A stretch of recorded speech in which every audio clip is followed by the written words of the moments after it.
No. What to law? It is 4500. Or just here? Oh. So, just law very just law the part two.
I would be happy to discuss with you.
For 100.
For admission, item number 1.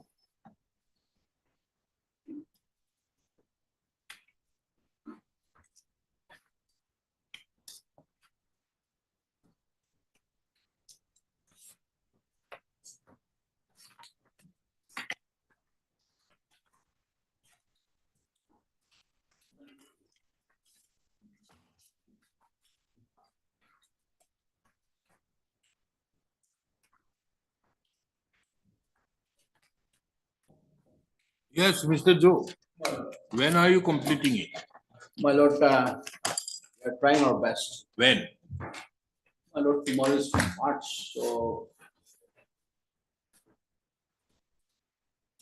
You have already, as per the last of the affidavit, it seems that you have already completed 90%.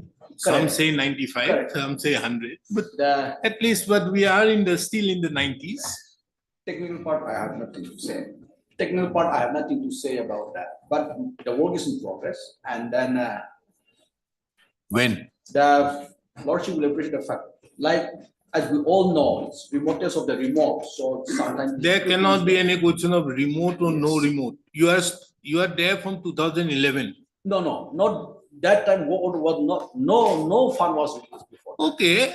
well, let us assume from Only 2000, let us 2017. assume from 2018. Yes, correct, my lord. That is just clear.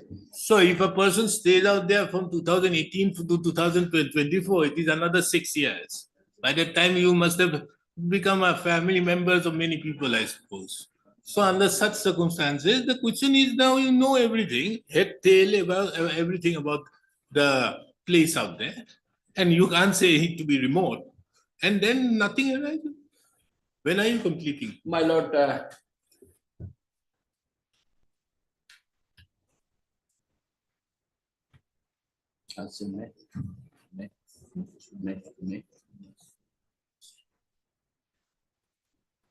Yes, my lord, we do one thing. We'll Yes. take it up at 2 my lord. today. No, You get your information Yes, as I'll to do that. when I'll do you are that. going to complete. correct, my lord. Thank you. And Mr. We are also thinking of passing an order not to release any funds without the leave of the court till the completion is done. We are also dismissing his preliminary objection, which is the order we proposed. But the first thing is he has to come up and say as to when he is completing. He is responsible for the 3 words. Then only any funds would be further released. Yes, in some places you have already paid some funds. We will further take note of later on as to what is the further consequences is to be done in respect to the overlapping. But first, the public interest demands that the work needs to be completed at the earliest. And call him to open the, what you call, the roads. My lord, lordship, will you invite, will you invite lordship to? No, not me. Anyway, I'll pass the order at 2 in your presence at 2 o'clock. But you get your information that. when you are going to complete. I'll do that. Much of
It will be right. Sure.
May I Yes. please, Lordship?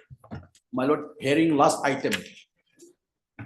Hearing last item, 47 to 51, it's an analogous matter. My lord. Hearing last. My lord, may I pray that let this be disturbed on next week, Thursday, my lord, next week, Thursday.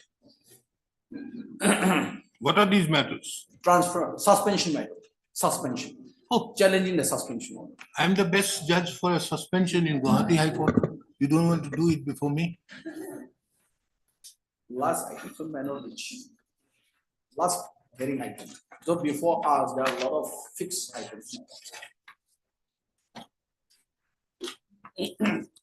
Anyway, this hearing matters, if I can't complete it today, I'm not making it any CAV. So I won't take it up unless it can be done. My lord, my lord. So anyway, if you don't want to do the hearing, I'm very good, I'm happy with it. Till 1 to 27 days, 1 to 31, I can take it up. Rest we'll see. If somebody wants to do it, we'll take it. Major, Major. Your Lordship, if I may mention item number 38. I've been Again? instructed to withdraw the writ petition. Okay. Item number 38.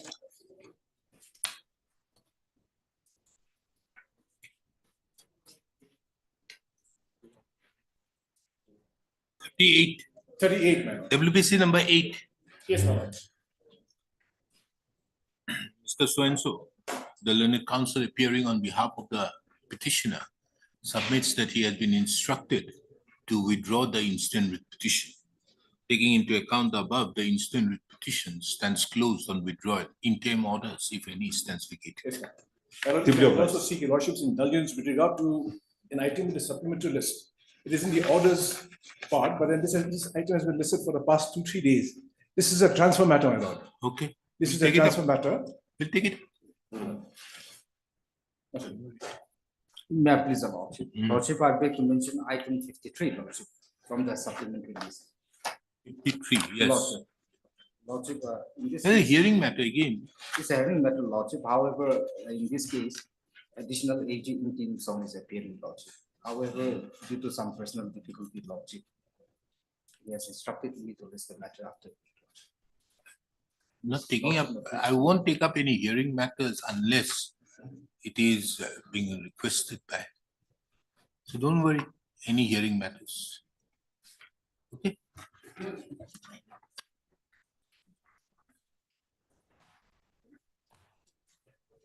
For admission, item number 1.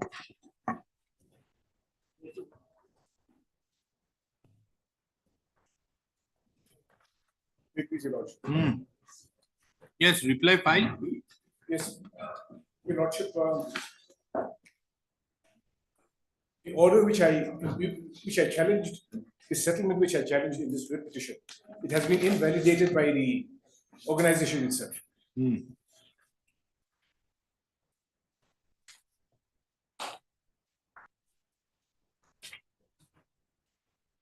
Quash and declare and honest and null and void the judgment dated so and so. State respond to restraint. Yes. You are challenging some jurisdiction Yes, Your Lordship. of, So Your Lordship, in the Sema villages, the Gamras, the chiefs are called Kakamis. So there is an association called the Western Sumi Kakami Hoho. It is an association of chiefs. Now, this association took upon itself the dispute between me and the private respondent with regard to chieftainship in Tilakha village and passed certain settlements. I challenged that. I said the Western Sumi Kakami Hoho does not have any authority in law to adjudicate. so they don't come within the ambit of this Yes, yes. administration of justice. Yes, sir. Yes, They sir. don't come. They don't come. They don't come. So they are neither the Dobasi court. No. No. So It's just an I think, association, my lord. yes. So- Association of chiefs. Hmm. So during the pendency of this petition now, Your Lordship, the same body, they have issued subsequent orders invalidating the earlier settlement. So effectively, my challenge has been answered by them themselves. So nothing remains. Nothing remains. Mr. So-and-so, the learned counsel appearing on behalf of the petitioner submits that in view of subsequent events, the instant writ petition has become infructuous. But if the settlements can be mentioned, Huh? if the settlements can be mentioned, if the settlements issued by the same body can be mentioned, because I have filed it. I filed it in my, Where additional yes, affidavit, ma'am, in my additional affidavit. in view of the, in view of the subsequent events, nothing further remains in the repetition in as much as a settlement had been arrived at on 18/11/2023. At 7/5/22 and 18/11. On 7/5/2022, And- on, in view of the settlement arrived at on 18/11/2023, and the declaration made on 7/5/2022. So taking into account the above, the instant repetition therefore stands closed. Interim orders, if any, stands.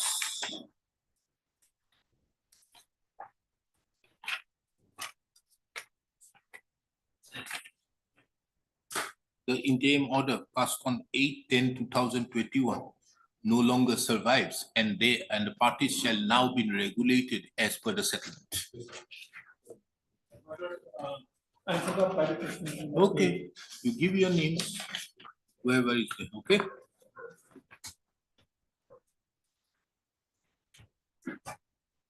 For admission, item number 2. May it please your lordship. Hmm. Your lordship, this is a case for appointment on land ownership, Oh, on the basis of land ownership. then, Now, my lord, in 1960, my village donated the land for establishment of Poverty Town. There was an agreement again executed in 1981. A written agreement was executed in 1981. That is, with the assurance that land is donated for free and a grade for jobs, the privilege would be given to the landowners. This is pertaining to election department, my lord. So, lordship, as far as the election department is concerned, not even a single appointment against the land ownership has been made. State filed an affidavit saying that my family has received 2 appointments in another office, that is the additional deputy commissioner's office. That's a different office, my lord. Just because the additional deputy commissioner is also holding the additional charge of the district election officer, it doesn't mean that the landowners have received any appointment in the other office, my lord. That is the case. now you are not being given. Yet to be appointed, lordship. Not even a single appointment made. So even if we go by the state notification dated 5th of March 2018, an appointment, if already made, lordship, then the question of perpetuity comes. So we will not, we are bound by that notification. The notification also favors the petitioner, lordship. How? Because no appointment has been made, and there is a written agreement between the landowner and the government, lordship. No, you say in some other the department, the appointment has been made. No, lordship, that's because that's another land, lordship. Just because the petitioner has many lands, it cannot be held against the petitioner, lordship. That's another office, a different office, lordship. Show me that particular thing that I think there is mentioned somewhere.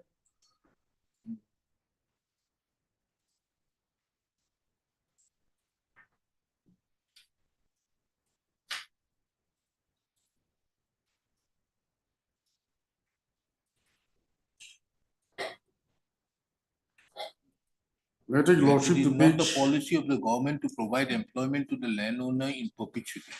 3A, lordship. The employment of the landowner, if permitted by a verifiable and varied agreement, is limited to the person first appointed as landowner in the government service and does not entitle his descendants for further employment on his retirement from service.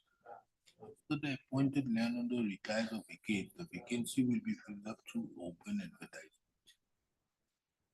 So you mean to say that you being the owner or your grandfather or the grandfather was the owner of the land, had many lands and many lands were taken by the department, by the various departments. To the department, to So the government, lordship. against each land donated, you have a right. Yes, lordship. Different departments, my lord. Now there is a post which has come up. Yes, lordship. Which one?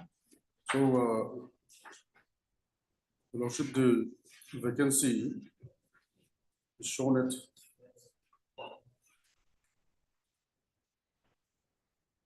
page 19, lordship. 19. 18, lordship, my lord. 18. Deletion order. Yes, consequent upon the expiry of late so-and-so, office beyond under the establishment of additional deputy commissioner and district election officer Bobato, 2022, the name of the incumbent has been deleted from the incumbency list with effect from 1st May 2022. Then, My lord, may I take a lordship to the now you want your appointment to be considered where? election office, Election office where? Bobato lordship, Huh? Bobato subdivision lordship. In inviting an application to the subject, I have the honor to forward with the original application a resident of Missimi village under so and so. Seeking for appointment to the post of the peon under the establishment of the additional deputy commissioner and district election. Earlier it was page 18. My lord.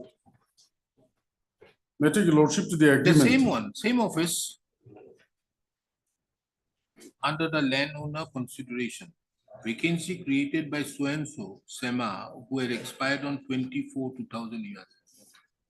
Okay, now this Kielho, SEMA, Yes, lord. is in any way related to you. No, lordship. We are not related, lordship. You're not related. No, he is from a different village, lordship. And this lordship, the vacancy is under the election office. No, both are in the same office. Additional deputy commissioner, district election officer. Lordship, this has been issued only to confuse because the petitioners are claiming appointment in the election office. Election office is totally a different department. The ADC, that is a district administration, lordship. It's a total different department, lordship. Is it? Now, the additional deputy commissioner, his promotion next is DC, the deputy commissioner, and then he goes on a different line of promotion if the promotion goes on further, lordship. Now, here in the subdivision, lordship, just because the additional deputy commissioner is holding an additional charge, they're totally different department, lordship. It's not the same department, my lord. And obviously, the department will be both under the CEO, Chief Electoral Officer. You see, the Chief Electoral Officer who was there, under him, you have he works under two, he has a dual charge. One, he is the Chief Electoral Officer for the state of Nagaland, for which he is under the Election Commission of India. My lord. The second, he also is the head of the Election department. election department of the government of Nagaland. Nagaland. Yes, lordship. Now, the second aspect is all the district commissioners are the district election officers. Yes, lordship. All the additional district commissioners are the additional district officers, election officers. My lord. And thereupon they become therefore the returning officers on the basis of which when the elections My are lord. issued. My lord. So this is the only knowledge I have, how it is works, being there as the counsel for the election commission. No, to that in that aspect, lordship, I'm not disputing that they do function in a dual manner, lordship. But as far as the office is concerned, there are different offices, lordship. Now, my lord. No, tell me Yes. whether you have been appointed, any of your people have been appointed against that land. In the election office, no. No, not in the Against election that office. land, no, lordship. You see, election office is different. I'm not saying on that. Against that land. No. Why for- the land ownership? Does it mean that any land you must have donated just for there in Mon? You have donated some land. Any other office out there, you will be entitled for a job? No. It has to be the construction land. of the office has to be on the land donated. Yes, by- lordship. Now, is that the land where the office is donated, set up? Yes, lordship. On the land that the district election office is constructed, no appointment has been made. There is Till only date, the district election office. There is nothing else. No, lordship, Are you saying that it is only the district election office and nothing else? Because I have not seen the district election office separate from the DC's office. While I have been in the election commission for so many years. yes, lordship, they are in the vicinity, lordship. It is in the same. Because the district election officer works at the DC. He Even otherwise, my lord may kindly appreciate that there are different establishments, though the dual Understood, working maybe system the is there, different lordship. establishment, but it is the same building. No, not the same building, lordship. Not the same building. They're not functioning under the same building, lordship. No, my only, the only query which I am putting you is that in respect to the DC's office, where, or the land which you have donated, the building where it has been constructed, it's a government office.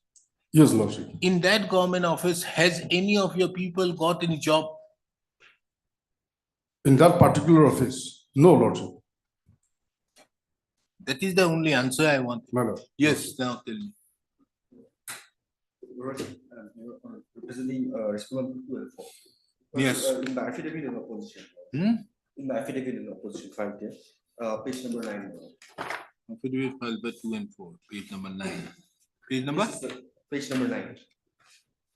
Number 9. This annexure 1 application. Page 8 is Yes, the yes, annexure 1. page number 9. Yes.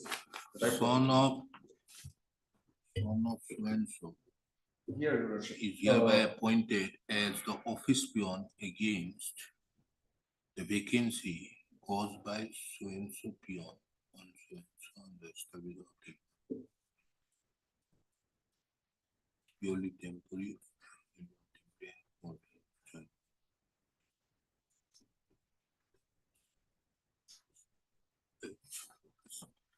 Additional delegation of office premises. There shall be no other claims. Who is Hoitu Seki? He is the son of the landowner. He is the landowner Yes. of that building, Yes. not them. The My lord, I've already pointed out this fact. This is under the ADC office. Same office. same landowner. Same office. Yes. They don't have a election commission, doesn't have a resource also to have separate offices. Yes. That I know, basically. No, lordship, as far as the building is concerned, They may use one room out there for election office. as far as the building is concerned, my lord, it's not in the same building, though the land is in the office is at the vicinity, it's a different building, lordship.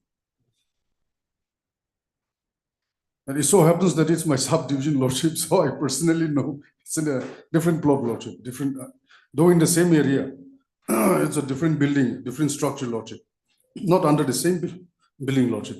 Now the vacancy has arose in the office of the ADC.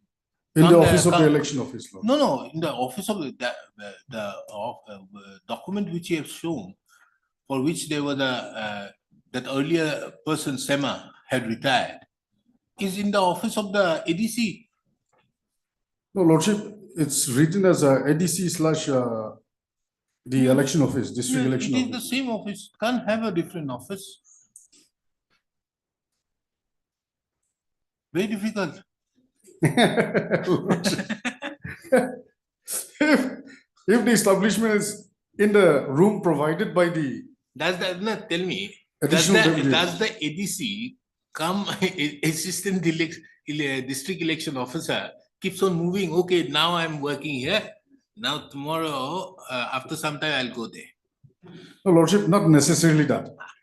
Now, assuming that if my lord may kindly accept this analogy, now a minister has different, one minister can have different ministries under his control. Very well. It doesn't mean that he has 2, 3 offices, lordship. One minister one minister may be a minister of shipping, one minister may be the same minister may be of HRD. He may have different offices. He may be, but whether that minister is going to go from here and go there to some other place, no. It is not the department he goes. He works from his own office. Here is a case that person concerned works from his same office. Maybe having a dual charge. So that's why, isn't it similar to a minister Because having one the office and running different post- ministries? Because the post which had been vacant is the post of the additional deputy commissioner oblique additional the district election officer. Your Worship, in the writ petition at page number 26, they have written, they have served a legal notice. Page number? Page 26 of the writ petition, Your Worship. And then share M. Yes. Here, Your Worship, two. One is the chief electoral officer, and the second, they are also in Your Worship, the additional deputy commissioner and district election officer. This only goes- That's because he has that designation, so there is no question of admission, Lordship. Another thing, Your Worship. No. Your learned colleague is trying to point out that his address remains the same, Yes, Lordship. which the lawyer also knows. Because your lawyers notice. Yes, my lord. But the only reason why this honorable court is approached is because it's not that the office is running inside the office or inside the building of the additional deputy commissioner slash DEO, Lordship. It is the office, Therefore, the yes, question. Lordship, has been constructed Mr. separately, Joshua, Lordship. the only question here, or you may have a thing, that yes, the office wherein the building is being constructed is upon the land belonging to you. Yes, Lordship. So That's it, Lordship. That's a question of fact. Exactly, Lordship. So who is going to decide? So, Lordship, since my family is the landowner, Of which The- land? Let us see. the which land where the office of the district election officer is constructed. Show me. Which land you have given? So, Lordship, there is a general agreement. A general agreement made with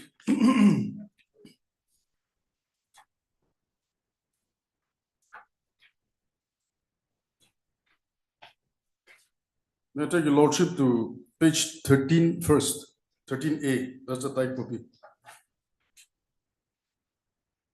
Page 13, yes. 13, this is a general agreement, Lordship. Hmm. A deed of agreement, in addition to the land given earlier in 1960 to the government, free of cost, for the then circle of headquarters, which has been already surveyed and demarcated by the government in 1975. We, the undersigned GBs, village council chairman and members, as well as the landowners on behalf of all public and concerned landowners of Michelin village, do hereby agree to give as much land as government requires for subdivisional headquarters, Poboto, for various development works under the following terms and conditions. That the additional requirement of land for subdivisional headquarters is also given free of cost to the government. That the land is given purely for the government developmental works. 3, the landowner should be given facilities for government contract works and for grade 4 posts in various departments. This may kindly be appreciated, Lordship. Various departments at Poboto as per rules. Now, my lord, may I take your Lordship to page 23? Page 23. This is the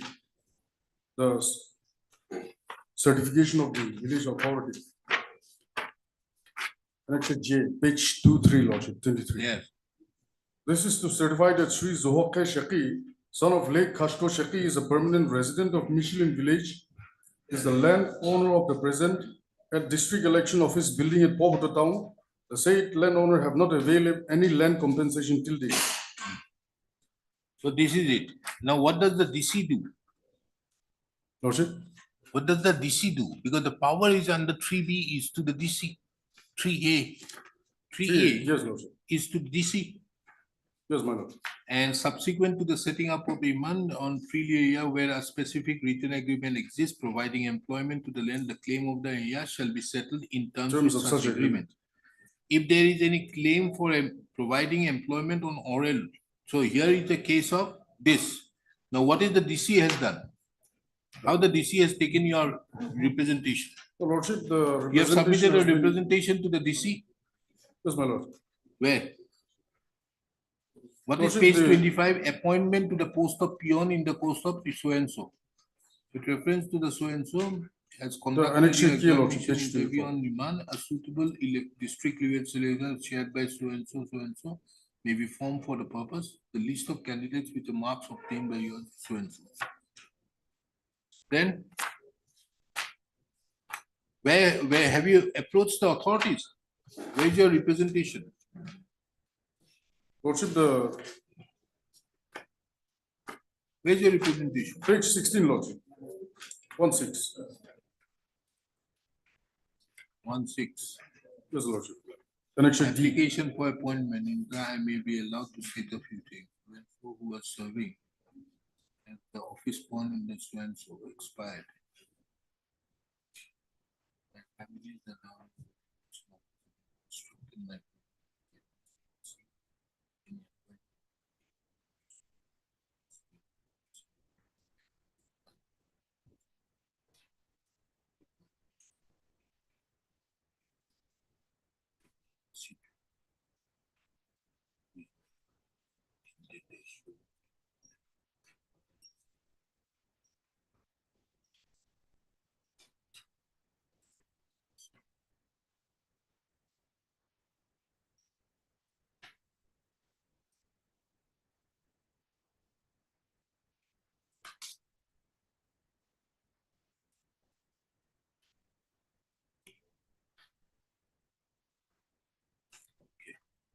Now, what do they say?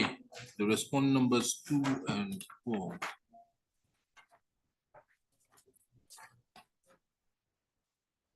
Worship, as per the order here, in the election, election one. My Lordship, the state's stand is that we have taken 2 appointments in the Office of the Additional Deputy Commissioner.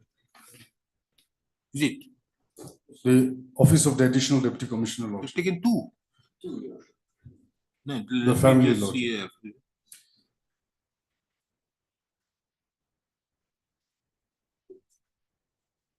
Oh, my Lord, may I make a submission, a 1-point submission for the consideration of your Lordship? Now was appointed as the office one under the office for response number 4. The case of another Sima Sazi was forwarded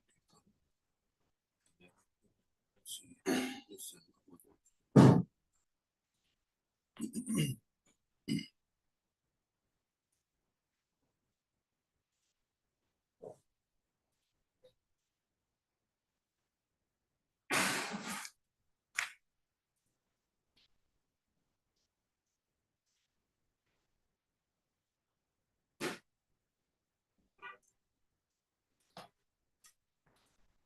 Have you mentioned in your affidavit that the office of the additional deputy commissioner as well as the office of the additional district election officer, wherein the vacancy arose, is in respect to the same office or same bill, same land? The last, my affidavit, I'm not make that specific advertisement. However, the office where the land in which the office is selling is in the same one, which was stolen back in the year 1981. And state government has considered that appointment on the basis of land ownership in 2001. Yeah, appointment, 2001 of the brother, was son, Your Worship. no, brother of the And- petitioner, Hoitoseki, Hoitoshiki, yes. and then his cousin, Cousin, yes. Your Worship. Hoshito Sema in 2012. 2002, yes, Your Worship. Twice, Your Worship.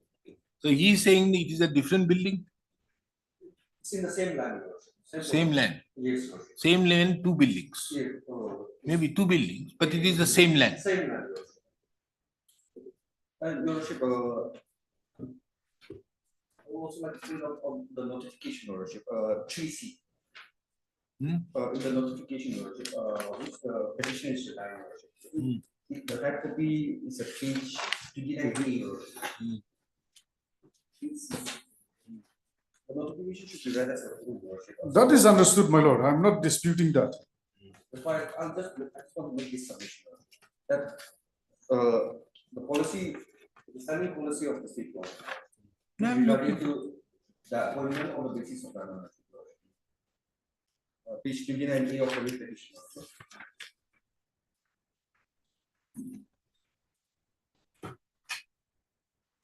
And the post is vacant since then. So we have already issued advertisement. Yes, but not to fill up without the Yes, leave. Subject to the outcome of this petition. So it's CC or is my message. Well, we dispose it of dismissing the petition. No, my Lord. My Lord, may kindly consider this aspect. This is a request I'd like to place before your lordship. My lord, by the decision of this honorable court, even if I'm given the post, it ends with my post. Now, lordship, No, you have no right. Your brother has already got it. the lordship, In respect the, to the same the land. additional deputy commissioner of, No, Yes, just for Lordship. example, this particular land has been given out here, just for where this building stands. Tomorrow, that building is there, given to the bar. That building is given to the bar. For bar, another building is being constructed. But it is one plot of land which was handed over. Matter ends there. And you got an appointment out there. It can't be for everything. Now, the next question is how much cost? This is a serious case. From 2024-22, he has not been able to have the benefit of a teacher, the peon. See the predicament these people are having. For 2 months or 2 years, there is no peon. now, lordship. Now you have to tell me how much is the cost. Huh? Yes. Because Sorry, you got to Lordship. stay. Yes, Your Worship. Yes, the No. trouble these people Sorry, have Lordship. faced. My lord may kindly appreciate this. No, nothing. I think something like 55,000 would be good. Or less, too less. The cost? Huh? Yes, Your Worship. They have 55,000. material facts, Your Worship, that they have not given. In the Oh, repetition, no, Lordship. They have not received any. I have submitted my additional, my affidavit in reply also, lordship. How can it amount to separation of material facts? No. The instant petition has been filed by the petitioner seeking a direction, seeking a writ in the nature of sorcery for setting aside and quashing the letter number ELE/ESTT-49/2012-22 dated 10/6/2022, wherein their direction was given to hold an open recruitment for grade 4 post, and further seeking a direction upon the state respondents to honor the agreement dated 30/6/1981 and appoint the petitioner against the sanctioned grade 4 post. The entire case of the petitioner, as could be seen from a perusal of the writ petition and the enclosures thereto, would show that an agreement was entered into between the various Gamburas / VCMs / landowners with the government on 30/6/1981, wherein the land was donated by the various landowners of Misilimi village for construction of the subdivisional headquarter Puhoboto and for other development works. The said agreement stipulates that the said land has been, that the additional requirement of the land for the subdivisional headquarters is given free of cost to the government. And the land is given purely for government development works. In addition to that, it was also stipulated that the landowner should be given facilities for government contract works and grade 4 posts in various departments at Pugoboto as per the rules. The record further reveals that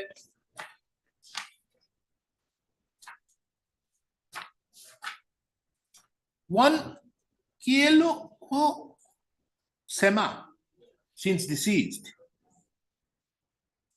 was working as the office peon in the establishment of the additional deputy commissioner and district election officer, Pugoboto, Full stop. He expired on 24/2022, thereby creating a vacancy to the said post. Full stop.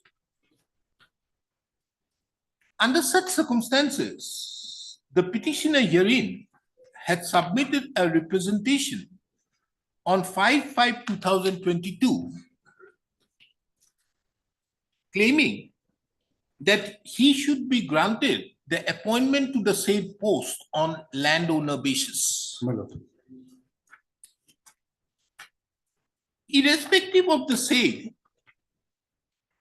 claim by the petitioner, the respondent, more particularly the respondent number 2 and 4, proceeded with an advertisement which have been assailed in the instant proceedings and seeking the reliefs as already above mentioned. To the said petition, the petitioner have enclosed a landowner certificate issued by the chairman, Misilimi Village Council, certifying that the petitioner is the son of late Kasihito Seki and was a permanent resident of Misimili village and was the legal owner of the present district election office building at Pugoboto town. And further, the said landowner had not availed any land compensation till date.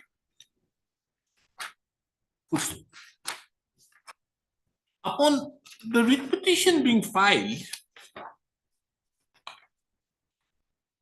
this court, by an order dated 27/2022, issued notice and further directed the respondent authorities to proceed with the recruitment process initiated by the impugned letter dated 10/6/2022.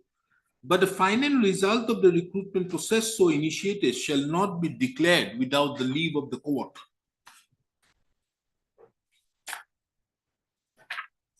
In pursuance to the notice, the respondents have duly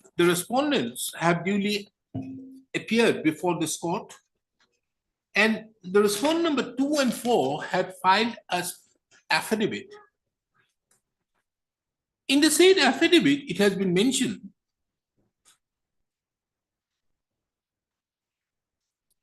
that the instant writ petition is not maintainable on various grounds.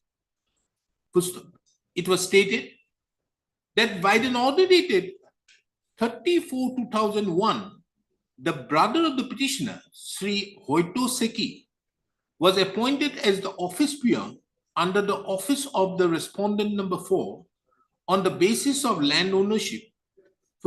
Further to that, another cousin of the petitioner, Sri Hosito Sema, was appointed on 5/1/2012 as duck runner on landowner basis.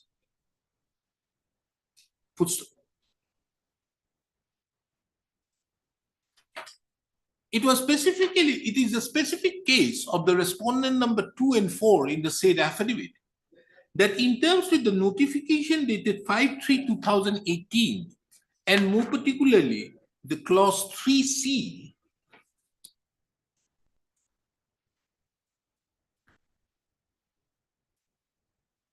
the policy of the government to grant to appoint in grade 4 to appoint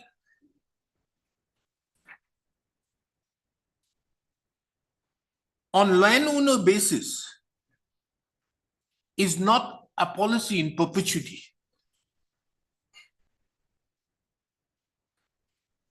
And is limited to the person first appointed as landowner in the government service and does not entitle his descendants for further employment on his retirement from service. It was also the specific stand of the respondents in the affidavit that even if a person a landowner who have been appointed, even if a person who have been appointed on landowner basis vacates the post on account of his death or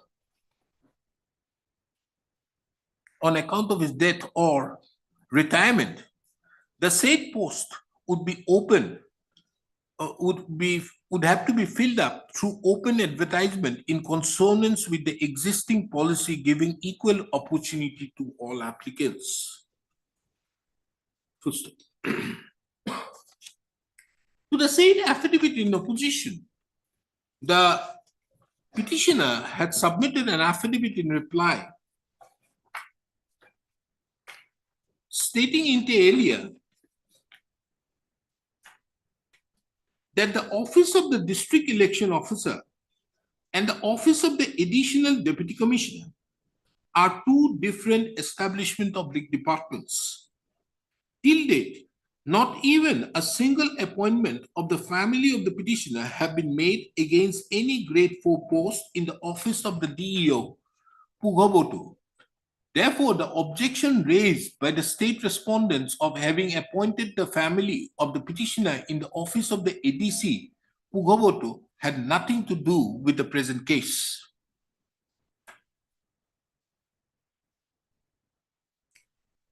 It was duly admitted in the said affidavit in reply that both the office of the DEO and the ADC is constructed on the same land donated by the family of the petitioner.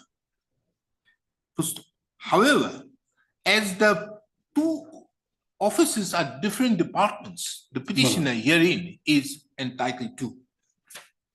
I've heard the learned counsels in the backdrop of the above pleadings. I have heard the learned counsels appearing on behalf of the petitioner, as well as the learned counsel appearing on behalf of the respondents.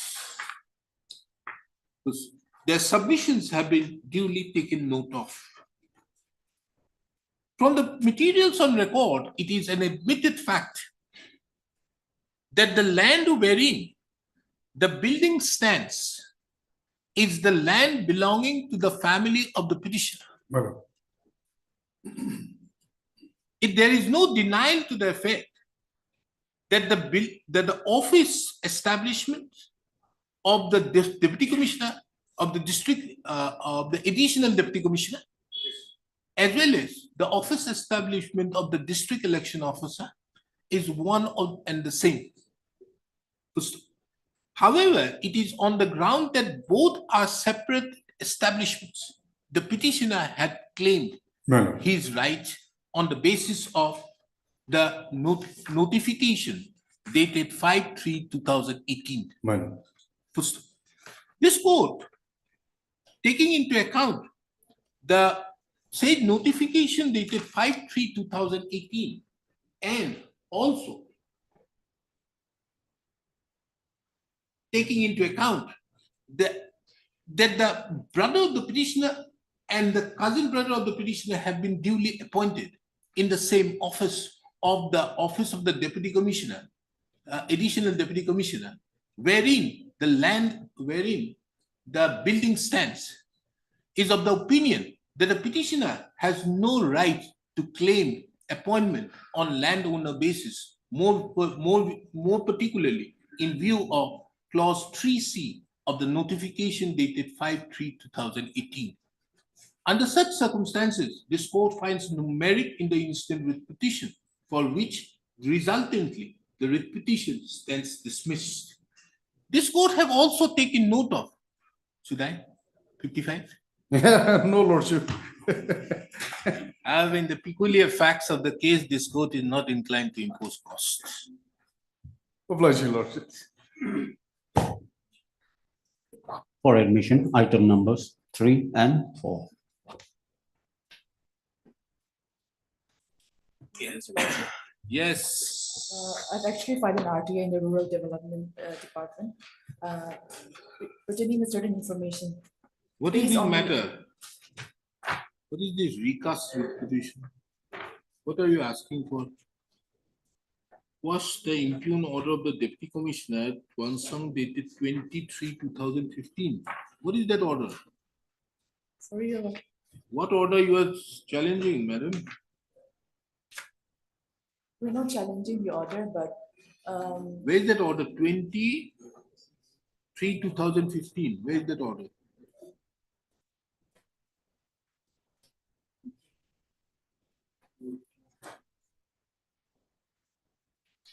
Got it. Prevailing law and order situation in Swansea, the resident of Swansea belonging to himself have already vacated the house which was subsequently burned down on Iman and Iman respectively, for which investigation is under process. In spite of efforts being made by the government for early resettlement of the displaced persons, it is observed that the process apparently will take longer.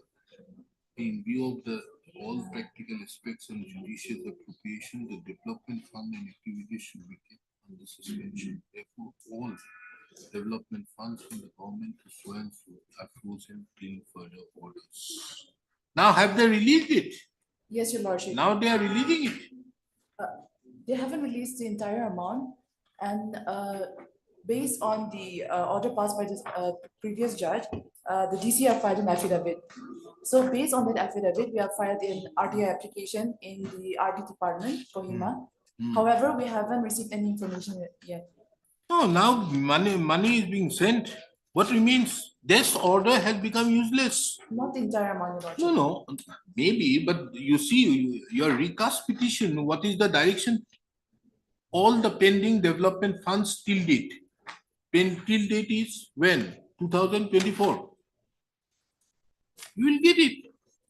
No, Your Lordship. Now, you see, the basic reason why the amount has been frozen was not given to you is on account of the order dated 23/2015, isn't it?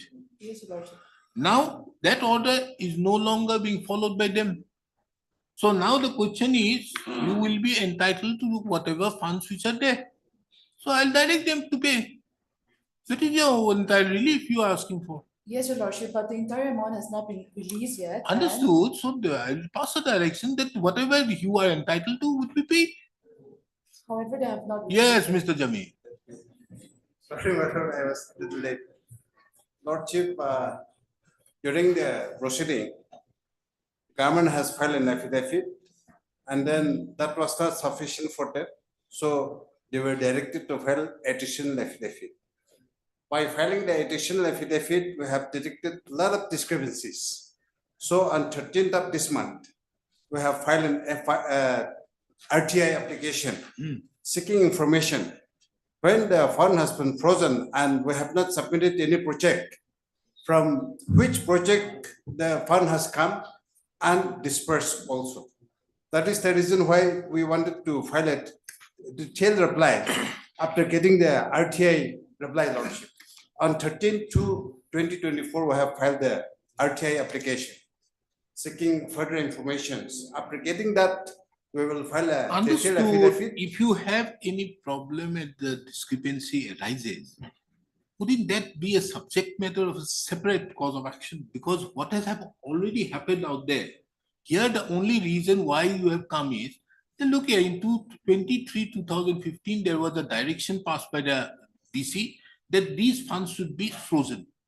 And accordingly, you sought for dispersal. Lordship. Now the frozen order no longer exists. Now they say that they are releasing. Under such circumstances, this court wants to direct that let them release as per your entitlement. Now tomorrow, if you find out, yes, there is manipulation by them, wouldn't that be a separate Lordship, cause of action? it's like this. How can you bring this Total- matter beyond that? If the paid all the bills, that will come modern course. As of now, about 20 lakhs they are ready to pay. And there are few projects which have not been submitted by the villagers because it is the village who should furnish the particulars and the projects that is to be implemented. And then But it appears that department on their own, without the knowledge of the villagers, they tried to show some projects which was not actually done, but as a facelift they have shown and the signboards were displayed. And then on account of that, And we are thereby they have suspecting. misappropriated the money. Yes, we So are under such suspecting circumstances, Mr. that- Jamii, kindly understand, if that is so, can you enlarge it in these repetitions? No, Lordship, in this proceeding, if we accept that, in the next proceeding, they will raise an objection saying that, no, you have already accepted whatever we have paid. No, So- no, I will make it clear. We want to make it. No, If I will make Lordship it can clear. make it that clear. You see, Yes, if that is the order on which they have frozen, the petitioner is entitled to the funds to which they are entitled as per law. However, I'll make it clear that as regards your objection that there is some manipulation or misappropriation, that would be a subject matter, and the closing of this petition with the order shall not prejudice you to if such observations are made, then that is okay, Lord. Nothing remains. I'm ready. Both the writ petitions are taken up together for disposal by this common order. From a perusal of the writ petitions in WPC number 330/2012-22, it reveals that the petitioners herein have challenged an order dated 23/2015 issued by the Deputy Commissioner Tuan Sang, Full. Taking into account the relevance of the said order, the relevant portion of the said order is reproduced herein under.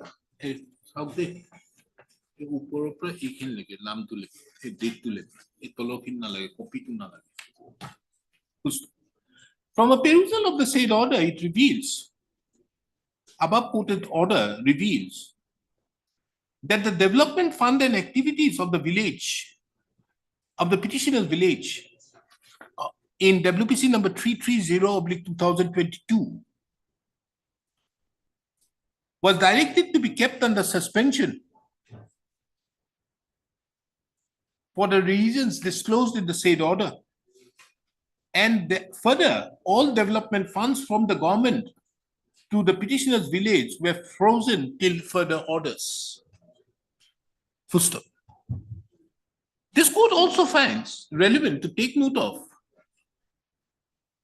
that in both the writ petitions, there has been prayers made to the effect that the funds to which the petitioners herein are entitled to should be released by the government, by the authorities concerned.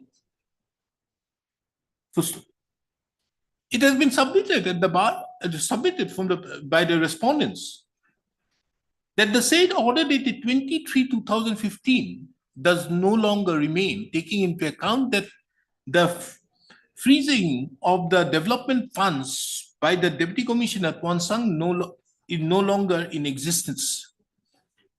It has also been stated by the state respondents that due funds have been released to the petitioner village in question.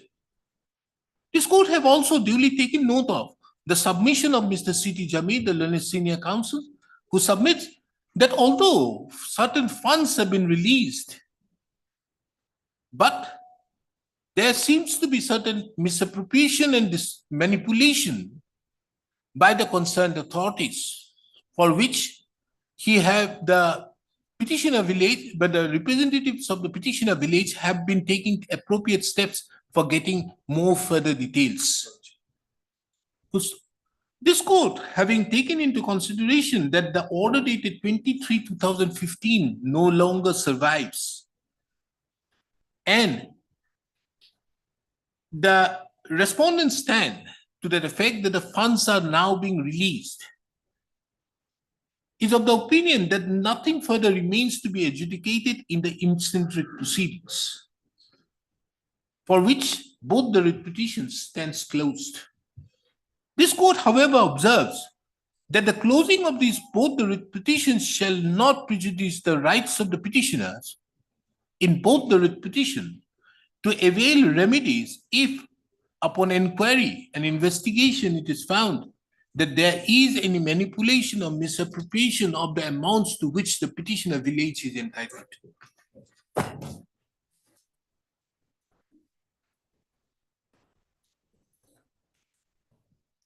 For admission, item number 5.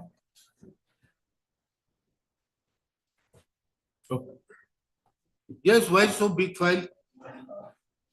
Wait, don't open. This needs, I should not take it up. Taking into account the, oh, transfer, oh, this matter. I remember, I have given a stay, na? You are for the accused. Now they want the transfer to some other place. It has been taken sumoto. Yes, my lord. If I remember, don't open it. If I remember the case, the matter was pending in Mokokchung. Yes, my lord. The government in exercise of the powers under 24, 22C. 22C. 22 or 23 have transferred the matter from Mokokchung to Dimapur. Yes, my lord. And under such circumstances, you have nothing to say. No. The question arose as to whether the government could have done so in view of the fact that the power of transfer solely vested the High Court. Yes. That's the issue. Yes, Yes, ma'am. yes, Lordship. And that is why the sumoto. Yes, ma'am. Now, what is there to argue? Tell me. Because The reason why we took that decision. you may have. Yes, Yes, this is done under 37 rules. yes, Lordship. But wouldn't that affect the basic structure of the constitution, taking into account that the power of the judiciary, and more particularly after the separation of the judiciary with the executive, because it will have far-reaching consequences. The only step of the government is that the section 407 of CRPC, under which the High Court has the power to transfer, that comes under chapter 31, that does not have an application under the state of Nagaland. We do not have applied that provision in Nagaland. For that, we take recourse to section Rule 22C. Now, there is an order passed by which there is a separation of the judiciary with the executive. Yes. There's a division bench judgment. Yes, Lordship, yes. That CRPC will be applicable to the Revenue Court, yes. Don't you think this matter needs to be placed before the division bench, taking into account the division bench thing? Because this is a case which have far-reaching consequences. Because it relates to the separation of the judiciary with the executive. The division bench then may refer to a full bench, because this may require a full bench decision. That's a division bench, but today I am only a single. I think I'll refer it to the division bench. Yes, ma'am. Because it is, more particularly, it is a murder investigation. Yes, murder, yes. And the In fact, I yes. told when the matter came up before me, I told those persons concerned who are at whose request the transfer happened, Yes. to file an application before this court. If the CRPC does not apply, under 227, also this court can take it up for the purpose of transferring this matter from this court to that court, and the matter would be solved. It's a simple thing. Yes, yes. So last time who was appearing? Mr. Jimomi was appearing, V. Jimomi. Or you were appearing? You were appearing, yes, when I was sitting in court number 3. So I told them, but you have not thought about it. If you file that, the matter is easily solved without going into this big fight. LCR has been called for. LCR was not necessary to be called for. What is there to see in the LCR? It is the question of law.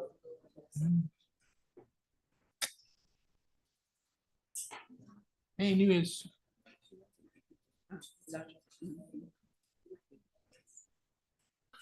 After hearing the learned additional AG, Ms. So-and-so and Mr. So-and-so, the learned counsel appearing on behalf of the, you are the party?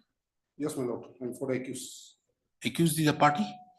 Yes, I've been transmitted notice.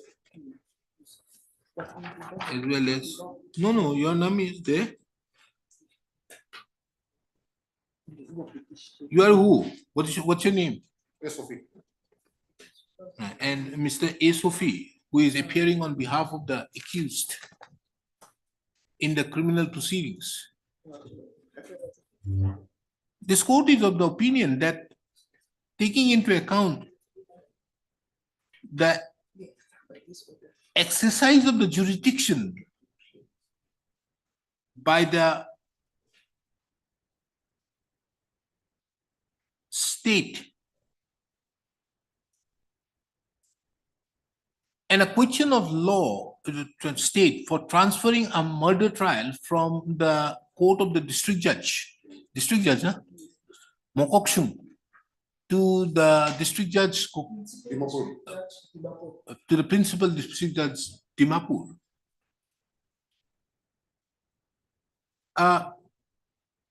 Important question of law arises as to whether the state,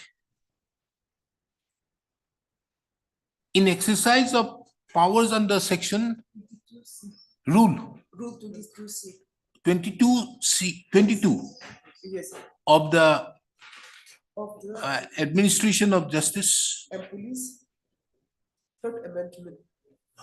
that's the after amendment also, Yes. the name remains the same, Yes, na? yes, yes. Of the administration of police and justice rules to 1937,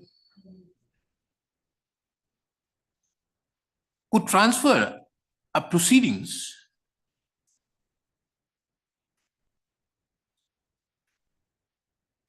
and as to whether such transfer, such power exercised would interfere with the jurisdiction of the High Court under the Constitution over its subordinate, over jurisdiction of the High Court under the Constitution.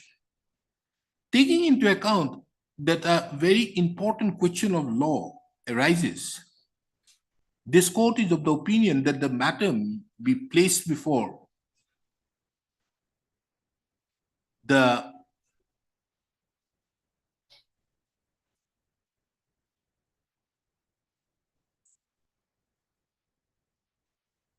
the Chief Justice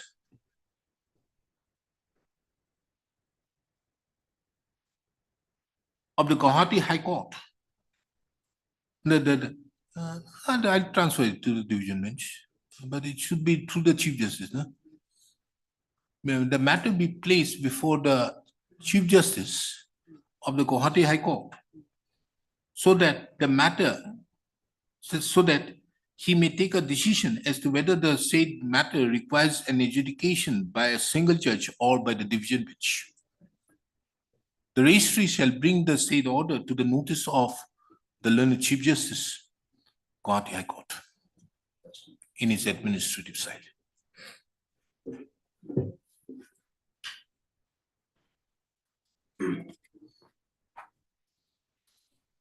For admission, item number 6. Yes.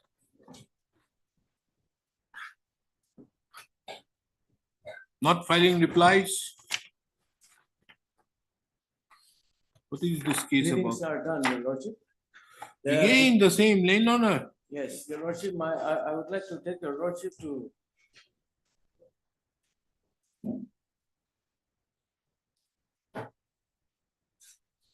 Oh, somebody else. Who is appearing for response number 6?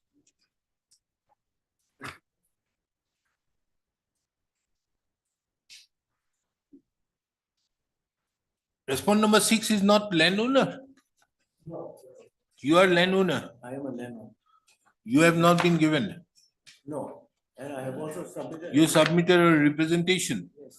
Then My case was that my case should be considered as a landowner, and even if the department should find that I am not land ownership right is not there, at least the matter that the post should be advertised. That was my case. But without advertising the case, they have, on the basis of page 45, annexure J, Your Lordship, memorandum which I have. annexure J, page 45. Yes, page 45. It's paragraph 2, Your Lordship. Filling up of Group D post in the department curriculum.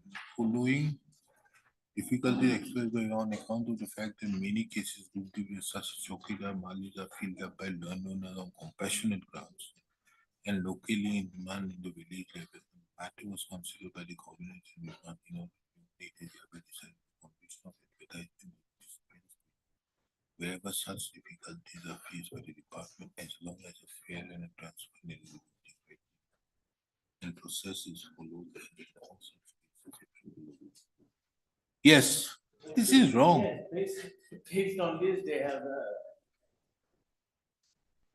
funded approval for appointment of the private respondent. So When? But private respondent was appointed when? 2019? No, your lordship,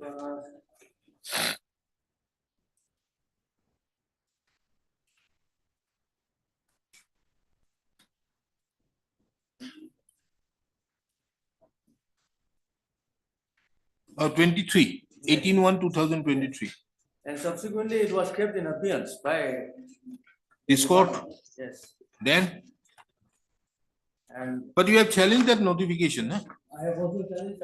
3rd of March. Now, your lordship, it has become redundant because a new notification office memorandum has come out in supersession of this earlier. Now they will have Now they are advertisement. saying that all posts should be advertised. Huh? Now all vacancies should be advertised. That is what they have come out with now. No, therefore they have done away with that. Yes. But the question remains as to what happens to those post appointments happen. Yes, yes, So that will remain. yes, that will remain.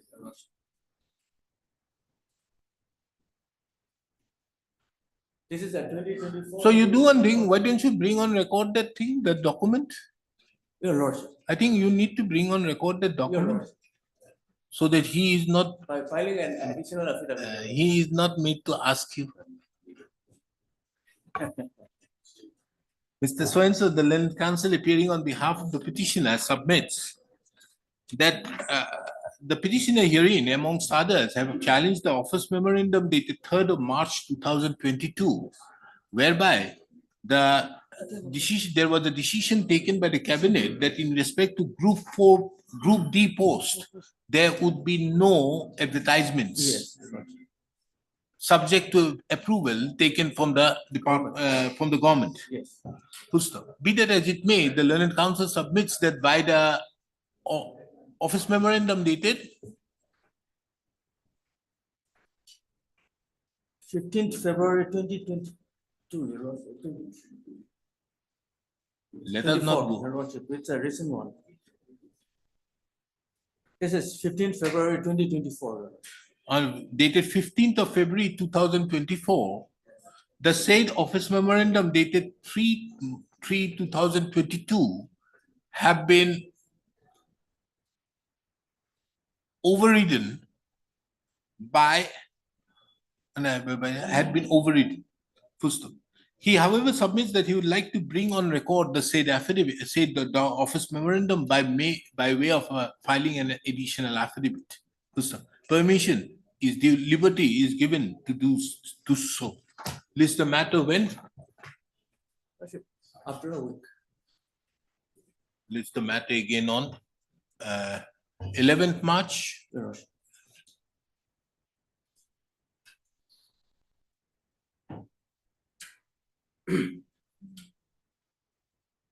For admission, item number 7.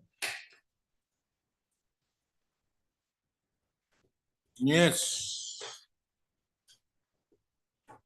Please, my lord, this is also a landowner case, lordship. Huh? This is also a landowner. Landowner, I think today, one landowner. But my is done. case is a slightly different. Prayer for stay will be considered on the next date. However, submits that let rectification be done. This directed response number 3 so and so shall not give effect to the letter of the appointing the serial number 4 at Chokidar under so and so. So there is a stay. Yes, lordship. So you have a right. Yes, lordship. What is your I'm a right? genuine- Lordship, my grandfather donated, have given the land in 1972 on the assurance that, on the oral assurance that land grade 4 post will be given to me. And then accordingly, on the basis of the office memorandum, I have filed in my application And my application was forwarded by the district authorities. And my forwarding letter was again duly recommended. My application was duly recommended by the respondent number 3 to the respondent number 2 for government's approval. But Lordship, without considering the case of the Lord, then honor, or for that matter, all that, there were 3 other applicants in the recommendation made by the director. But out of nowhere, from the governmental level, the respondent number 4 was approved for appointment on the said vacancy.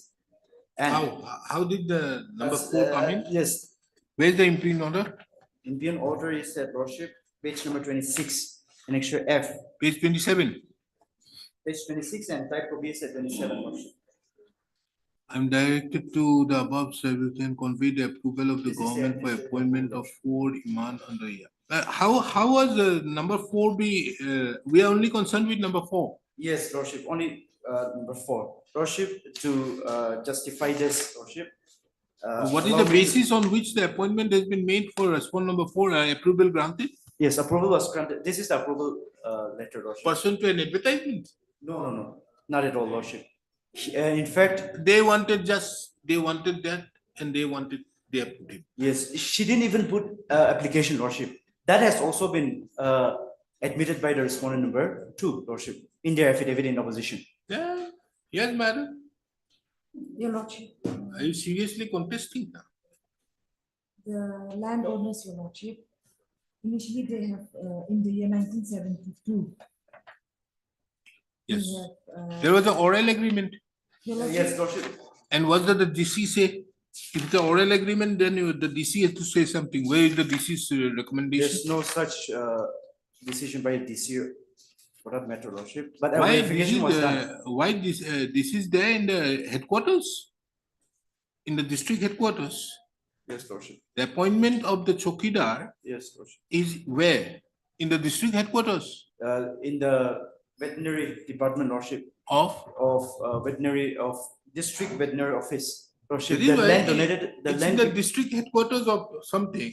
Yes, So as per 5/3/2018, isn't it the deputy commissioner who has to make the recommendation? yes, Lordship, but the recommendation has to be done by the department. And if there's such agreement, oral or written agreement exists, the verification has to be done by the district administration. Yes, so Yes. where is the verification done? By the DC? Verification as such by the deputy commissioner is not there, but during the pendency of this writ petition, a verification was done to ascertain whether I'm the genuine landowner or not. So I've annexed this in my affidavit in reply, Lordship. By whom? Filed on 27/2/24, Lordship, annexure 1.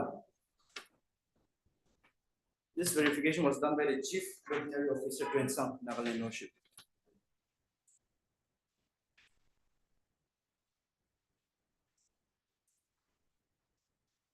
May I read, Lordship?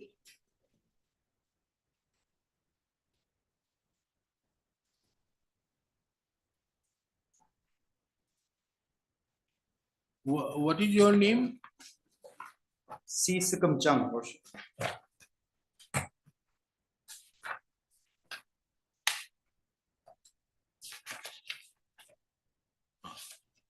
You are the son of? Grandson of late Inlong Chapa. Okay, you are the grandson. Yes, Lordship. So here it is. But tell me Yes, Lordship. whether your basic case is on oral agreement. Yes, Lordship.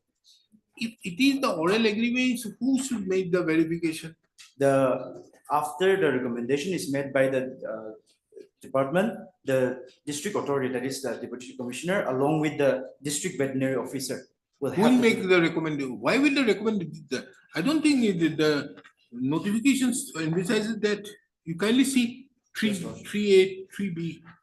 There's another one, 16th of August. Yes, 16 August is the office memorandum. Since there were, There's another one. Where is the 5/3? This is the same one. yes, 29 is the. Is it the notification. 5th of August or what is 16 this? August is again reiteration, because some departments were grossly negligently violating this notification 5th March 2018. That's why the government came up with this office memorandum. But the contents thereof are almost the same, Lordship. Now kindly see 3A, 3A of 16, Lordship. 3A, if the employment is on the basis of an oral agreement, Yes. the department concerned shall refer the matter to the deputy commissioner of the district concerned, who shall examine such claim carefully, including whether any employment or any facility, including the contract, has been given in the past. Written statement from the witnesses that is required is clear that it's not the policy of here. So 3B makes it very clear. And here you have different. Different clauses, 3B and 3A. Lordship. It's the contents are the same, Lordship. No, one thing is different. Something is missing somewhere. See, here 3A is in other cases prior to 26/7/2005. That portion is, oh yeah, what they have done is this. 3A and 3B, they have plugged together, Lordship. And then they made another 4, which was not there here, nah? Yes. Isn't it? Yes, The Lordship. 4 of any government official acting in contravention of the government policy shall be liable for this. Most probably this must have been given because they were not adhering to Yes, 5.3. yes, because of that. Lordship, now let me take you to the affidavit in opposition, Lordship. They have annexed one document with the nomenclature willingness certificate. On the basis of this, the state respondent is saying that we have relinquished our right for anything. Which over the one? land. Office memorandum? No, Lordship, affidavit in opposition filed by the respondent number 1, 2, and 3. What Page do number they 6, say? Lordship. What do they say? Which document? Affidavit in opposition filed by the respondent number 1, 2, and 3. Yeah, which document you are referring? This willingness certificate, Lordship. Yes, willingness, yes. Lordship. On the basis of this, they are saying, I have no right to ask for any appointment, Lordship.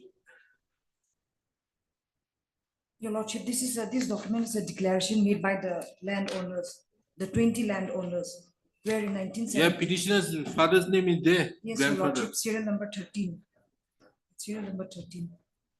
So you are saying therefore, but how did you have the person concerned giving the appointment to the respondent number 4? Or respondent number 6, private respondent? And Lordship, this. How did you do that? Your Lordship, appointment has not been given. Approval was made because she was an indigenous inhabitant of that district. But not due process. But indigenous, he's not indigenous. But Your Lordship. I am. He was seeking for appointment on the basis of land ownership, not on the basis of the indigenous inhabitant. So when he claimed for appointment on the basis of land ownership, Your Lordship, his grandfather has already forfeited his right. Through this declaration, he stated that he will not claim anything over the land offered to the government. So madam, don't you think that you are putting everything in a very straitjacket formula? Yes, Lordship, and this. A person who is indigenous but applying for land ownership, but without considering that he is also indigenous, you have given it to somebody else. Lordship, and That this- is one aspect. Another aspect. The question is, he is claiming you are saying this document. He is claiming that there is a oral agreement. Yes, Lordship. Now, if there is an oral agreement, Your Lordship, the respondents are not claiming that there was an oral agreement. no, he is claiming. So under such circumstances, what was the requirement? The DC needs to decide that. We set aside this appointment of so and so, but here the DC has to decide it. And thereupon, you are to, if it is a year, now you have to take recourse to an advertisement, you fill up whatever may be. Because now, I think 15/2/2024, he brought it. I have, Lordship, I have. He also brought it. Yes, Lordship. But So then, as Lordship. per this, he has to go for advertisement if he doesn't come within the landowners. Yes, and Lordship, it is admitted fact that my grandfather did not get any benefits. No, My father there also. are two aspects, Mr. Counsel. Yes, Lordship. There are lands which are given free. If those lands are given free without an agreement that they would be given contracts or grade 4 posts, then you are not entitled to. Therefore, it is your duty to prove that there is an oral agreement. Yes, Lordship, we will do that. And that would be only decided by the deceased Yes. after taking into account the respective certificates Yes, or the statements as Statements. per 3B. Yes. But So your a lordship- direction may be passed strictly in accordance with section 3B, Lordship, or 3A for that matter. Lordship. But your lordship, in the same notification, clause 2, it says that all cases will not be reopened for appointment. So this is an old case, your lordship, it pertains to an declaration made in 1972. The land was donated in 1972. And the OM clearly states that all cases will not be reopened for compensation or for employment. Yes, number 2 says that. Kindly see number 3. In other cases, this is only for old cases where administrative headquarters and block headquarters were set up in various parts of the state on land donated freely by individual villagers should not be open for compensation for employment in consonance with the policy of 1977. So old policy it is. But the moment there is a written agreement or an oral agreement, it can be opened. Yes. In you see next line. In other cases prior to 26/7/2005, because 26/7/2005 is the date on which you decided that enough with these free donations, we are going to now buy. So thereafter, anything prior to that, you are going to do this. There are two options. One is written, the other is oral. In that agreement, which is a he had enclosed, there is nothing mentioned. Yes. So he says that there is an oral. So he has to prove it. And how does he have to prove it? Kindly see. Written statement from witnesses, that is government officials of the concerned department and the district administration and village function is present at the time of such oral agreement should be taken by the deputy commissioner. The recommendation of the year shall be referred and so and so. Yes. Madam, that day I passed one similar order to that effect. You remember these type of matters where I have directed that giving him 30 days to give all the names, all the evidence in his favor before the deputy commissioner.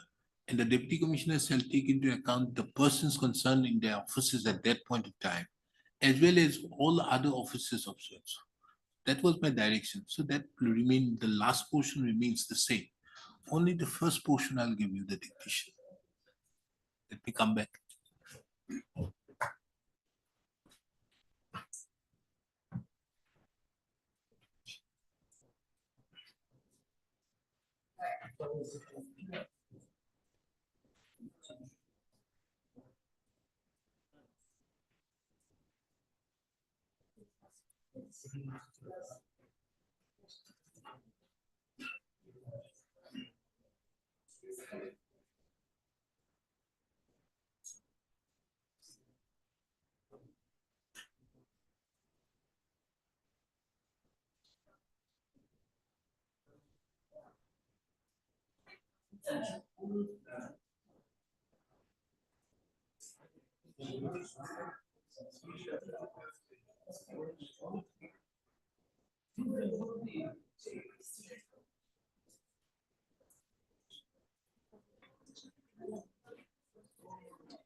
Heard Swenson, the learned counsel appearing on behalf of the petitioner. And Ms. So appearing on behalf of the respondent numbers 1, 2, and 3. None has appeared on behalf of the respondent number 4. Service is complete? Yes, Lord. Yes. Though service is duly complete. The petitioner hearing have assailed the impugn letter dated 6/3/2023, whereby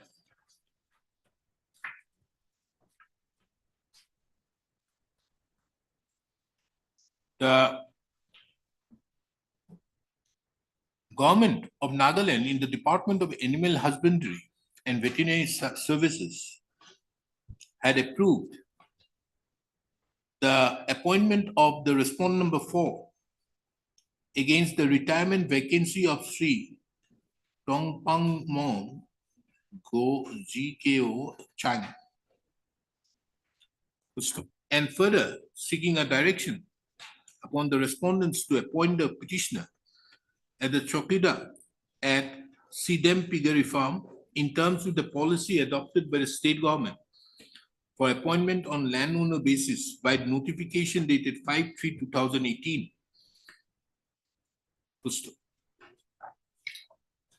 From the materials on record, it reveals that the grandfather of the petitioner admittedly donated lands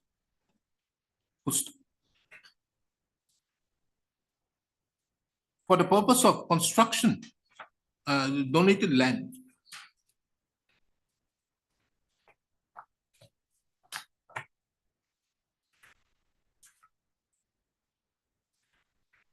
For the establishment of the district piggery farm under the Director of Animal Husbandry and Veterinary, Nagaland, Kohima. Under the directorate.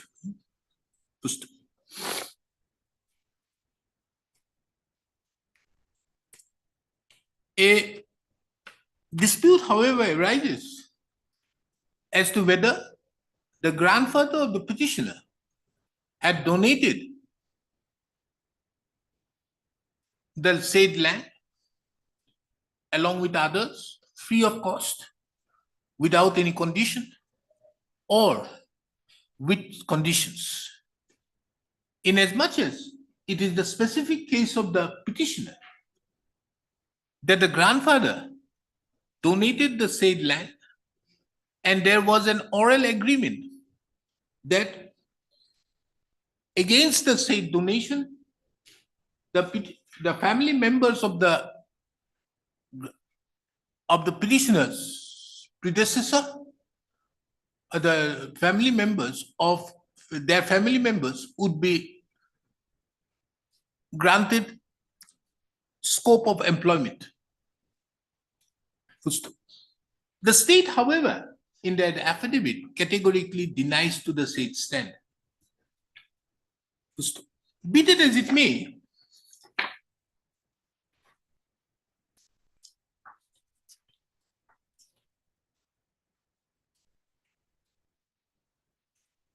a vacancy arose in the office of vacancy arose in the Sidem Piggery firm at P/L, Wansang district on account of retirement of one Tongpang Mongko Cheng on 31/8/2020. The petitioner submitted an application to the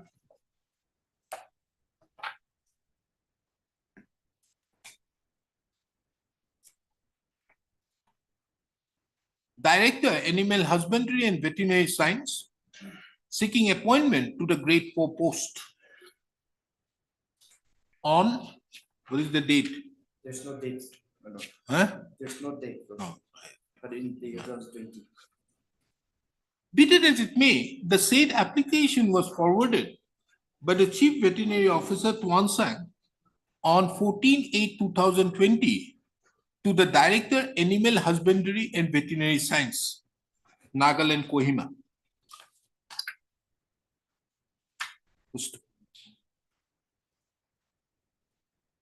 Thereupon, the application of the petitioner,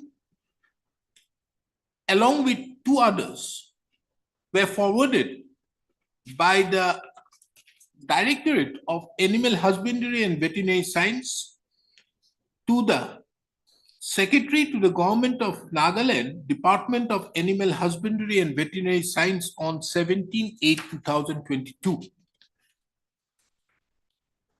In the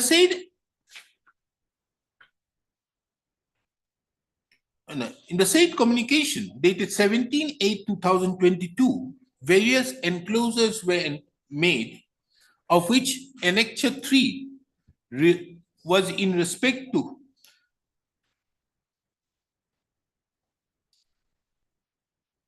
the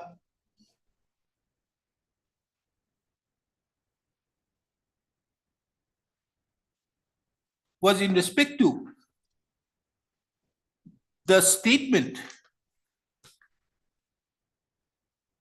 showing the name of applicants, which included the name of the petitioner as a landowner. Yes, only the petitioner is the landowner, as per the remarks here.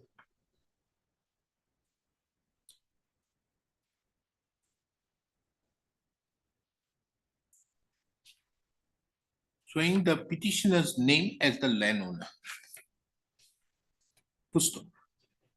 The petitioner was anticipating that the petitioner accordingly would be granted, given the approval and appointment pursuant thereto. However, to the shock and surprise of the petitioner, while the approval order dated 6/3/2023, the government of Nagaland in the Department of Animal Husbandry and Veterinary Science had granted the administrative approval for appointment to the post, to various posts, including the post which the petitioner applied, and thereby approving the name of the respondent number 4. Being aggrieved, therefore, the petitioner has approached this court under Article 226 of the Constitution. The record reveals that the respondent numbers 1, 2, and 3 had filed an affidavit in opposition, wherein it is the specific stand that in the willingness certificate enclosed as Annexure A to the said affidavit in opposition, there was no conditions attached thereto regarding granting of any contracts or for granting appointments in lieu of the donation of the land. It was also mentioned that the respondent number 4, being an indigenous habitant of Tuansang, the respondent number 4 was given, case was considered for appointment to the vacant post on the basis of an office memorandum dated 4/6/2016.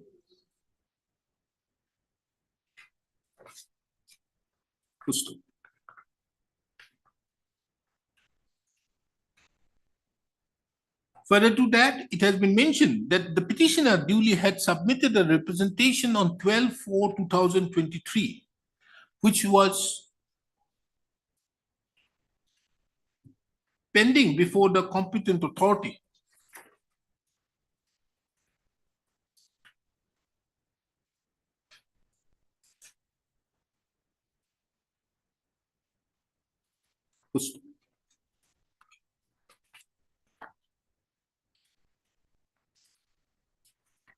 Where is it mentioned that the petitioner respondent number 4 did not apply? Lordship, the same document, page 13. Affidavit in opposition.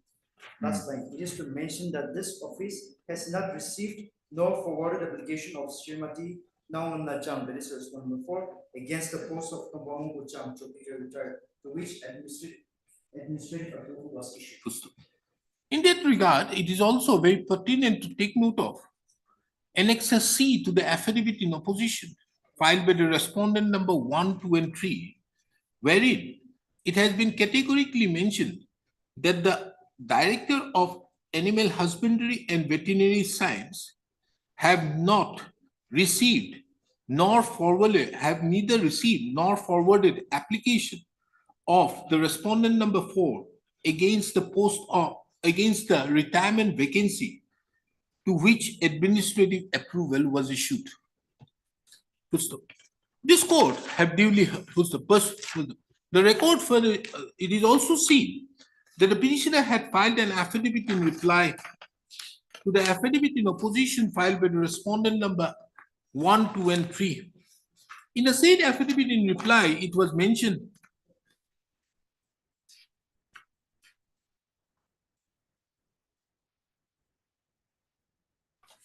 that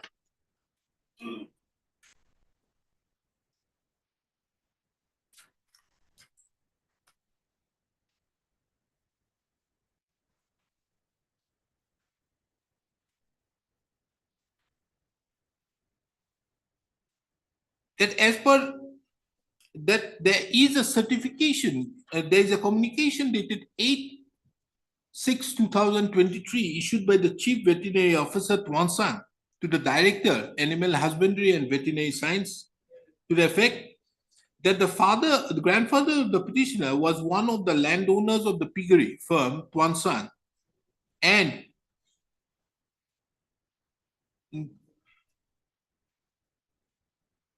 that neither the grandfather of the petitioner nor his children have availed any grade 4 post.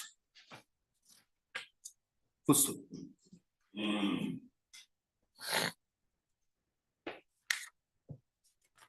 This court have duly heard the learned counsels appearing on behalf of the petitioner, as well as the respondent numbers 1, 2, and 3. It is relevant to take note of that the government of Nagaland has a policy for granting appointments to grade 4 posts under the government of Nagaland on land ownership basis. The said policy is contained in the notification dated 5/3/2018.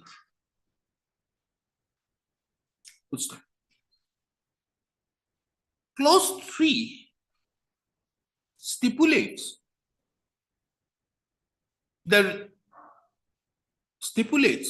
as to how the departments under the government of Nagaland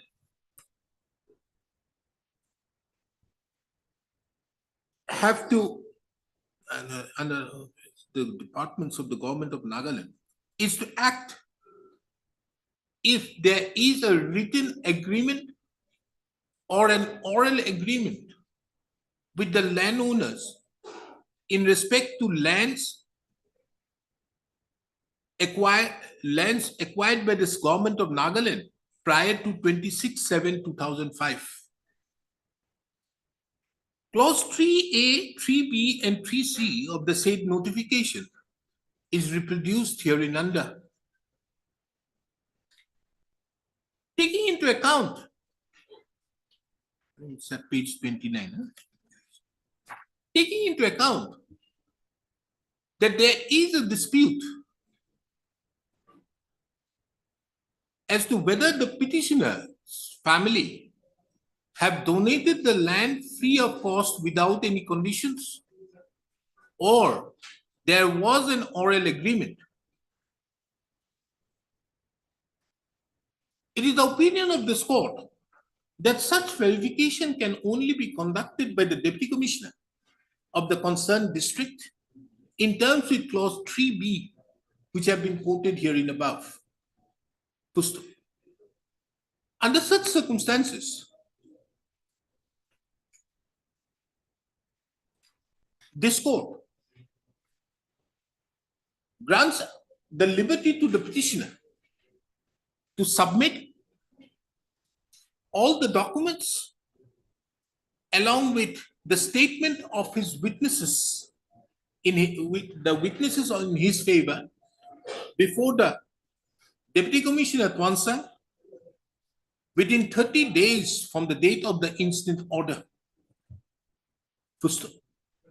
The Deputy Commissioner Tuan Sang shall be at liberty to take the statement of those witnesses of the government officials of the concerned department and the district administration at the time, in respect to the time when the land was donated, and thereupon shall make necessary recommendation as per his upon arriving at a decision.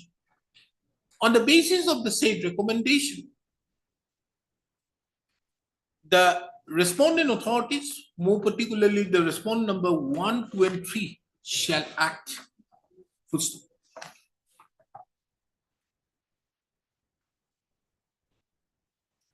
The full stop.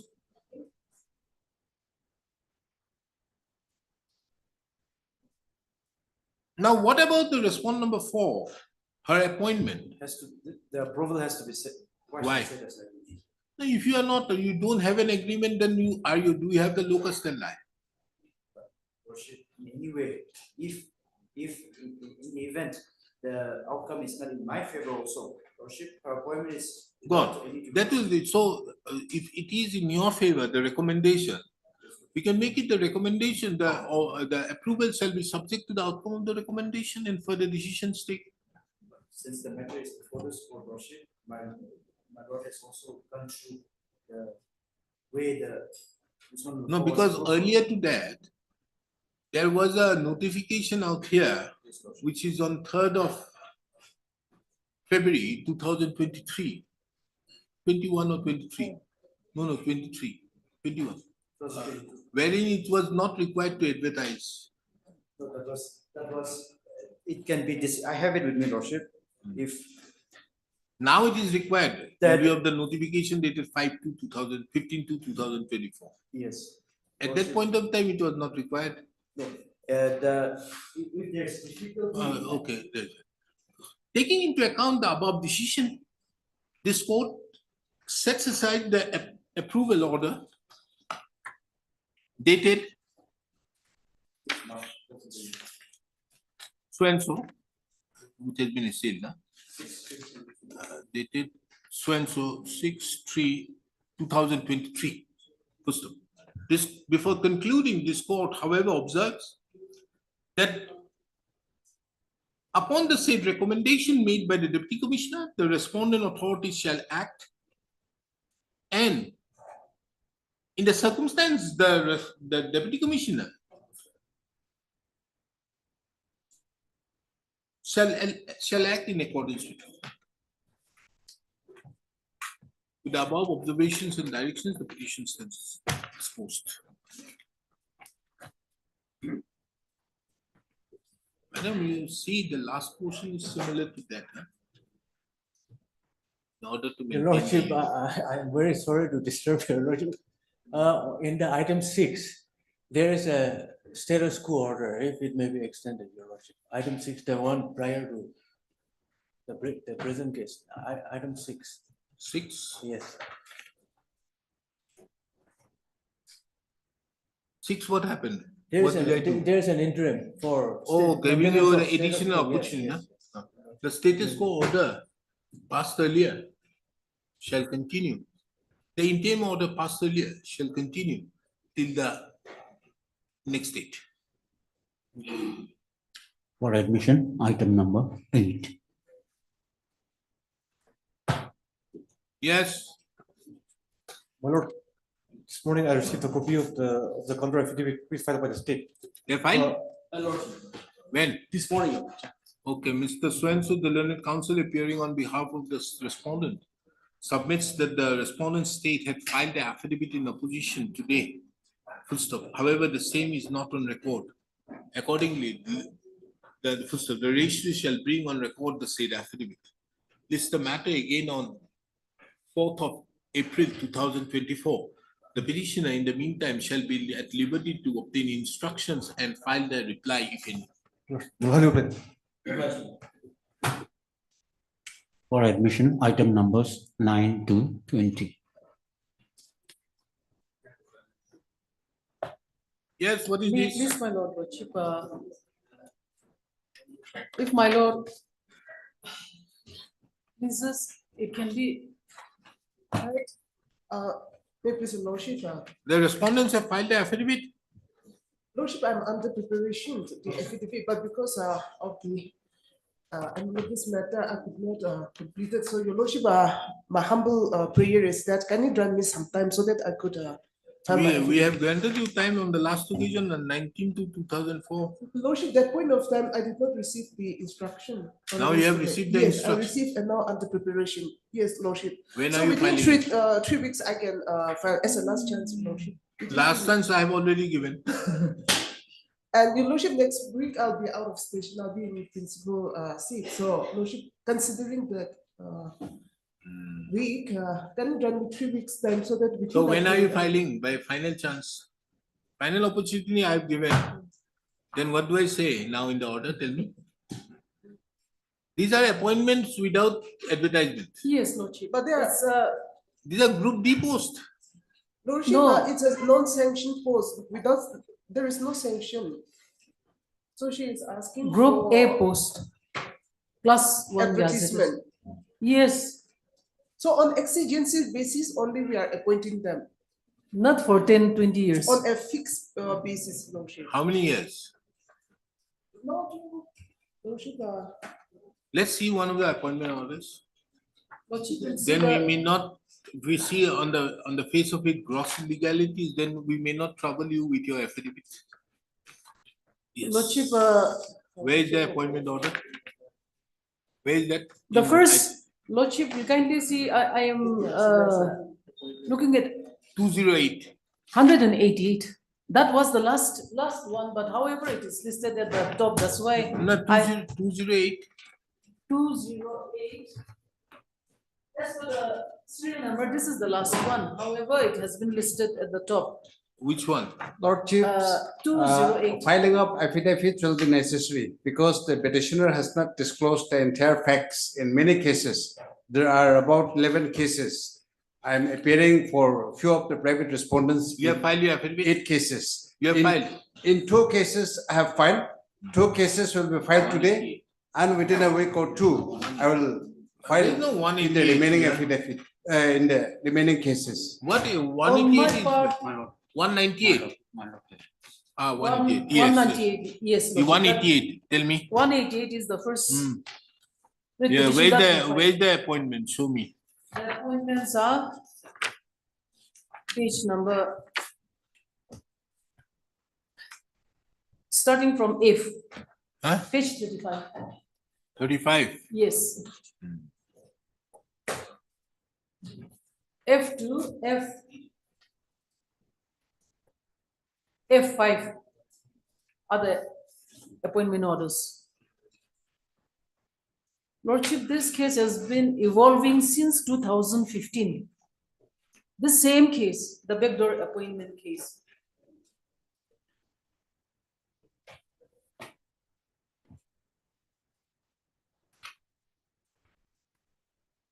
Now, here, the recruitment process has not No, started. no, not even one. Not in all the 11 writ petition, there was no recruitment process. No, no, understood. When is NPSC going to start? No, Lordship, because these people, there is no post, so. No, these here, people are here not- it said, the contractual engagement is for a period of 1 year Yes, or till finalization of the recruitment process by NPSC, yes. whichever is earlier, Yes. and may be terminated anytime without notice. So we have been advertising those posts with Lordship, Huh. yes. Then, No, that is not. We have been advertising that petitioner did not participate or participate and did not qualify. That it's not the Lordship, fault that of is the not government. another, no. I have stated in my, No, understood, understood. Because Now, Lordship- let us go on this aspect.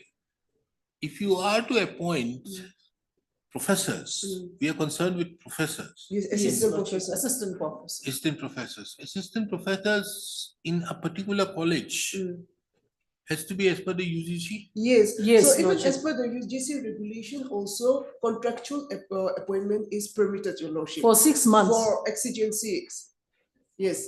So all those things I will be annexing my. Now, understood, but affidavit. 6 months. I have the, Can you happen in this manner that all this time, because these appointments have been given from But those are 2011? only without post, your Lordship, without post, there is no post. but still then even contract appointment has to be advertised. That is the law, Lordship. Be it even for a 6 months or whatever. Most of them, they have been extending and it's now more than 10 years above, most of them, Lordship. So here the question is, even contractual appointment, the law is very clear. That advertisement has to be made. Now in their affidavit in opposition in all the same, they are raising objection on laches and delay and maintainability of this writ petition. Lordship, all this have already been done. This is the 4th subsequent writ petition, Lordship, where the first one was filed by the NGO in PIL, Lordship, in 2015. So the 700 and 54 or so class 1 gazetted, class 2 gazetted posts were appointed without advertisement, just like that. But these In are all not the- posts. These So- are only stopgap This- arrangement, this is not on- to sanction posts. Not sanctioned post, yes. Sanction posts and non-sanction posts in all my writ petition, it is they are saying not sanction posts, but here it is very clear. I have already set out in the writ petition itself, which are sanction posts, basing upon their appointment order, which are not sanction posts. That is also very clear. So whether sanction or not sanction, the question here is advertisement has to be made, be it contractual appointment. Lordship, in your wisdom, knows without advertisement, as per law, not even contract can be appointed. And this is a question where this is a class 1 gazetted post, that is assistant professor, the highest teaching faculty, and they are appointing the respondents and so others. In 2016, in that PIL, the state respondent issued an OM and placed before this honorable court on oath that they will no longer appoint ban on contract appointment. That was placed before this honorable court, and basing upon that, the that PIL was disposed of. Show me that. Where is it? Yes, Lordship, you can see. Come to.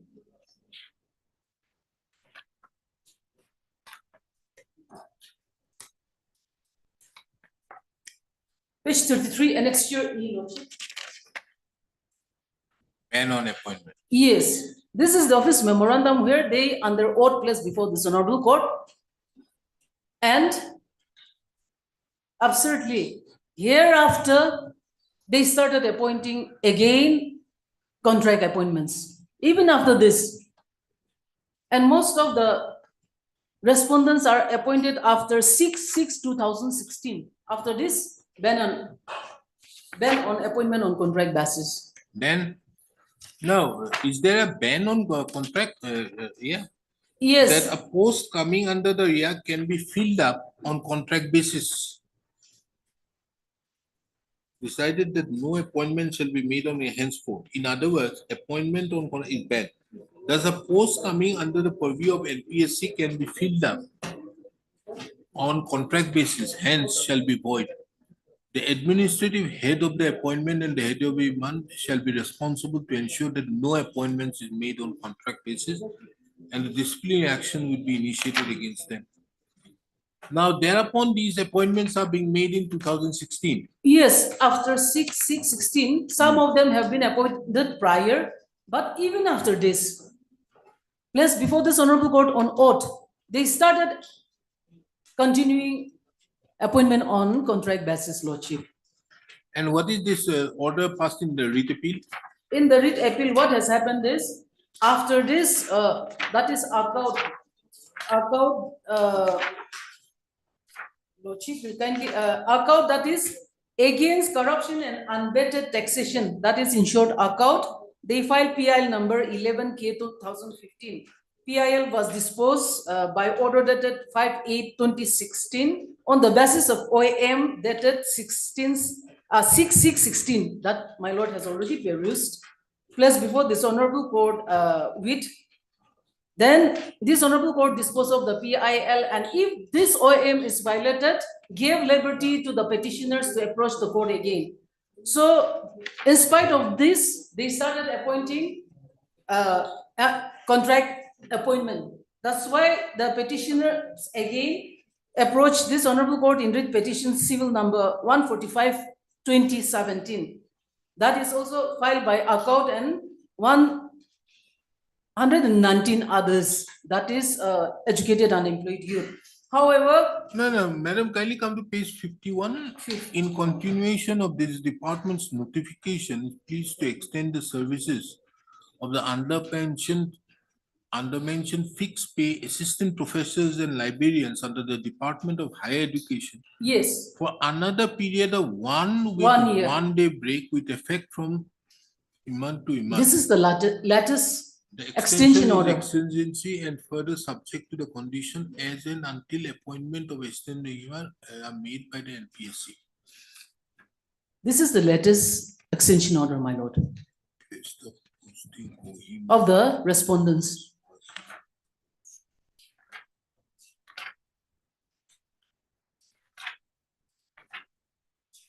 And these are not sanctioned posts. No, no. Lordship. Whatever sanction post we have been advertising, your lordship. So Through NPSC. these posts cannot be advertised. No sanction post we do not advertise, lordship. And Lordship, how are you having it appointment on contract basis in view of the ban? The UGC guidelines, your lordship, the UGC regulation of 2010 and But 2018. isn't it required to modify that ban? In view of, Lordship, it talks about the contractual appointment against UGC essential post, The government notification would be contractual appointment against essential post. But here is the question of a non-sanctioned post. this is against a non-sanctioned. Yes, the person, the petitioner are challenging against a non-sanctioned. Lordship, half of the posts are sanctioned posts. I have set out in my writ petition, Lordship. They cannot say that it's Those non-sanctioned sanctioned post. posts we had already The appointment published order in is the very clear, advertisement. Lordship. How will in a No, non-sanctioned post? then tell me one thing. Yes, yes, If it is, these are all non-sanctioned yes, posts, lordship. why in all the appointment orders, it has been mentioned till recruitment is made by the NPSC? Those are No. sanctioned posts. Some people were appointed against the sanction post, lordship. Some are appointed against. That's the sanction why. post. So there are So some. those posts were already advertised, your lordship.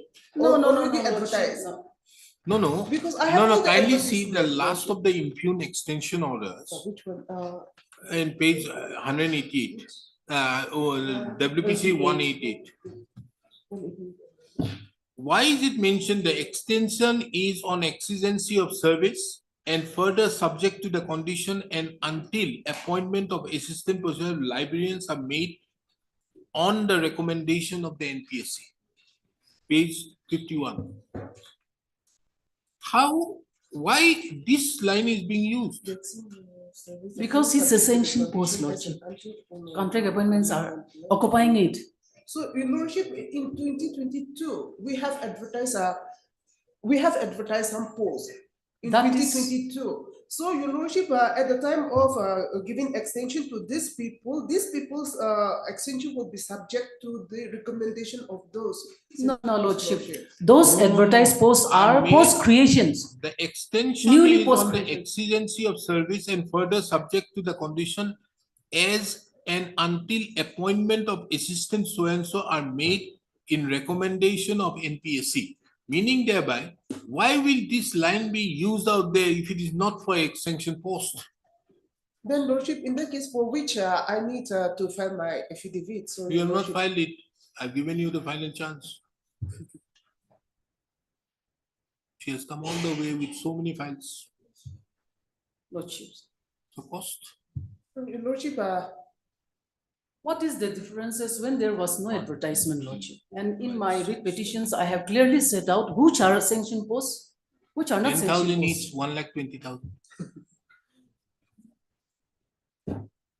lordship, my humble prayer is that I No, will. I've given you the final opportunity, you have not filed it. But the point of. Here are questions of appointments being made where they are alleging that you are giving public largesse or appointing some persons out there without the sanction, on sanction posts. That is the specific stand. Yes. Yes. And prima facie from the notification, it reveals that these people are being appointed on contract basis, subject to their appointments will be subject to recommendation being By the made by the NPSC. NPSC. Why does the NPSC have to make the recommendation? Because the NPSC will only make recommendation when you make a requisition in Yes. respect to the vacancies arise. Yes, we have made. Therefore, the yes. question of NPSC recommending does not arise if it is it is not a question of vacancy.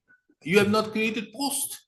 Lordship, last chance may be given to me. Last because chance I've already given. I received the Paraguay's comment very lately, and Lordship, since You got the last week, Paraguay's comment. I've been engaged in this court, so your Lordship. We will do one thing. You have the Paraguay's comments. On the basis of the Paraguay's comments, we'll dispose it of. Mark it as X. You have the Paraguay's comments, you admit it. Or pay cost, 1,20,000. Your Lordship, You may be helped by Mr. Jamil. no, even granting interest, justice. No, to the this is not petitioner also done because equally when to the be court, because on the last continued. occasion I made it very clear. When the order is being passed, these orders needs to be kept out there. Imposition of cost. You may take your responsibility of doing it by yourself, the payment of cost. Somebody has to pay. And help it.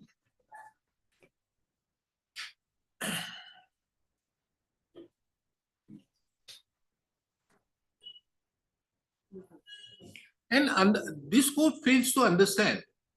In an assistant professor's job, Yes. even on contract basis, how are you paying 20,000? No, they are not paying 20, Lordship. 20,000. No. 10,000 initially it was Yes, there. but And now the it last has time is come what? to- Last, No, no. how much you were paying Last for? year, it has an 30,000 Lordship. So 30,000. Yes. So 30,000, how are you paying? How are you Exactly. paying if these people come under the UGC? And tomorrow, these people you are going to tomorrow to regularize between these people. Oh, they have been working out there, come up with a policy. Lordship, That is the fear they are having. one submission is that I'm not against the respondents, actually. Now they have to get their regular salaries, but what the respondent government is doing is, in all the sanction posts, they are appointing contract appointees and giving them only 30,000. So me, before this honorable court is that they also should advertise the post, they also participate, they also should get their regular salary. So in all the sanction posts, they are saying that there is no sanction post, but NPSC posts are being held by the contract appointees so that they will continue paying 20,000 past years for decades, and just last year or two, they have raised it to 30,000. So their modus operandi is that in sanction post, they are appointing contract appointees on a fixed pay of 30,000. So in fact, I'm fighting for both the sides. I think these schools, colleges needs to be closed. These are in complete violation of the UGC. Lordship. We close these colleges then. That is the only way. How can you have, this is a flagrant violation of the UGC norms. UGC norms does not prescribe. You require qualification, it's okay. No, But all those UGC features norms, we if you have, are Your employing Lordship. something, if you are a university recognized by the UGC, Yes, yes. then it has to have. Yes, we have. You all have to those. comply Yes, with that. We have. And how can Lordship. you pay 30,000? No, this Lordship. Have you made the UGC a party? No. UGC has not been made a party, but We make the UGC a party. And then ask the UGC why these colleges should not be closed. Lordship, I have UGC guidelines, 30th June 2010. No, as well you should as have the- made the UGC a party. This is a case where UGC, the main thing is UGC's guidelines. Lordship. These colleges have to have the requisite number of qualification is one, which they may have, I may not have, I We don't have, know. Your Lordship. We have. But the which We have. Your you Lordship. can't have. It There is are the- some Mr. other- Jamil is, Mr. Jamil may have, you are a appointing authority. Isn't it?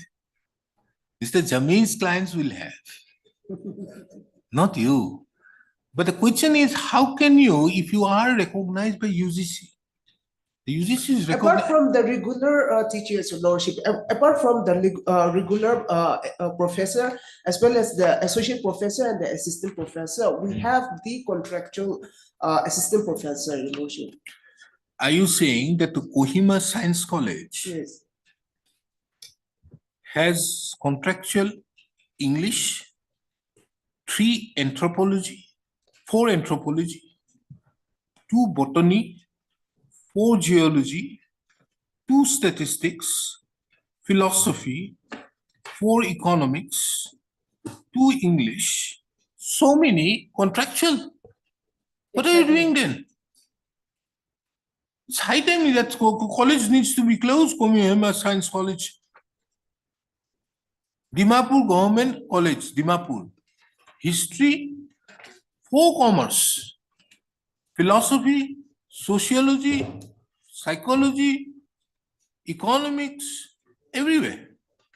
Heck, government college. This goes See, all these colleges.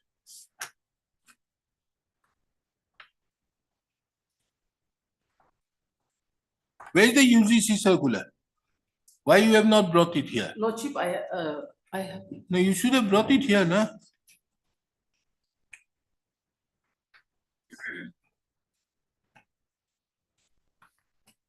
That is 2010.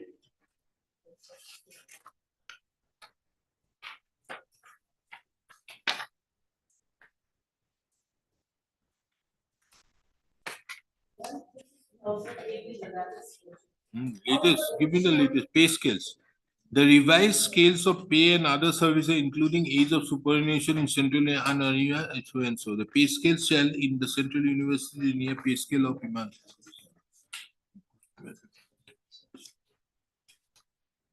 Lordship, appointment on contract basis is at page 58. I have just, no, the smaller one, 2010. They were, some of them were covered under this. That's why I want to read out first. That is Page? page 58. Where 58? Yes, Ah, the 58. first one. Teachers Appointment- should be appointed on contract only when it is absolutely necessary and when the student teacher ratio do not satisfy. In any case, the number of such appointments should not exceed 10% of the total number of faculty position in Iman. The qualification and selection so and so Iman, the fixed so and so to say should not be less. Kindly see, the fixed emoluments paid to such contract teachers should not be less than the monthly gross salary of a regularly appointed assistant professor. Then isn't it in complete violation you are doing this?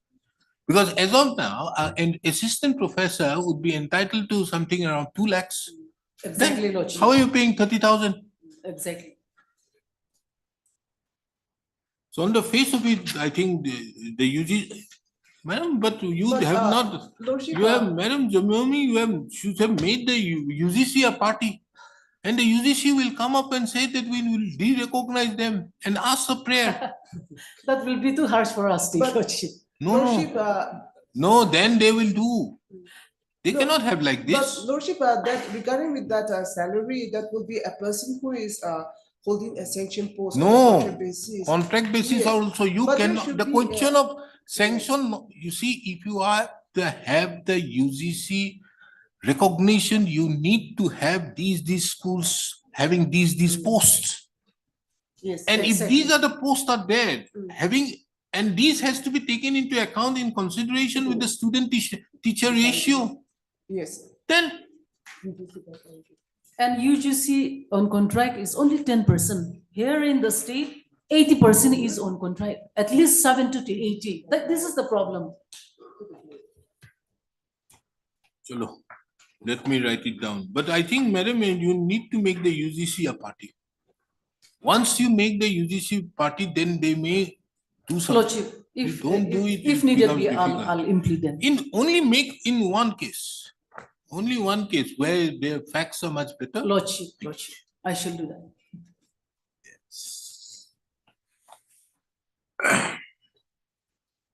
This court, by an order dated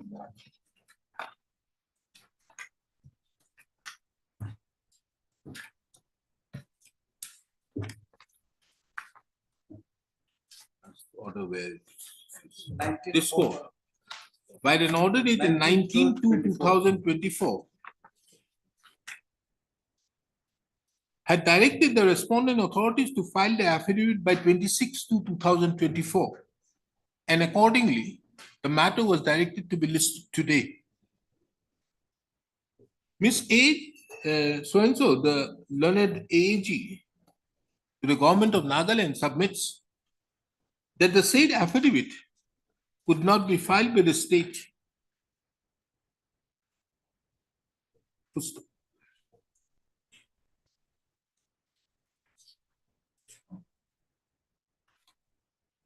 On the ground that the instructions have been only received recently. Yes, Lordship. This court had also heard the respective submissions made by the learned counsels for the parties. From a perusal of the materials on record, it reveals that various appointment orders on contractual basis have been given to the respondents, to the private respondents. And at a salary, that too without an advertisement. These private respondents. Many of us have faced interview. It was Advertised. And on the basis of the advertisement, we appeared. Some of the petitioners appeared with us, they failed, and then they are approaching this honorable court. This is the fourth round of litigation. In the three round of litigation. You have filed an affidavit. Where is the advertisement? Wait. They have advertised. On the basis of the advertisement, we have applied. Where is your Where is advertisement? the advertisement? Now show me where you have filed an affidavit in reply. Affidavit in opposition one in WBC number 188. Where is the advertisement? Lordship, I have filed affidavit in 189. 189. No, 188 also it has been filed. 188 also. There is no affidavit. On the recommendation of the selection committee constituted by number so. Where is the advertisement? Where is the advertisement? Page 9. Huh? In WPC number 189 of 2023. Page 9. Page 9 is not the advertisement. But this is, see the appointment orders. Where? In page 7, advertisement is there. Page 7. Affidavit filed by the respondent number 5, 7 and 11. No, Lordship. 6, 8, 9, 10, 12 and 13. There is no affidavit in opposition. We don't have here. In WPC number 189, there is an affidavit in opposition filed by the respondent number 5, 7 and 11. This is, I'm appearing for 6, 8, 9, 10, 12 and 13. Yes. Where is it? We have filed a study on the. I do not know whether it is on record. Otherwise, advertisement is there at page 7. It is not on record. Anyways, Pending regular recruitment, the advertisement says. That this also have been placed before this honorable court in the previous writ petitions. This is pending regular recruitment through NPSC, Lordship. okay, just what did I write? From a perusal of the materials on record, it reveals that it is the case of the petitioners that the respondent authorities are appointing the private respondent, have appointed the private respondents in various colleges recognized by the UGC as assistant professors, that too without carrying out any advertisement. Exactly, Lordship. Full stop. It was submitted that as per the regulations, UGC regulations of 2010, it has been categorically mentioned that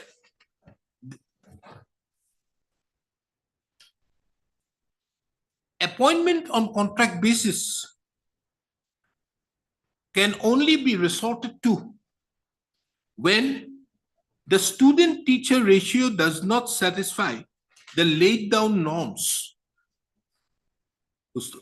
In any eventuality, the number of such appointments on contract basis should not exceed 10% of the total number of faculty position in the college of the university.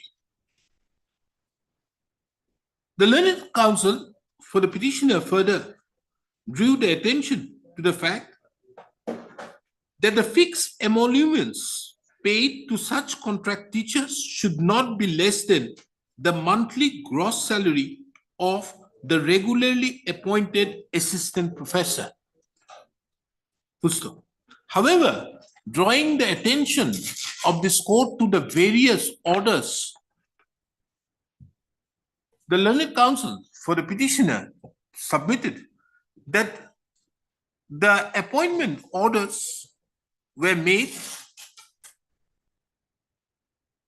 on contract basis And the salary which have been paid have been recently increased to 30,000 Yes, 2 years back, recently. recently. 30,000. Lordship. Full stop.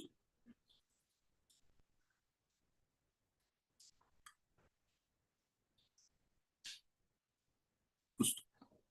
This court have also heard the learned AG who submitted that all these appointments were made against non-sanctioned posts. And as such, the question of advertisement does not arise. She further submitted that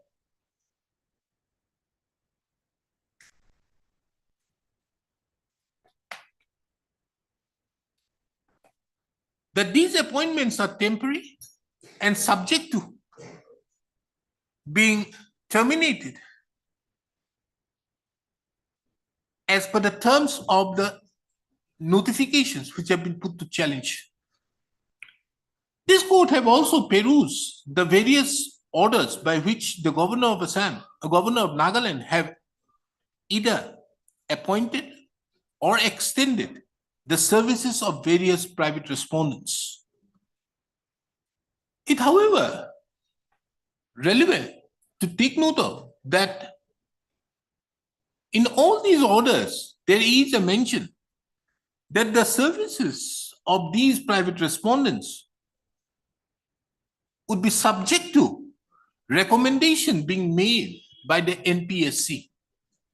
Under such circumstances, a question duly arises as to why, in respect of non-sanctioned posts, the question of a recommendation of the NPSC would be required.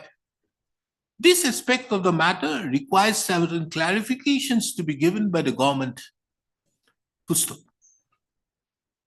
Mr. C.T. Jamid, the learned senior counsel appearing on behalf of some of the private respondents, submits that the private respondents were selected, some or all, Most of them. that most of the private respondents to whom he represents have been selected pursuant to an advertisement process. No, He further submitted that the petitioners have also participated in those advertisements pursuant to those selection process pursuant to the advertisements. Full stop. A reference was made to an affidavit filed in WPC number 189/2023. Full stop. However, the said affidavit is not on record. Full stop. just one clarification, Lordship. In the No, it's okay. notification is 2011. The petition, none of the petitioner participated in it. He says. Yes, he He says. says. I have not Yes. said. Lordship. He says. Full stop. This court, upon hearing the learned counsels, is of the opinion that in order for passing effective directions, the petitioner, effective directions, more particularly in view of the fact that these colleges would require recognition under the University Grants Commission. The presence of the University Grants Commission would be required for a proper adjudication. Ms. So the learned counsel for the petitioner, submits that appropriate application would be filed in that regard. Full stop. This court though had granted a final opportunity to the state respondents to file their affidavit, but in the interest of justice extends the period for filing their reply affidavit in opposition on the ground, extends the period for filing the affidavit in opposition, so thereby directing the state respondents to clarify as to whether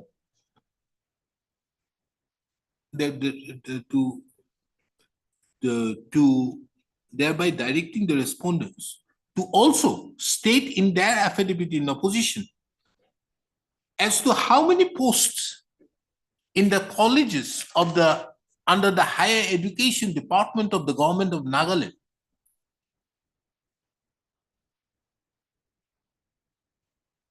are meant by on contractual basis and how many posts are on regular appointments. The state government shall also state in their affidavit as to why in the appointment or extension orders, there's a reference made to NPS for as regards recommendation that the appointment shall be subject to recommendations, subject to filling up the vacancies on recommendation by the NPSC. That too when these posts, as per the submission of the learned AAG, are non-sanctioned posts. First. In addition to that, the state respondents shall also file an affidavit as to whether the payment of the contractual, the payment of the salaries to the various contractual appointees as assistant officers are in accordance with the prevailing UGC regulations. List on Lordship, can it grant me 3 weeks time? Your 3 Lordship? weeks Yes. time I'm Within giving. that period, I'll make sure that I'll do it. I'm under preparation, Your Lordship, so. Okay, we'll have it on 4th of April. Lordship, much Obliged. obliged. Number of respondents. Lordship, Not there. There is a number of respondents who are appearing in different. No, I've said about private, I've made a common order for everybody. Lordship, there's a part of matter, Which one? 1954, Which matter? 54 of hearing list, Lordship, part heart. So that may be upgraded, Lordship. Oh, that matter? No, we'll take it up. Don't worry. I'm coming back. I'll come back. Because there are a lot of matters. No, matters are finished. I'm not hearing matters. I'm not taking up. No. Your matter, I remember that matter. Interest seniority and the promotion. Huh? Interest- Yes. The recommendation of interest seniority. 7 and 8. Yes. 7 and 8. You were Various payment 7 amount. initially and then 8. Yes. And I asked you to find a judgment Then where part. the Yes. counsel appearing for the respondent Yes. has shown me one judgment on delay in latches. I Yes, remember for that. After this, I'll have a division bench and then the single bench. Published.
Somebody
want it. Want it.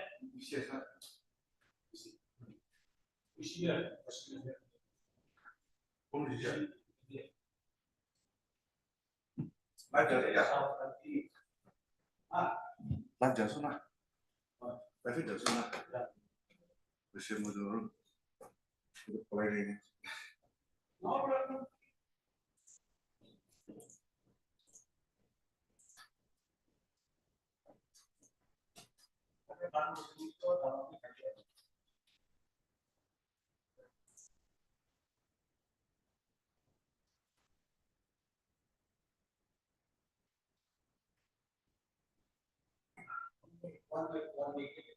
One week or 100. Understood. You have very better. Yes. Now look here. So I'm fixing it now. That's all.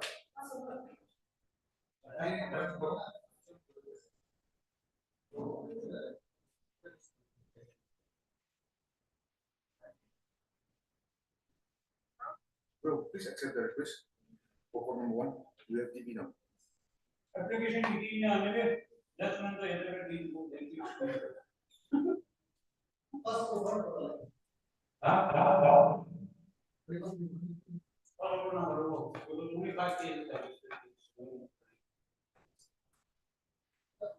It is other days.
I think so, item number 35.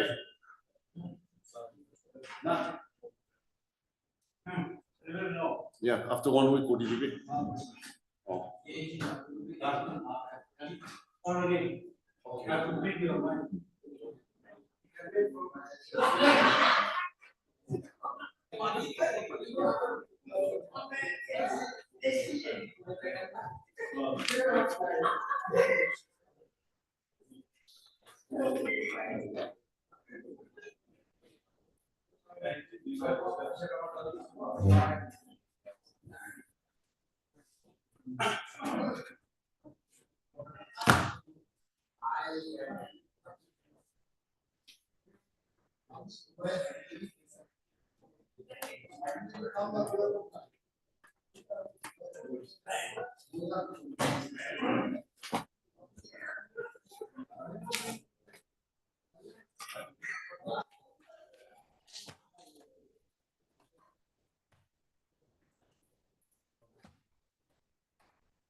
For admission, item number 1.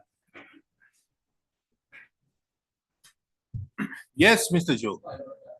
Yes, I contacted my client. Ah. I calculated that he had given me the word that he'll be able to finish by the first May. May? This is March. Okay, you get your funds after me. No, you have already said that 90% financial progress has happened. In one case, you have already received the entire amount. So no funds be released till you complete. Yes.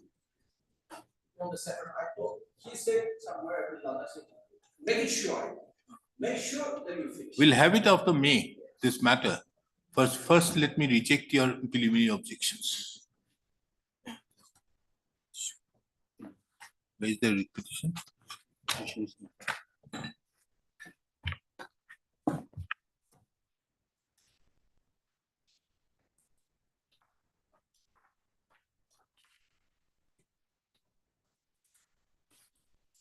Heard so and so, the learned counsel appearing on behalf of the petitioners. Mr. So and so, the learned AG appearing on behalf of the respondent numbers 1 to 4, 5. Who is appearing for the union? You are appearing? So and so For appears. 1 to 5. You are for 1 to 5. Yes, ma'am. Who is appearing for 6?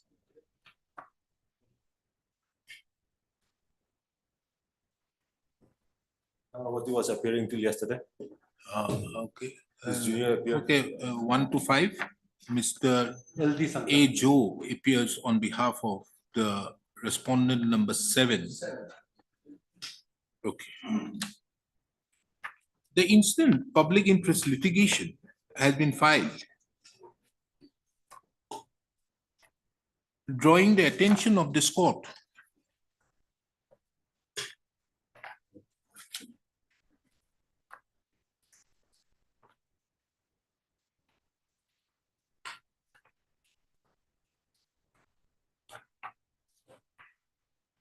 in respect to certain alleged illegalities in the construction of the work from Lefroy to Mohle,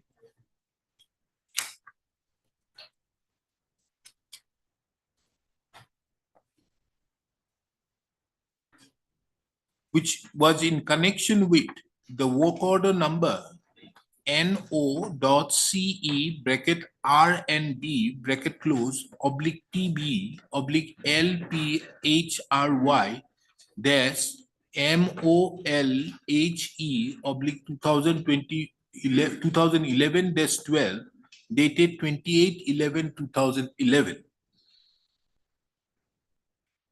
wherein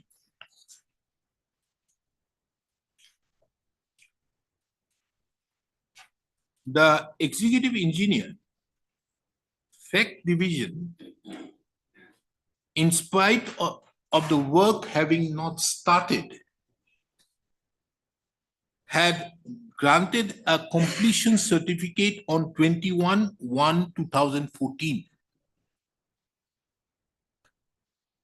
This very aspect is duly admitted by the state respondents also, in as much as the financial sanction to the said work was granted sometime in the year 2018.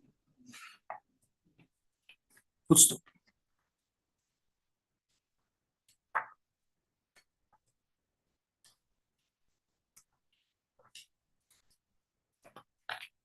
While the said proceedings was going on,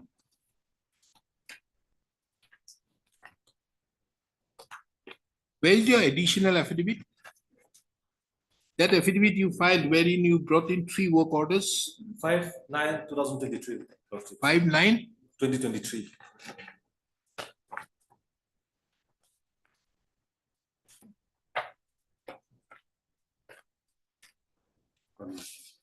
Said proceedings have been going on.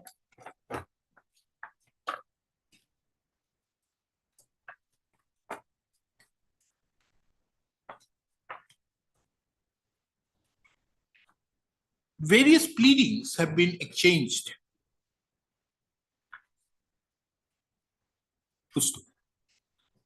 It was brought to the information of this court that the said respondent number 7, who was issued the work order on 2011 for construction of the road from Lefroy to Mohle,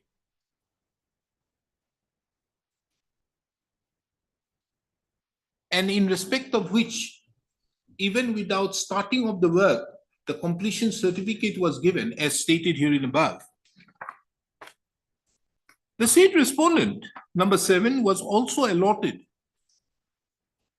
the work for construction of the road from Akhen, AKHEN, to Star Lake, which is 15 kilometers at a cost of rupees 569.27 lakhs.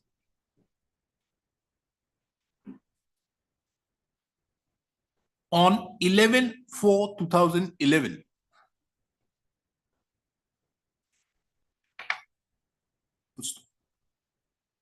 A perusal of both the work orders dated 20/11/2011 and 11/4/2011 show that the period of completion that the time granted for the completion of the work was 24 months in respect to each work.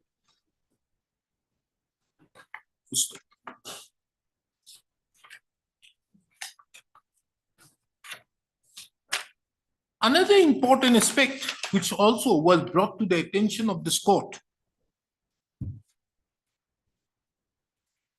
that another firm in the name and style of Nagaland Steel Engineering Works, which also belongs to the proprietor of the respondent number 7, was issued a work for construction of T-01, construction of the road from T-01 to Kanjang, Kanjang, 38 kilometers at an amount of rupees 2,672.77 lakhs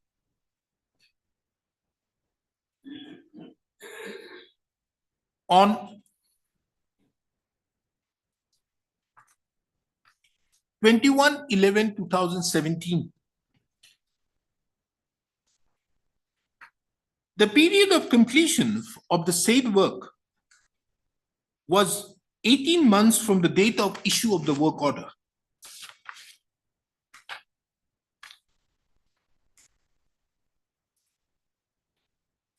Allegations have been made in the various pleadings that the works which have been allotted by the 3 work orders were overlapping each other.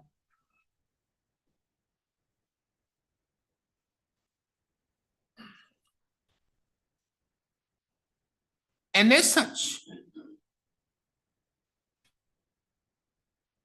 it was alleged that the state respondents have granted contracts to the respondent number 7, granted 3 contracts to the respondent number 7 for construction of a road which was overlapping, and thereby amounting to huge misappropriation of money.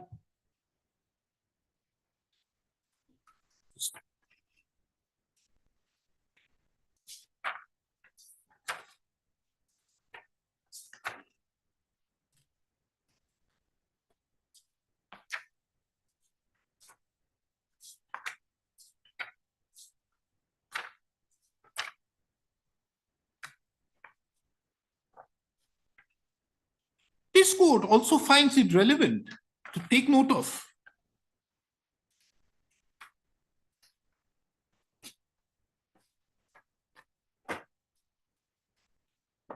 an order passed by this court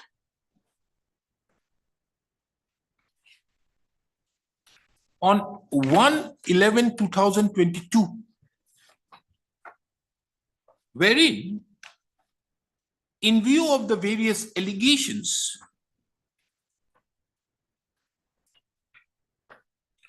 of overlapping and the construction work being not completed in spite of the period stipulated in the work orders having expired, having long lapsed,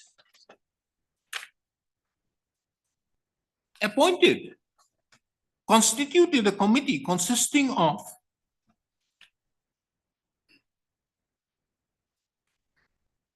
four advocates, namely, number 1, Mr. Joshua Seki, number 2, Mr. Mua Jamil, number 3, Mr. L. Likase, number 4, Mr. Aren Long. The said committee constituted was directed to make spot verification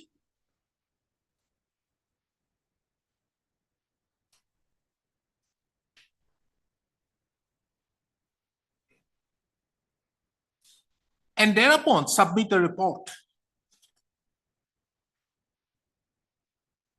On the basis of the said order,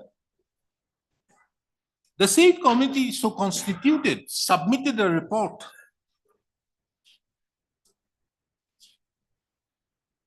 which is a part of the instant proceedings.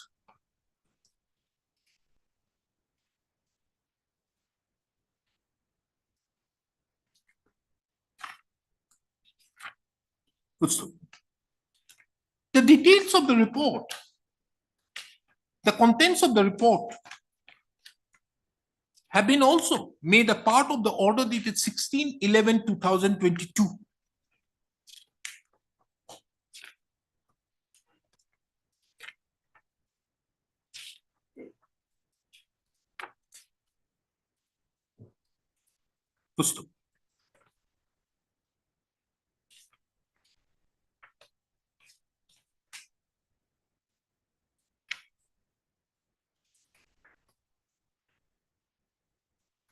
A cursory glance of the order dated 16/11/2022 as well as the report so submitted by the committee reveals that there are overlapping portions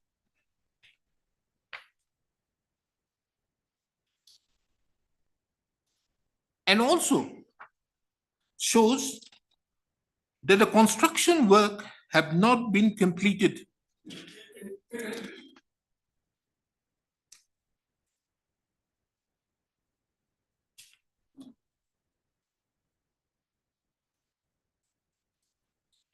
In all aspects.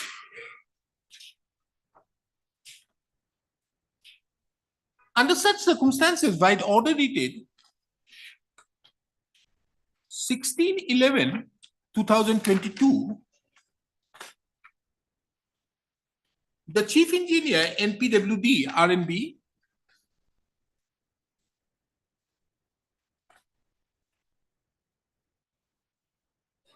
was directed to file an affidavit stating when the three projects should be completed, giving the timelines for each component of the work.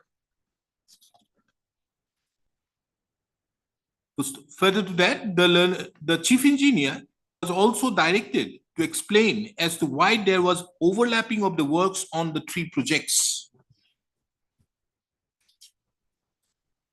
Pursuant thereto, on when that affidavit was 18th January. Pursuant thereto, on 18th of January 2023, Page 5. the Chief Engineer bracket PWD RNB Nagaland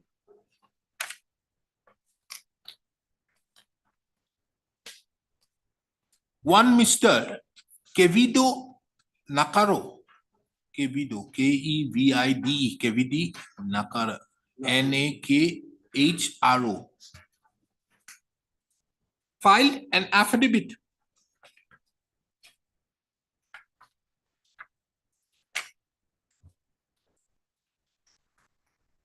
in the said affidavit. It was mentioned that the reports were submitted about overlapping was by the commissioner, by the commission, by the committee constituted.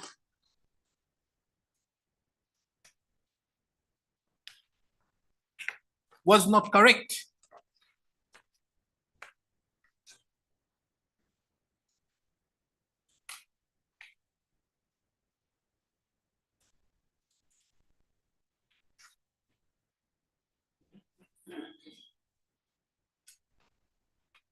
It was stated that though in the work order from Lefori to Mohole Post, the approved length, road length, was only 26 kilometers, but the actual length from Lefori to Mohole is 36.5 kilometers, including 2.5 kilometer length required for gradient correction on akin to Mohole section of the road.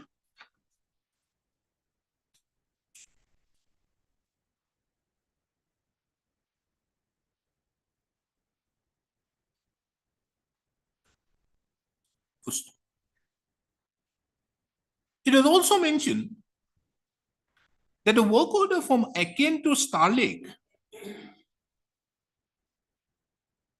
only mentioned about 15 kilometers, whereas the actual length from Aken to Star Lake is 19 kilometers.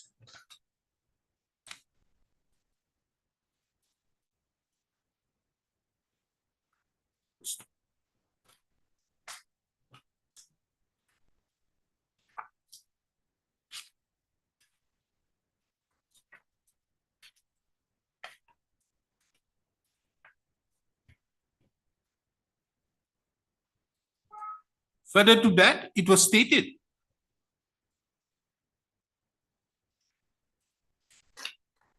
that from a perusal of the work orders and its nomenclature, there appears to be overlapping portions from Akem to Mohole Post. 12 kilometers, bracket actual length 14.50 kilometers. However, on actual ground, there is no overlap as the total length of the first and the second order bracket 15 plus 26 is equals to 41 kilometers, bracket close, is exactly satisfied by the actual length between Lefroy to Star Lake.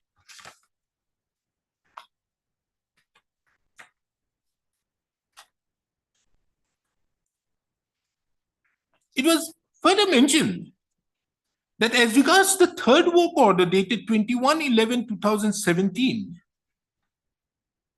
there is also no overlapping.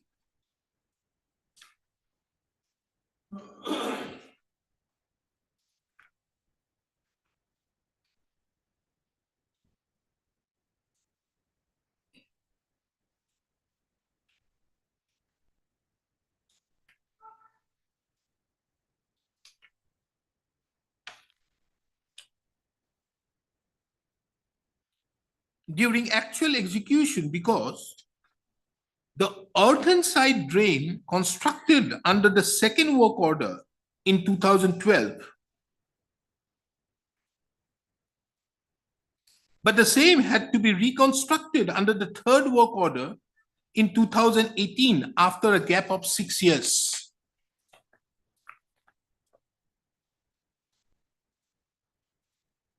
But it is very interesting to take note of. We, however, find it very pertinent to observe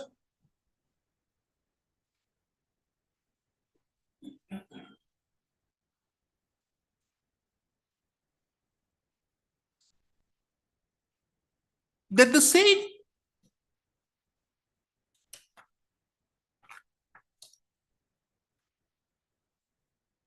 mentioned that the said reply in respect to the third work,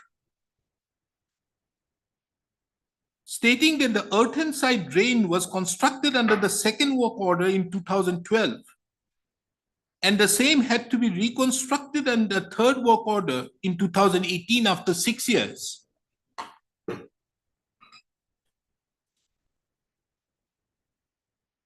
Seems to be preposterous, taking into account that admittedly the second work in terms with the second work order is yet to complete.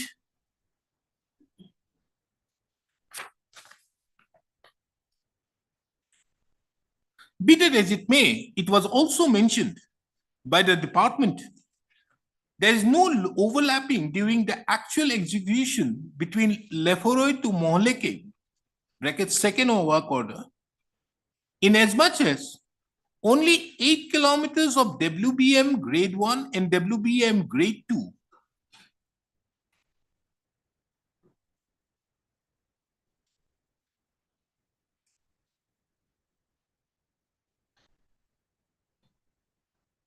and this work was carried out between Kanjang and Aken, KNJNG and Aken, which is beyond the third work order. Further, Lefroy to Kanjang is the portion included in both work orders by WBM work. On this portion was carried out under T-01 to conjunct third work order.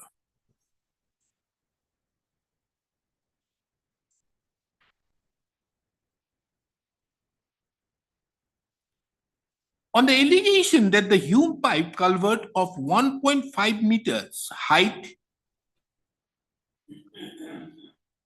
breast wall overlaps from Lefroy to Kanjang, it was stated that the culverts and breast wall under the third work order was constructed on T-01 to Kanjang section, and the culverts and breast walls under the second work order will be constructed on the section from Kanjang to Mole.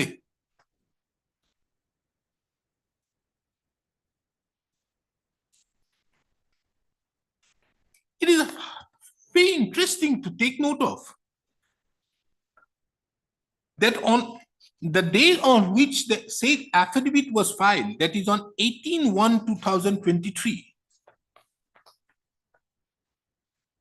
the chief engineer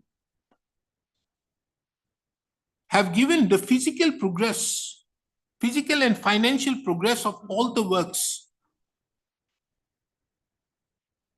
and enclosed the same as annexure 8, 9, and 10 to the said affidavit.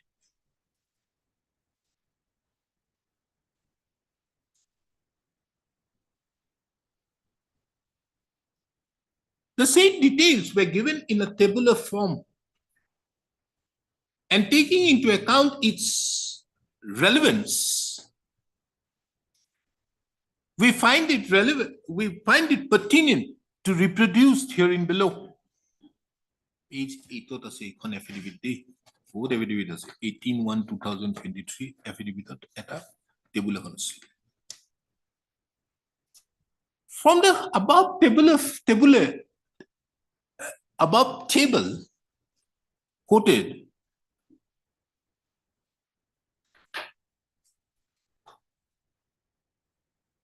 in respect to the first work order,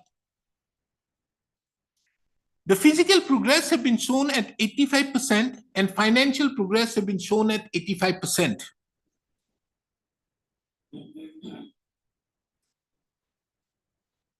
In the second work order, the physical progress have been shown at 46.34%, whereas the financial progress is shown at 88.47%.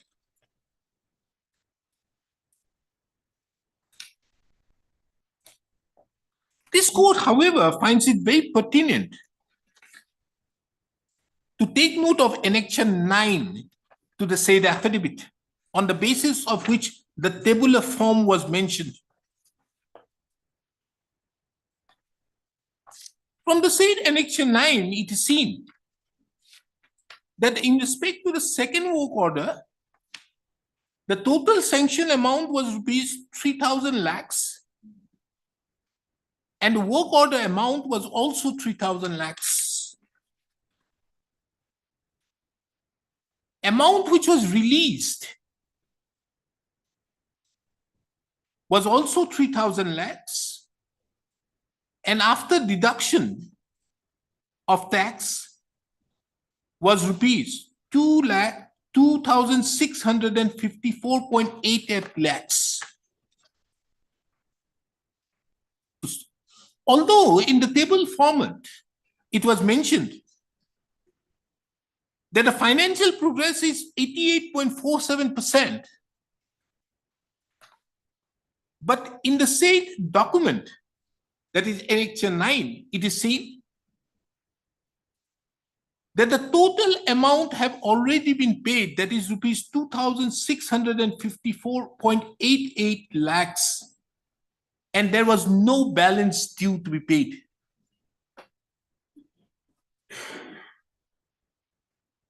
Now coming to the third construction work, that is the construction of work from T01 to Kanjang, it was shown that the physical progress was 54% and the financial progress is 53%.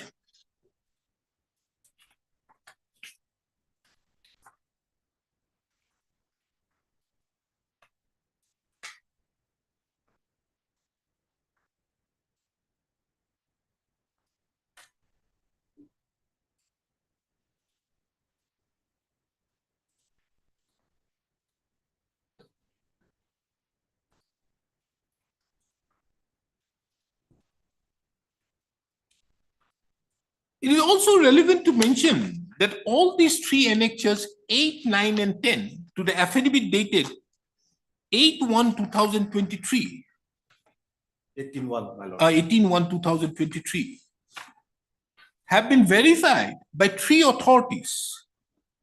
That is the executive engineer PWD bracket RNB, the junior engineer PWD bracket RNB, and the subdivisional officer PWD RNB.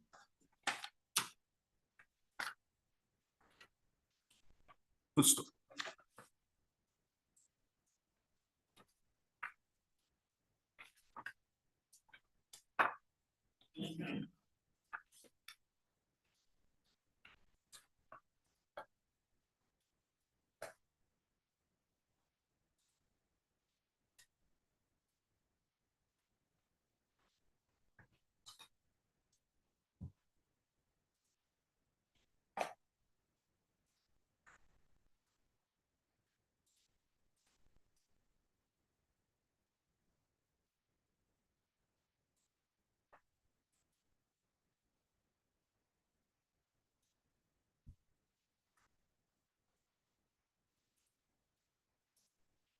This court further finds it relevant to take note of another affidavit filed on 23/2023 by the Undersecretary in the Department of Works and Housing, Nagaland. The said affidavit was filed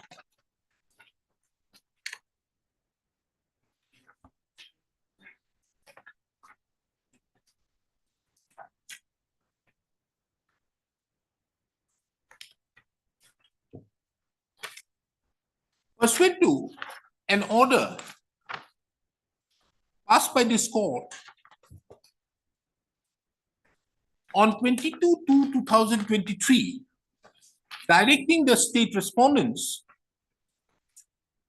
to apprise this court as to whether the money has been released to the contractor following the issuance of the completion certificate by the executive engineer.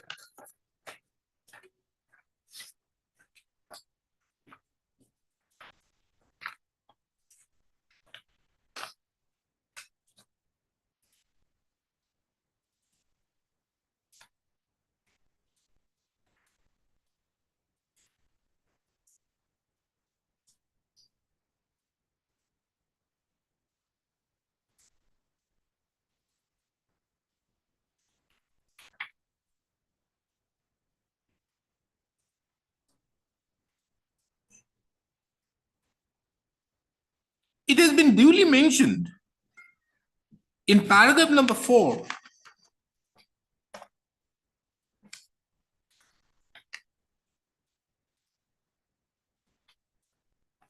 that after the completion certificate given on 30/4/2014 for the construction of the road from Lepore to Mohle post 26 kilometers under the non-planned bracket additionality bracket close, the amount of rupees 26.54 crores was released to the contractor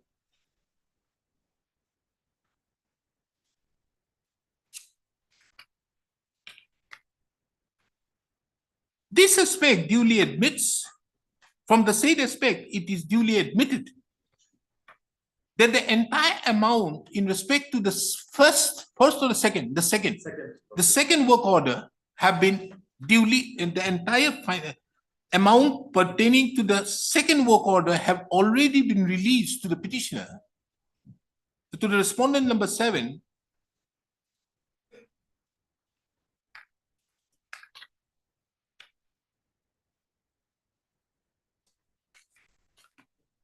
On the basis of the completion certificate dated 30/4/2014, in spite of the fact that there was no work started at that point of time.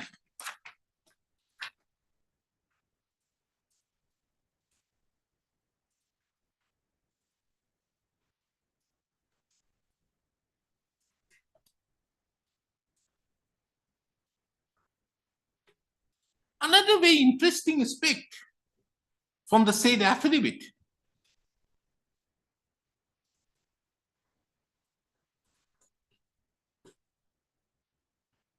which can be seen from the enclosure, that is from Annexure E to the said affidavit. And this seems to be contrary to the statement made, contrary to the enclosure to Annexure 9 to the affidavit filed by the chief engineer on 18/1/2023. Inasmuch as in Annexure 9 to the affidavit filed on 18/1/2023, it is seen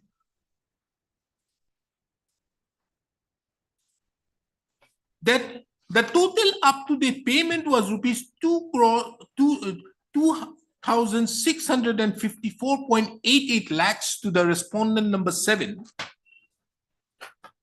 whereas in the affidavit, whereas in Annexure E to the affidavit dated 23/2023, the amount paid to the petitioner, the respondent number 7, was 2,619.88 lakhs, more than the amount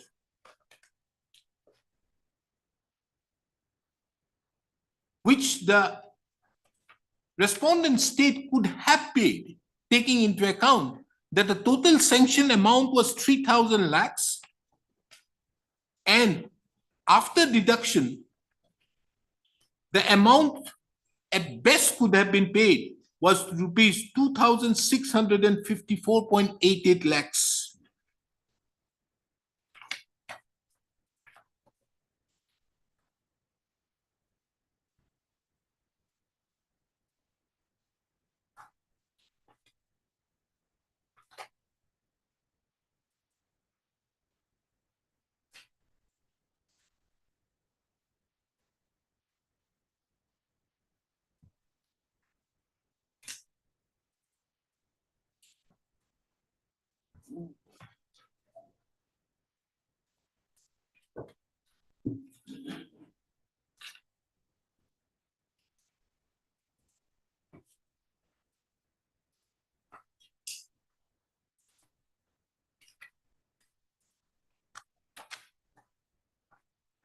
At this stage, this court further finds it relevant to take note of that though the respondent number 7 had filed a detailed affidavit in opposition on an earlier occasion,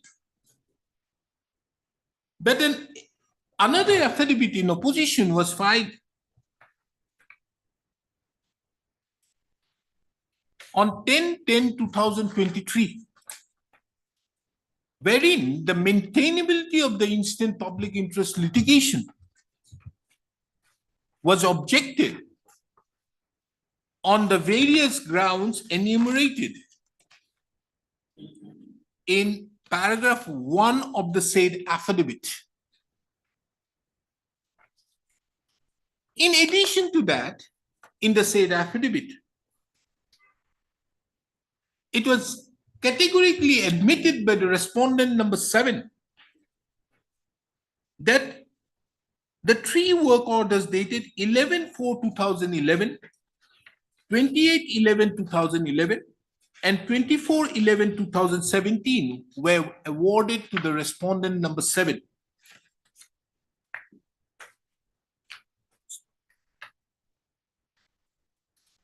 Annexure R2, R3, and R4 to the said affidavit is relevant inasmuch as from a perusal of the said enclosures, that is Annexure R2, it is seen that in respect to the construction pertaining to the first work order, the executive engineer PWD R&B had stated that the physical progress was 90% as on 9 September 2023.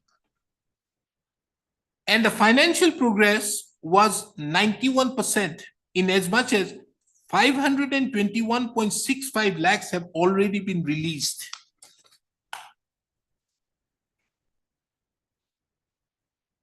And the financial progress was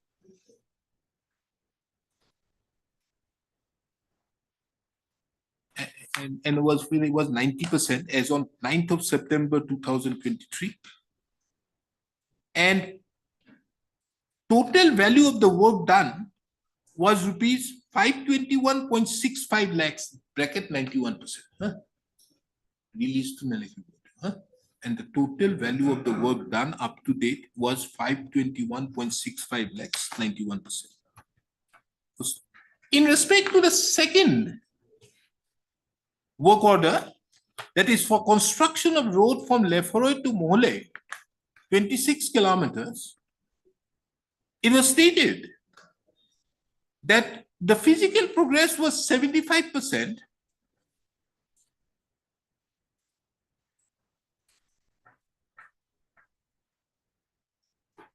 And the total value of the work done up to date was 26.54 crores, 88%.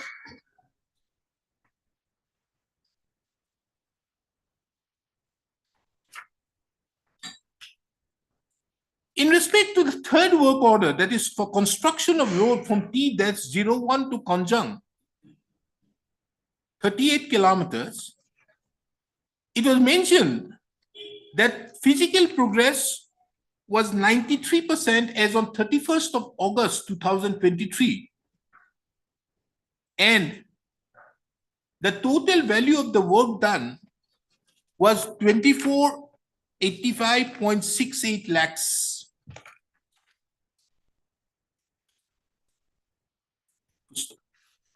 This court will deal with the preliminary objections at a subsequent stage of the instant order.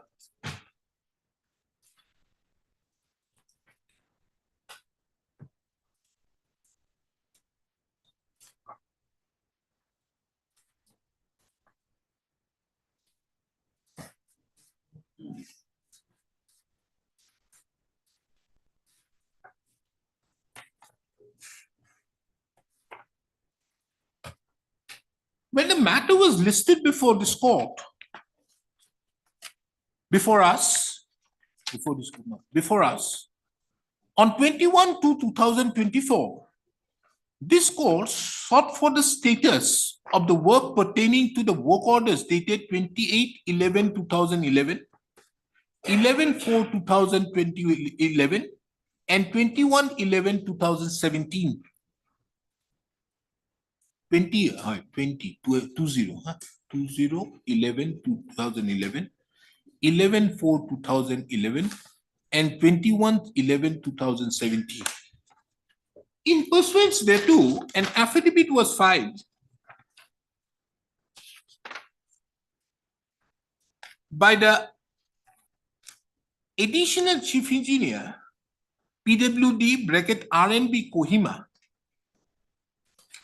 on 28/2/2024.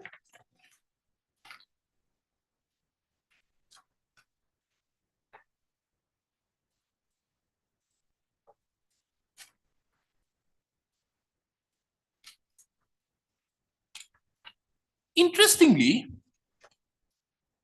in the said affidavit,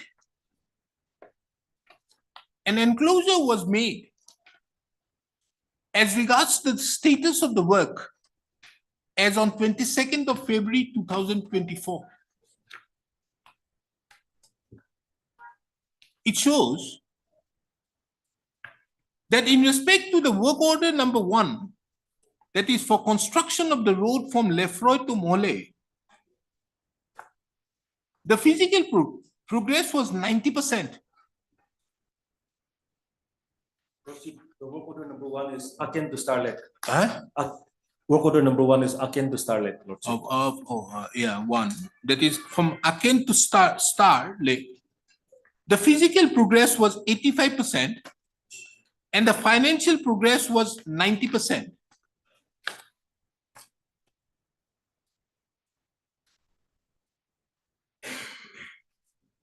Whereas this very same executive engineer, one Sri Vikarhe, Vikerhe,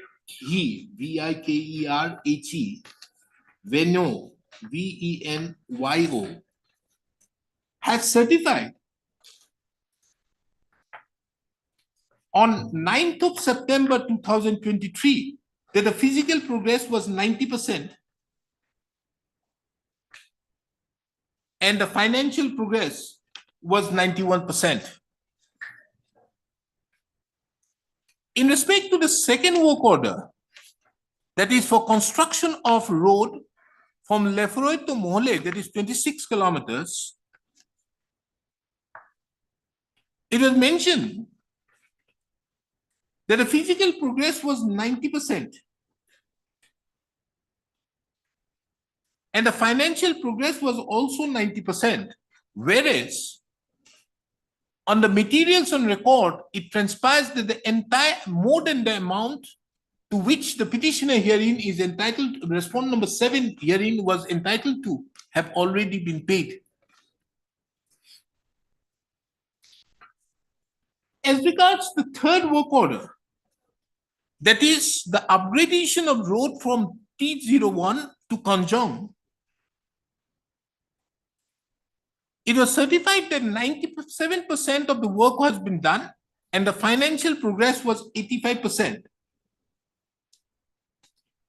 Whereas on 31st of August 2023, this very work was shown as physical progress of 93% and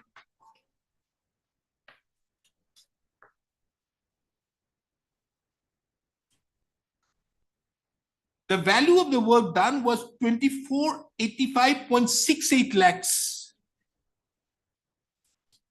which was much more than what has been stated in the said statement placed before this court in the last of the said affidavits.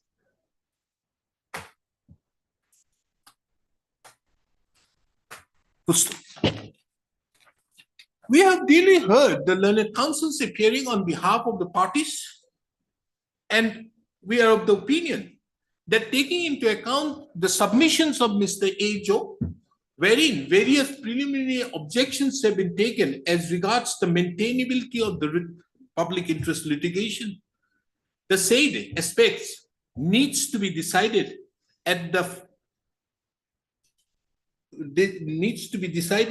before entering into the merits.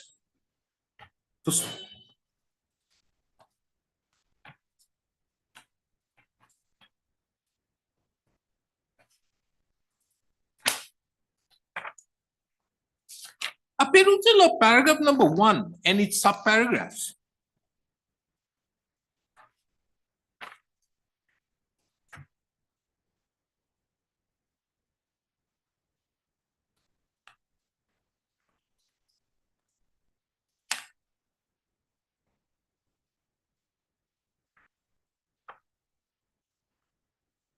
shows that there are primarily 3 preliminary objections. First, that the filing of a public interest litigation is not in accordance with clause 10, rule 10 of the Gauhati High Court bracket public interest litigation bracket rules 2011. Inasmuch as the respondents, the petitioners have not stated, hey, where is the Gauhati High Court rules? Have not stated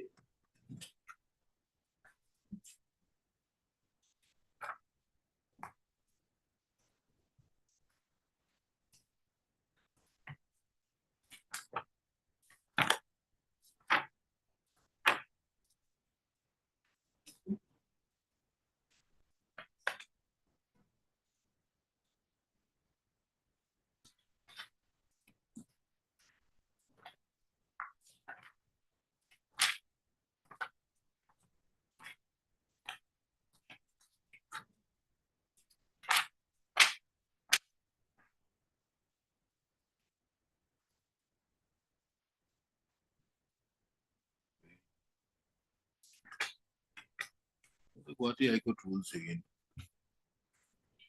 People have not done it properly.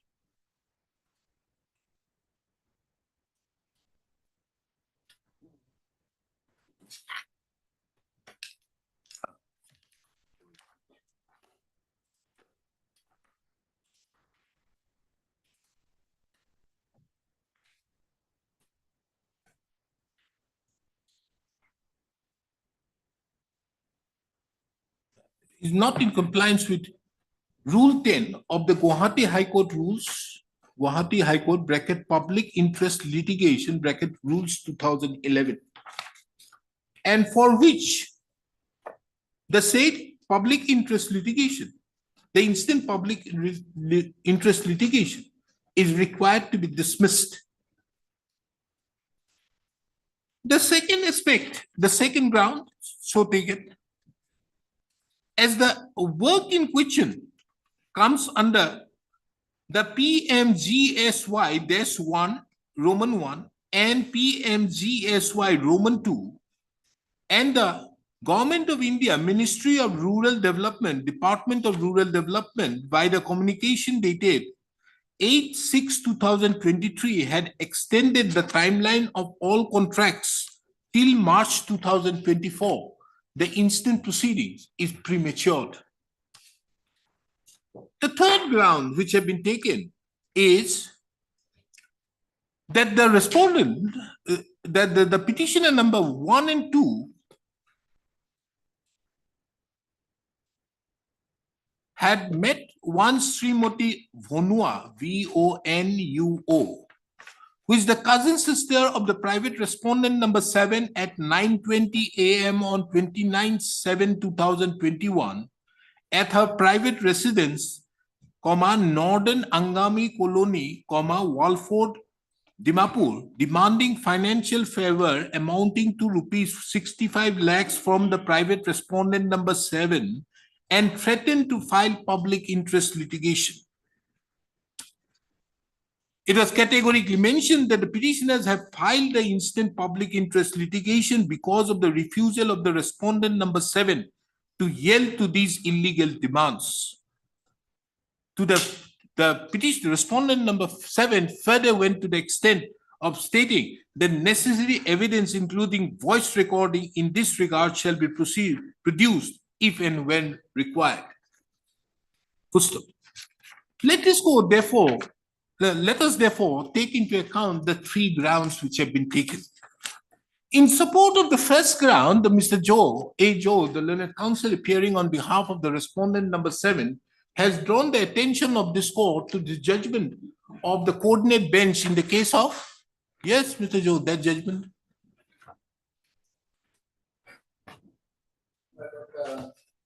The first one of the Justice 2017, Volume 2, JLP 443. JLP 2007, Volume 2.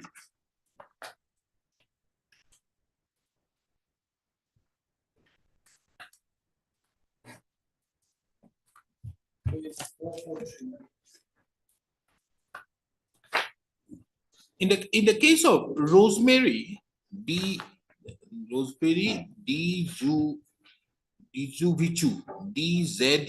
DZUVICHU and others versus the state of Nagaland and others, reported in 2017 2 GLT 443.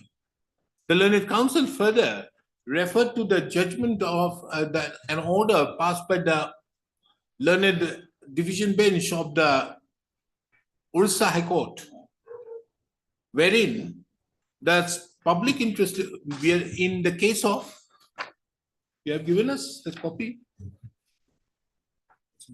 In the case of Disha, Jajpur, JAJPUR versus State of Orissa and others, an order dated 10/10/2023 in the case of Disha Jajpur versus State of Orissa and others, whereby the said public interest litigation was dismissed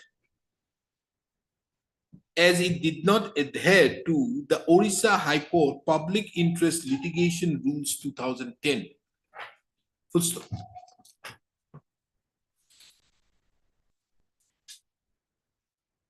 This court have duly, now we have duly taken note of the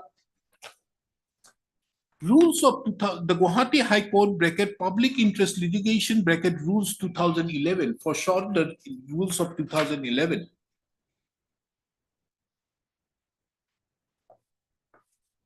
And we are of the opinion that the said rules are required to be adhered to by when a public interest litigation is filed. Be it as it may, this court have also taken note of Rule 11 of the said rules of 2011, which stipulates that notwithstanding anything contained in the rules of 2011 relating to the procedure for filing and entertaining any petition in the nature of public interest litigation, the High Court may suo motu decide to treat any matter or issue as public interest litigation without insisting on the adherence to the said procedure. This rule therefore makes it very clear that though it is obligatory on the part of the state of the public interest litigant to adhere to the requirement in terms with the rules of 2011, but non-adhering to the rules of 2011 would not divest the powers of this court under Article 2 to 6 to take into account certain illegalities which on the face of it appears. Under such circumstances, in the opinion of this court, taking into account that the coordinate bench in the case of Rosemary DJV Supra did not take into consideration the rules of the Rule 11 of the rules of 2011 and have not taken, the said judgment cannot be made applicable to the present facts. We have also given our anxious consideration to the order passed by the Orissa High Court, by the learned division bench of the Orissa High Court in the case of Disha, Jaipur, Supra. And we are of the opinion that the same cannot be made applicable to the present facts, taking into account that the same cannot be made applicable.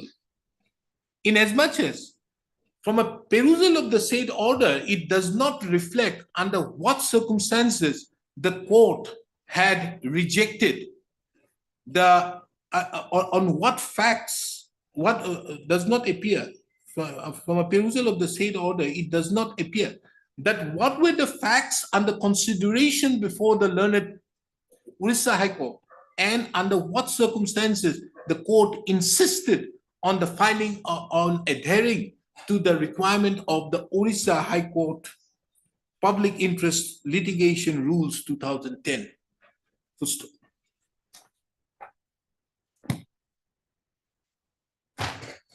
The second ground which have been taken is that the government,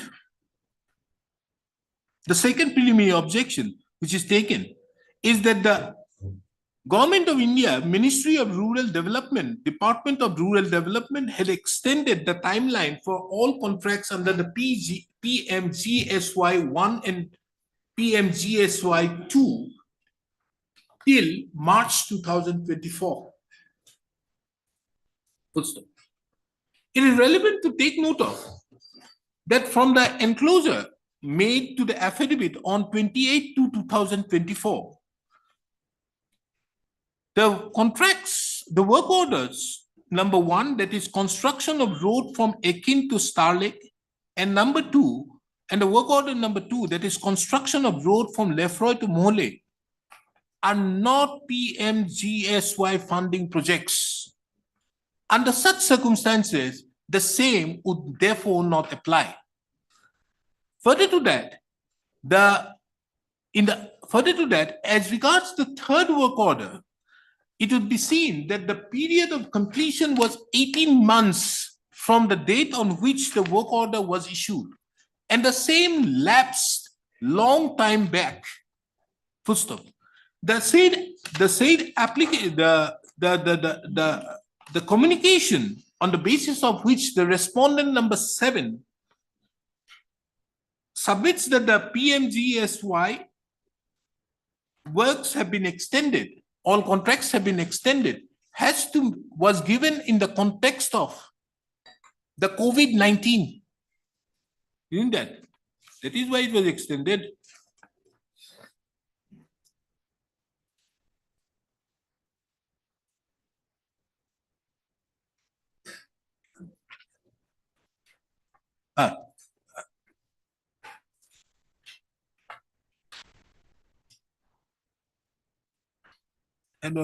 Was given, the said communication dated 8/6/2023 was issued by the Joint Secretary to the Government of India, Ministry of Rural Development, Department of Rural Development.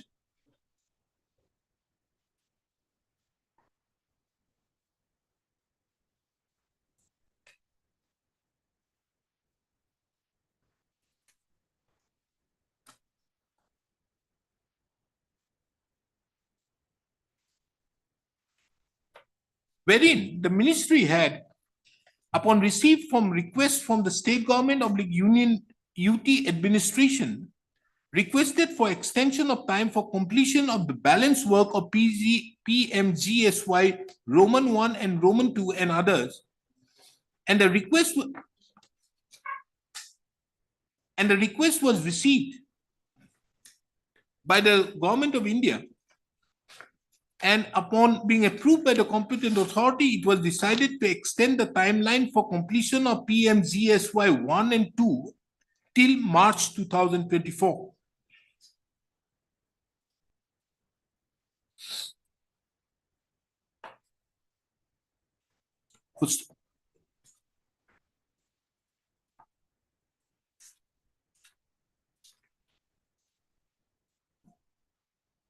Under such circumstances, the question, we are of the opinion that merely because there has been a grant of an extension in respect to a PMGSY 1 and 2 till March 2024, it is not known that the instant public interest litigation in respect to the third work order, the instant public interest litigation would not fail on that count.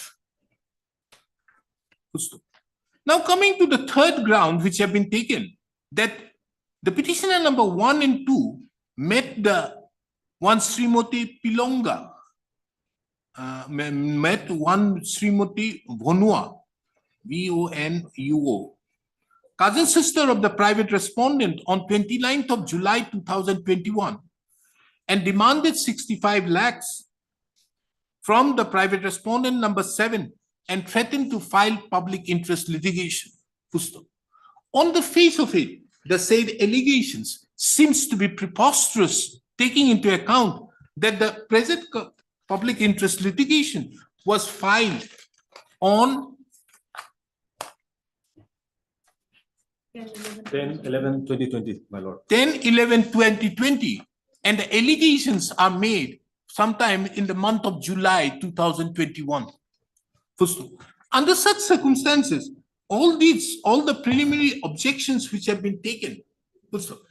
In addition to that, this court also finds it relevant to observe that take into account another objection which was taken by Mr. Ajo, to the effect that the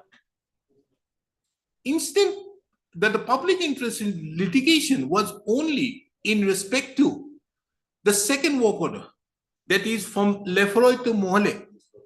And as such, this court, without there being an amendment to the public interest litigation, cannot take into account that cannot take into account the illegalities, if any, in respect to the work order, the other two work orders. In the opinion of this court, the said submission is completely misconceived, taking into account that the technicalities does not that the technicalities cannot be that once the court is in session of a public interest litigation, technicalities cannot divest this court of adjudicating a public interest litigation. First,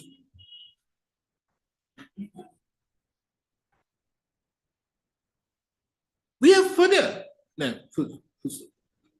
in the backdrop of the above considerations, we are of the opinion that the preliminary objections so taken for dismissal of the writ petition at the public interest litigation at the outset are meritless, and for which the said preliminary objections are rejected. We have also heard the learned counsels appearing on behalf of the parties. The interest of the petitioners herein primarily relates to having not been provided with the proper road access. Under such circumstances, this court had put a specific query, pointed query upon Mr. Ajo, the learned counsel appearing on behalf of the respondent number 7, who is presently carrying out all the works in respect to the 3 work orders. Mr. Ajo, upon instruction, submits that although the respondent number 7 would be in a position to complete the work sometime in the month of April 2024, but however, as a matter of abundant caution, the respondent number 7 seeks time to complete the work by 31st of May 2024. We are of the opinion that as accessibility of the road and the deprivation of the petitioners primarily relate to the not having proper road access,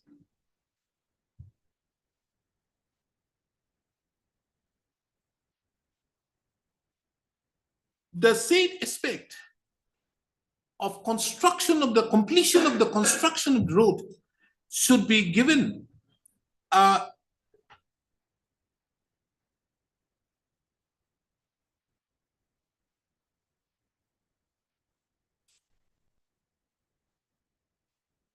more primacy, taking into account primacy. Under such circumstances, we defer the further adjudication of the instant public interest litigation to 3rd of June 2024. In the meantime, the respondent number 7 is directed to complete the work on or before 31st of May 2024. Further to that, we direct the respondent authorities not to disperse any amount to the petitioners, to the respondent number 7, in respect to the 3 work orders, without taking the leave of this court. It is, however, open to the respondent number 7 to file appropriate applications in the meantime if the work is completed, seeking release of funds.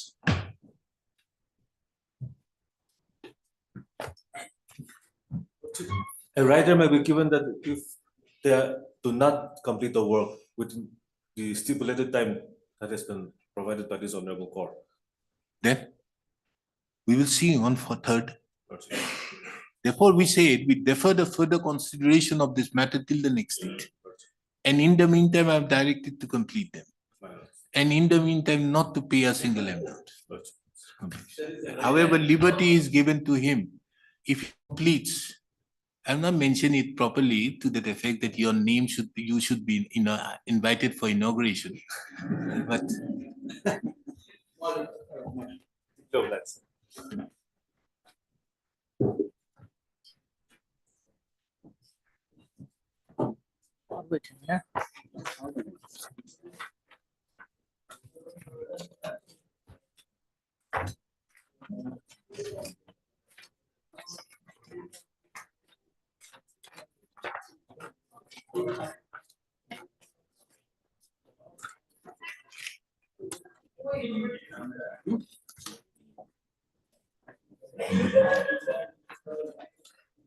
All records related, everything you say. Of course.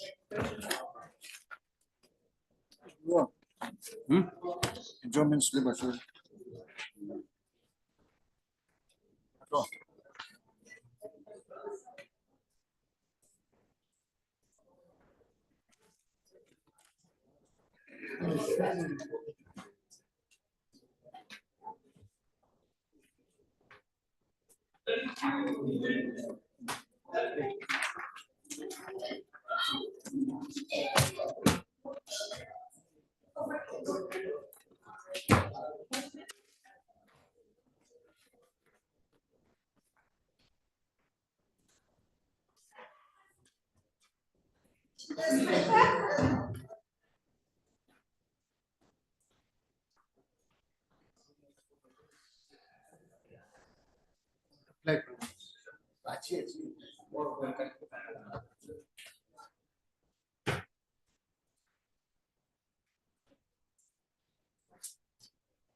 Azan, 53 on Monday. 53. Supplementary list.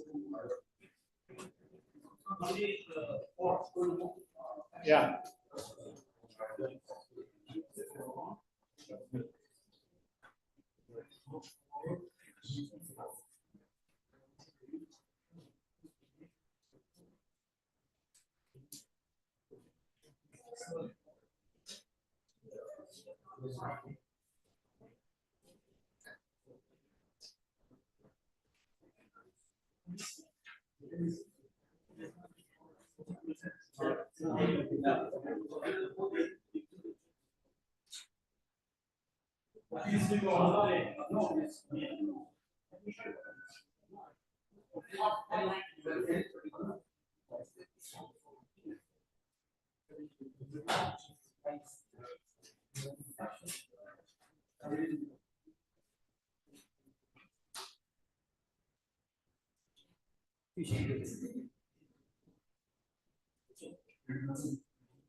For admission, item number 21. Yes, Yes, we received the counter affidavit filed by the still respondent just now. you'll file reply. Not sure, I have to go through. So we should be come Mr. up on- So-and-so, the learned counsel appearing on behalf of the petitioner submits that the affidavit in opposition filed by the respondent, number 1 to 4, and that he had received a copy of the affidavit in opposition filed by the respondent numbers 1 to 4 today. He would therefore like to obtain instructions as to whether his clients would like to file a reply. Taking into account the above, matters stand adjourned to be listed again on 5th of April, No, 2024. let it come up next week. Seven. How can you file a reply? If not recorded, I'm not filing. You are not filing it. No, I have to go through. Then how do you know? Okay, we'll have on, can you, if you want, can you file it by 15th of March? Lordship on 12, fix on 12, by next week. If You'll, 12 you'll file it by 12th if If- necessary? yes, yes. Okay. Matter be listed on 12th of March 2024. Full stop. In the meantime, the petitioner, if so advised, would be at liberty to file the reply. For admission, item number 22.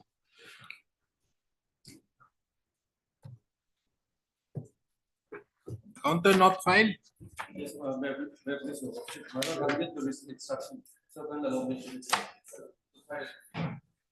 This is for regularization. Yes, Lordship. Lordship, Under what provision? let's see, Lordship. They have been, the petitioner has served for more than 34 years, Lordship. On the Twen- verge of 24 retirement. years? 34. On the verge of retirement, Lordship. Can consider him. Yes, My Lordship. lord, this notice has been issued, I'll make the receipt instruction. But is it going to change anything? Yes, Lordship. The thing is that if he wants, you have to give it or not, you consider it. He's a work charge employee. Consider him within 6 months, well, as and when it is required. In fact, he should have been considered immediately upon completion Yes, of 30 30 years. years, as per 2019. clause 1, Roman 2. Yes, 2019. 2019, 30 years has been completed now. It's been 4 years have elapsed. Lordship. If you have not done it, consider, do it immediately. My lord, I have no instruction to make a submission. I'm not in this. Chalo. This court have duly taken note of that on 28/11/2023, notice was issued by this court. Full stop. The respondent, the learned counsel appearing on behalf of the respondent state submits that he has no instructions. On the other hand, Mr. So-and-so, the learned counsel for the petitioner, submits that the petitioner is on the verge of retirement and the petitioner otherwise was entitled to be considered in terms with clause 1, Roman 2 of the office memorandum dated 17th of March 2015 on when? 30 years? 21/9/2019. 21/9/2019. 21/9/2019. And the petitioner is on the verge of retirement in view of the fact that he has already completed 34 years. So taking into account the above, this court fixes the matter again on 8/3/2024. In the meantime, the respondent state shall obtain instructions. My lord. For admission, item number 23. 23/24, similar prayer. Same matters. Yes, Mr. Lordship. And my lord. Same. Yes, Lordship. You give the date on which you are going to get 30 years you are completing, huh? Yeah. May I bless your lordship? Again, there is two more petition which is pending for this court. That is the petition number 285 and 286. That is not before this Analogous court. matter. These are analogous matter, but. Maybe, but that is not before. How do I bring that My matter? lord, in the next. On 8, you get it, mention it before the next judge, he may allow it. I'll do that. Yes, so you ask the registry to list it. Okay. Because what happens, you see, there is a big complications once he retires, because 35 years as per your Nagaland Yes. retirement rules, 35 years you are going to throw him out. That is the Then what is he going to do if you don't regularize and then pension? Yes, Something, Lordship, that is some the- problems will arise. So as early, if you were required, he was required to be completed in the month of 21/9/2019 means in the month of January 2020, he should have been considered as per clause 1, Yes. Roman 2. 2 times, yes. Hmm. 1st of January and 1st of July. Yes. So either there 2020 or 2020 July, Yes, Lordship. but that COVID was there. COVID was there, but they have not been regularized. The first COVID was in, so the first stage when he was supposed, then we have to construe Nagaland was in Wuhan. Because COVID was only there. Okay, For next, admission, item number 25. same, 25 is same, Yes, sir. Yes, my lord. and you give the date, and another matter, no? 25 is. Oh, no, no. Okay, what is this item, 20? Yeah, please, sir. Okay. Wait. This is an invalid pension. What do you want? Lordship, we're paying for invalid pension since he had contracted HIV when he was in. Then? And invalid pension not granted? No, Lordship. In fact, we were dismissed by order. Lordship, the order is not annexed here. It was produced in the last occasion. So we you had file an filed. additional affidavit. Let the government also file the affidavit. Who is paying for the government? Lordship, against the discharge order, we are filing another writ petition. Okay, but anyways, here the government has not filed affidavit. Yes, my lord, Yeah, that order is here. instruction, You have been discharged. Entire circumstances and is not warranted. I am of the consider that the further retention of so and so is not warranted. I therefore, by virtue of the so and so, dismiss so and so from service. By total period of more than 3 years have elapsed since his absence and a final notice to join. But this is a dismissal. Cholo. The learned counsel appearing on behalf of the respondent, Mr. So-and-so, submits that he requires some more time for filing an affidavit on behalf of the respondents. This is the matter again on 10th of April. The affidavit be filed by 8th of April. For admission, item number 26. Yes, new matters, appointment on compassionate grounds. Is that a matter that day we came up? Yes, my lord. Have you got it? What is the I state? received this morning. What is it? Lordship, as per the instruction, the petitioner has been placed in the serial number 64. 64. Yes. And how many, till where you have reached? Till now, Lordship, for 3 years, the compassionate ground and for the appointment, they have stopped for 3 years. So probably by this year, it seems it's going to start appointments. Okay. As per the instruction. So the petitioner's case is under consideration. Yes.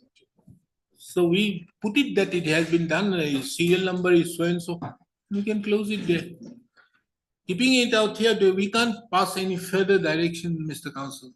The only thing is that whether you have been considered or not. My lord, I have inquired about it and still the post is vacant. Still they are not appointed yet, the sweeper. I'm the sweeper here in the office of the Superintendent of Police Kohima. Still the post is lying vacant. My father died in harness on 2023. And still What is the petitioner's not name? appointed. 66. 64, not yet. 64. What is NA? NA means what? Not available. And the petitioner's father died on 21/2023. And your date of birth is not there? My lord, my date of birth is not there, but my father was appointed on 19/6/2002. It's okay. That is the, I'm not on that. Yes. You are entitled to it. He died in harness. Yes. So you can't otherwise come. But you see, the problem arises that unless they do something, that office memorandum categorically mentions that it will be done as per the date of death. Date of death, there are a lot of people who are there. You are only in 2023. And this has been done serially, properly. Unlike in that case, that day I passed one order on compassionate appointment, holding that the education department has been doing not rightly. And also that one person should not be, like all these things, all these persons are all coming under the grade 4, not grade 3. Grade 4, grade 4. My boss is grade 4. So my this lord. seems to be in order. Okay.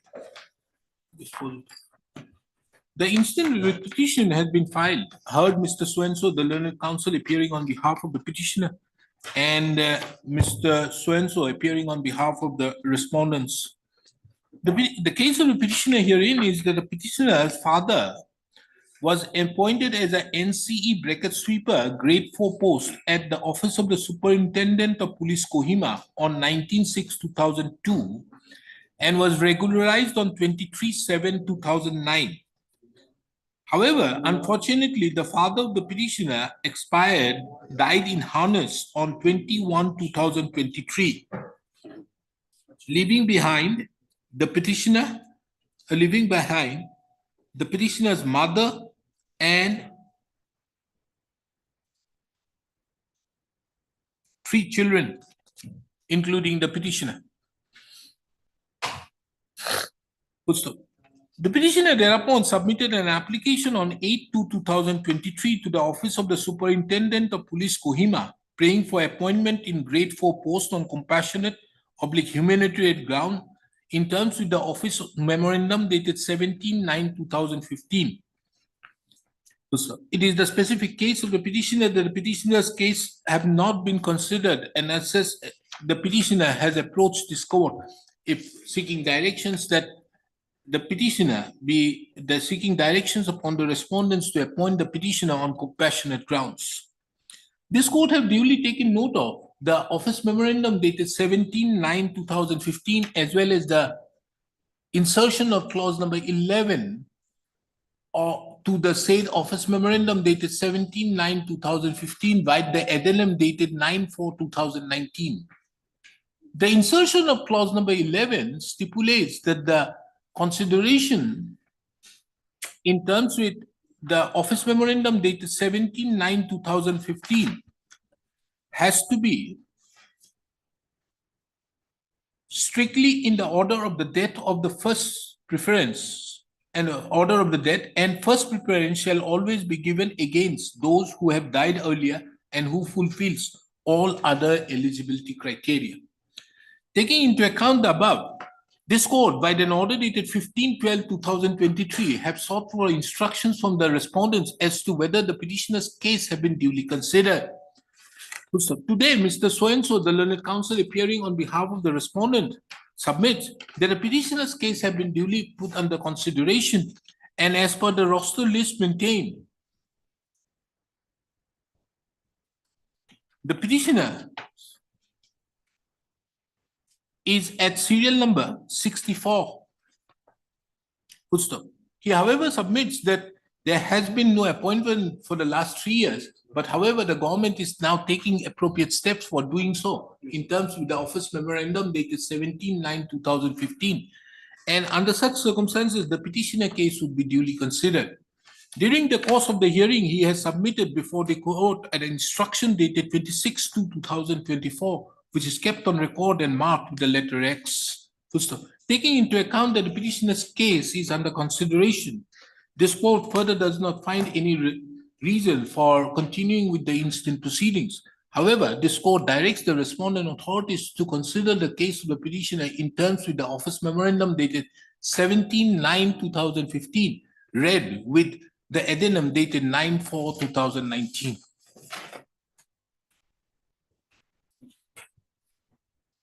In fact, I think this addendum is against the various judgments of the Supreme Court. But that is the policy. Unless somebody challenges it, you can't help it. What do you say, Mr. Counsel? My lord. Because all judgments of the Supreme Court say that compassionate appointment is not a right. And it should be given as a succor, taking into account that the difficulties being faced immediately because of the bread earner in the family having died. So under such circumstances, if you keep on asking for filing a writ petition, asking for a compassionate appointment only on the ground of 17/9/2015 and along with the addendum dated 9/4/2019, at the end of the day, 5-6 years will go.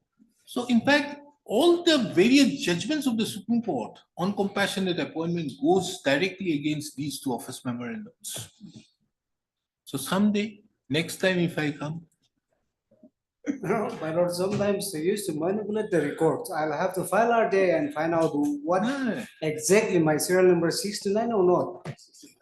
Anyways, it is there. Item The number. petitioner herein would be at liberty to take a certified copy of the annexure and X. Actually, And the post the is still document vacant. kept on record and marked with the letter X.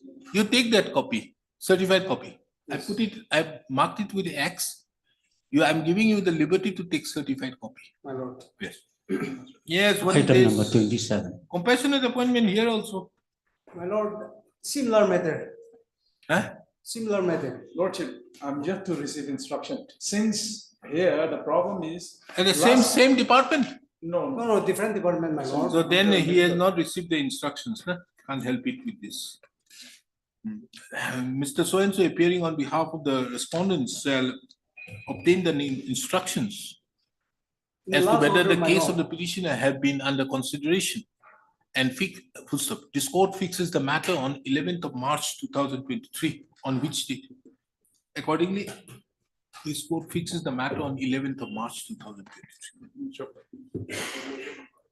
For orders, Yes, item my number lord. 28.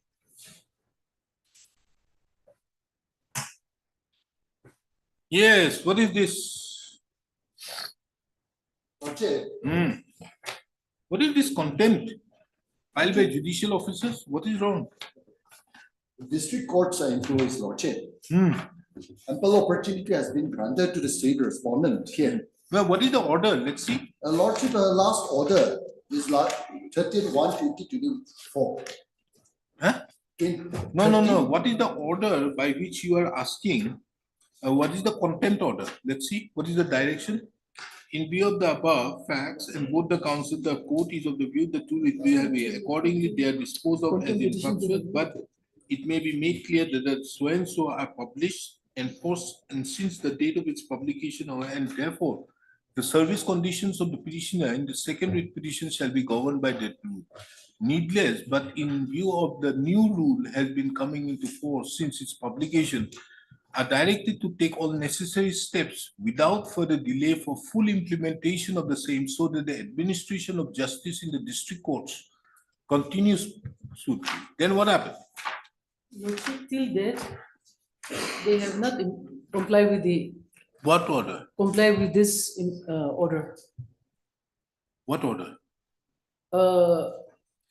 Direction, with this direction. They have Directions not for complied with. what? Who are you? I am the petitioner. All Nagaland judicial ministerial staff. Yes, Lordship. What do you want? So, my lord, till date, while the writ petition was pending, they placed before this honorable court recalling the record letter that recalled the 2017 district, the Nagaland District Court Employees Rules 2017. So on 25th/8/2020, this honorable court disposed of the writ petition basing upon the notification they placed before this honorable court. Now it's 7 years. Since from the in the interim, the recalling letter was stayed. So since 2017, this court, Nagaland District Court Employees Rules 2017 is in force till date. Then since 2017. However, they have not implemented the rules till date. And what has happened is that what rules? These rules have not been implemented. Not implemented, Lordship. Why? Now it's 7 years. That's why every time, and it's been 2 years. Yes, why it has not been implemented, these rules? Because it is on the basis of that rules the writ petition was dismissed. Lordship, on the basis of. Now, there were 2 writ petitions, madam. Yes, the first writ petition was for what? Because the other one was released from service. let us not go into the second one.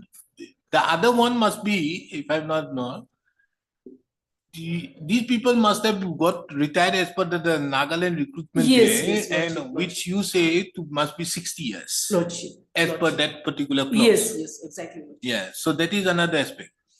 Now the second is the why did the first writ petition, what was the first writ petition? There were two writ Writ petition was, it was placed before this honorable, writ petition was filed because they did not draft the Nagaland District Court Employees Rules 2017 in spite of the Chief Justice sending it to the government for approval. That's why we approached this honorable court, Lordship. Then? So they placed before this honorable court, they recall that Nagaland District Court Employees Rules 2017, which was published on 15/12/2017. They recall that publication on 3/10/18. So we challenged the recall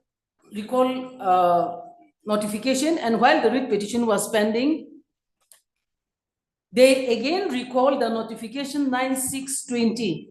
In view of that, the writ petition was disposed by order dated 25/8/2020. Wait. So a notification issued dated 3rd of October 2018 was recalled. Recalled, Lordship. Now, While the what case is was this pending. 3rd of August in pursuance to the so and so, the notification dated Iman issued is hereby recalled for non-clearance of PNR department and cabinet approval. Okay, that means what was that notification earlier? So and so in exercise of the powers of the so and so and the direction of Iman in so and so, the governor is pleased to make the rules.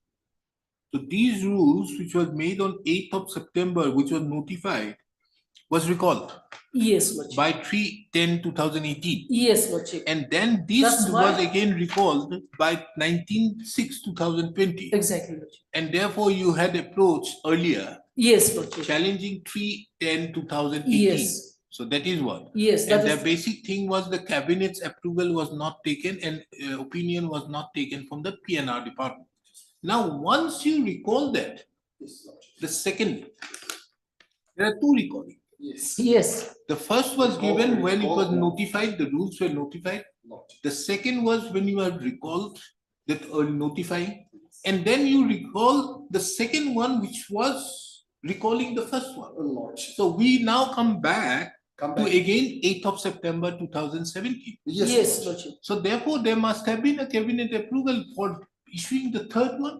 So now, in a way, that has been approved by the cabinet.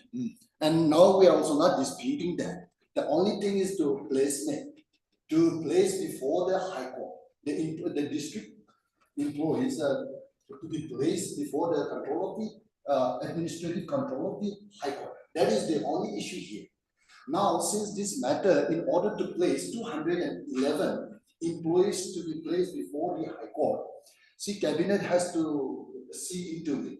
For that matter, only a committee was constituted under the chairmanship of the chief secretary.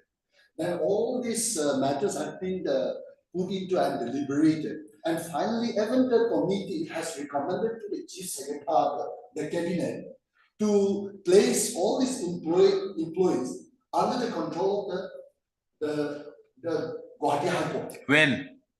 That was, Lordship, that is part of the record. The final recommendation is on 12/5/2022. The one affidavit filed by the state respondent. And we are in 2024. Yes, Lordship. exactly. Thereafter, Lordship. Then after on the deliberations of the issue, now the cabinet, they want a certain more consultations from the Advocate General. Because this is something, a matter relating to the separations of judiciary from the state. So We'll have the opinion of the Advocate General tomorrow. So, Lordship, We'll hear the Advocate General tomorrow. Advocate Visually. General, he has already rendered his opinion, Lordship. What did he say? Yes, Lordship, he also is in the line of it, in the recommendations. Then when is the cabinet doing it? Then, Lordship, thereafter again. We'll have it next week. Take up the decision of what is the you see, or you have a rule now. That rule categorically mandates that all these employees should be within the fold of the High Court. Yes. One.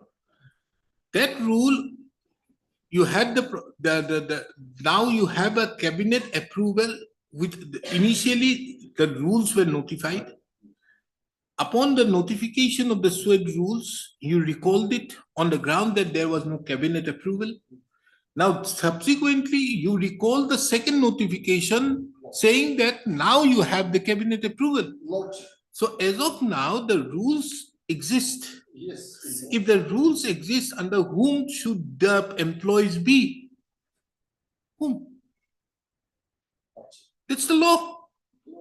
If that is the law, can anybody now, why do you need the cabinet approval? Tell me. Exactly. You don't require the cabinet approval. Do you require the tell me if the rules come into being, because these are statutory rules under 309.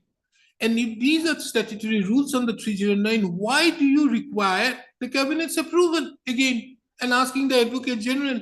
Obviously, the Advocate General has to say, yes, there might be a problem, I understand, on the feasibility of having these 200 employees under the Gauhati High Court or the High Court out here. It will have a problem to that effect that there might be some working out to be carried out. But what does the cabinet have to do? Is the cabinet going to look into all these things? That this A is out there in Gauhati High Court, in the district court in Mon, so it may be difficult whether the High Court out here would be able to do anything. No. Then what is the cabinet going to do with all this thing? No business. It is just a delaying on the aspect. Show me when the rules have been notified under 309, does the rule permit the cabinet's approval for placement? Exactly. That's the answer. Yes, Lordship. Then what is your answer? No, when the matter was placed before the cabinet, when the matter was, because there was an apprehension. We, Mr. Counsel, we do one thing. We'll have the good office of the Advocate General tomorrow at 10:30, video link. Ask the Advocate General. I have requested his appearance in this matter tomorrow. Lordship and tomorrow. some other thing. Lordship, otherwise. No, ask the Advocate General, tell him. He would obviously, I know, I know the Advocate General out here, he is a very fair person, he will come. And once he comes up, then we can very well deal with this matter tomorrow itself. Lordship, if that is, yes, if that can be permitted. Yes, I am giving it. Ask the Advocate General to be present to video conferencing. We'll take it up tomorrow, 10:50, first item in the day, we'll take it up. First item, 10:50. Just ask the Advocate General, because I don't have much matters tomorrow. Only thing is, does the rule prescribe the role of a cabinet in respect to the implementation of the rules? That's the answer. Lordship. Which I think the learned Advocate General also must have given that opinion that it is not required. Yes, because it cannot require that. This is the matter tomorrow at 10:15. Request the council appearing on so and so shall request the learned Advocate General to be present through video conferencing. I'll ask him, he will be there. For orders, item number 29 to 31. Yes, what is this? Service upon respondent number 7 is still awaited, Your Lordship. Who is 7? The private respondent who was illegally appointed, Your Lordship. Illegally Here, yes, appointed. his approval and appointment by the government. Where is the private respondent appointed? Uh, Under the veterinary, Yes, Director of, Chief Veterinary Office, Mokokchung. yes, Your Lordship. Then you do one thing. Chief Veterinary Officer is represented by Miss. You are appearing for respondent number 5? Okay, give her an extra copy, she will serve it. She's working under you. Your Lordship, with regard this from item number 29 to 31, identical relief is sought. And with regard to item number 31, I was informed that council is engaged for the private respondent, Your Lordship. Where? No, in this matter? Yes, Your Lordship. It's identical matter, Your Lordship. All this. No, it's okay. Yes, But Your the thing is, here service is not complete against respondent number 7. Lordship. Now 7 works under the respondent number 5. Yes, Your Lordship. So you give her an extra copy. Lordship. She will serve, direct it to be given to the Chief Veterinary Officer. Lordship. We shall serve a copy to her. Yes, Your Lordship. Easy. Lordship. Why should we go into difficulties? Yes, Your Lordship. And what are the other two? Same. Same, Your Lordship. Oh, minute. So all will be separate order. All are set, respondent number 7. Yes, your lordship. All are respondent number Yes, seven. all respondent number 7. your lordship. Okay. All are separate orders, huh? Why everybody is filing against respondent number 7? Your lordship, the private respondent in the different names, your lordship. But the department is same, All your are lordship. working under respondent number 5. Yes, your lordship. Okay, but it's a beleg order. Listen. The record reveals, the office note reveals that the service upon the respondent number 7 is not complete. This court have duly taken note of that the respondent number 7 is working under the respondent number 5. Under such circumstances, this court directs the petitioner to serve an extra copy of the petition upon Ms. So-and-so appearing on behalf of the respondent number 1 to 6. The Ms. So-and-so appearing on behalf of the said respondents shall provide the copy of the petition to the respondent number 5, who in turn shall serve the said respondent number 7 a copy of the petition. List again on when? 22nd of March. Good date. Yes. Applies from. For orders, item number 52 from the supplementary cost list. Yes. There was a general order of transfer. Service on respondent number 4 issued. Return service report awaited. Who is respondent number 4? He is not represented. Lordship, I've been instructed to appear on behalf of the respondent number 4, so Yes. I what may is be it? granted. What is the matter about? The matter is this one, right? Annexure 1 at page 13. This is a notification by which there was a general transfer order. My name is at serial number 5, and there is one number 4's name is at serial number 6. I was transferred to the electrical division to Mugidima. That is the posting of the respondent number 6. You were transferred from? From Kohima. Kohima to Chumekiduma? Yes. Nearby? Yes. Then? And the respondent number 6, he was transferred to Twensang Electrical Division. Yes. So and this order says that the handing over and taking over shall be completed by 31st October. Your Lordship, 31st October 2023. I handed over charge on 18/10/2023. I handed over charge. I proceeded to take over charge on 19/10/2023. Respondent number 4 refused to hand over charge. He is still not handing over charge. Then? And so I reported the matter to the authorities. Authorities also directed him to hand over charge. He is still not handing over charge.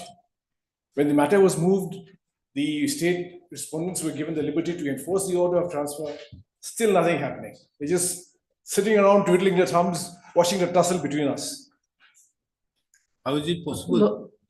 Your orders are not being suspended. No, Lordship. Suspend the respondent number 4. Lordship. 4, na? Yes. 6 or 4?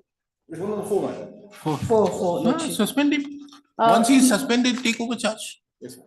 Lordship. There's a direction out there. Why haven't you left it? Lordship. The stay or there is a stay? Yes, there is a stay, madam. In the stay in the sense, the order of transfer will not be revoked, altered, modified. That is the stay, madam. Lordship. No, there is an order of stay to this order of transfer. No, madam, there is no order of stay. Lordship, There's no I order of have stay. one submission to be made. I have filed my wakalat number today, Lordship. Very well. Just give a short time so that I can, because there is some reason behind, Lordship. No, you can't. No. Pendency should not Lordship, be a this bar to respondent, the petitioner, he was transferred to Kohima. Then within 1 month, again he was transferred to Dimapur. And Lordship, if it has to be, it has to be he who should have filed against the transfer. There are certain things that He is asking for enforcement of the transfer. Lordship, he was transferred from Kohima. Madam, you have not challenged the transfer order. You have not challenged the transfer order. Lordship, that's why I will place the records in a affidavit in opposition, Lordship. I have some reasons, Lordship. No, there is nothing out there. You suspend it and immediately we take it. Yes, ma'am. Take over. But tomorrow? Suspended. Lordship, In fact, my there lord, is, in fact, my lord. No, this can't happen. He's without a, do you know what is there will be a gap in service? Yes. He doesn't have this post or that post. You are not challenging this transfer order. So under such circumstances, if you don't challenge this, he is nowhere. Where will he go? As of now, he doesn't have it. Somebody must have taken the Kohima post. Already taken. Then the number 7 has already taken. He is now hanging. Where will he go? just, Lordship, just, I have filed my Wakalat Nama only today, Lordship. Just a week or so, I'll place before this honorable court and Lordship, there are some reason in it. There cannot be any reason unless you Lordship, challenge. it was, Unless you challenge this notification, there is no reason. yes, it was political transfer. So I was trying. Political, whoever has done that, there might be a case of bribe, misapproval, whatever may be. Unless you challenge the transfer order, you have put the petitioner in a very difficult position. Yes. Where will he go? Tell me, he doesn't have a job. Who is going to pay for the gap in service? And do you know how much time it takes for regularizing this gap? Where will he go? Just 1 week, Lordship. Just Okay, 1 week. don't worry. In the meantime, I direct them that it shall not be Lordship. bar on the part of the respondents to suspend the so and so and allow. You don't have a concept of unilateral charge? No, my lord. It's not there in Nagaland. In Gauhati, we have the concept of as per the financial rules, we have the concept of a unilateral charge. You can take it over if the In charge fact- is not given. In fact, your lordship, this person is still attending office. He just refuses to hand over charge. He's still attending office. Lordship, Yes, Mr. Jimomi. Lordship, I have some documents to be placed before this honorable court. It is because the locals are not letting me go, Lordship. There are some documents where Madam, will be placed. whatever documents is not going to help you in this case unless you challenge this order. This order requires to be challenged. If you don't challenge it, where will he go? I will. Like in the earlier case, which you were doing out here, you were not only fighting for yourself, you were also fighting that other persons should also get a good salary. Do something out here challenging it. This appointment order, then he can go somewhere. Otherwise, there's a gap in service. Yes, when do you want? Next year I'll be at principal bench, Lordship. So just maybe 10 days. Okay, no, I can have it in the month of April. But in the meantime, I direct them to do whatever the Lordship, I disciplinary beg your action pardon. be taken against them for not complying with this. Whenever this order has been passed, I beg your pardon, Lordship. Just allow me Your one lordship, time. It's a One time. it's a general order of transfer. It's not a cross. He's been transferred within 1 month, Lordship. There is some reason behind. That is the most unfortunate statement, your lordship. In all his service career. the instant writ petition has been filed by the petitioner, being aggrieved by the inaction on the respondent authorities in not permitting the petitioner to take steps, takes charge to his transferred post, that is in the post of Executive Engineer, Electrical Division, Chumekidima.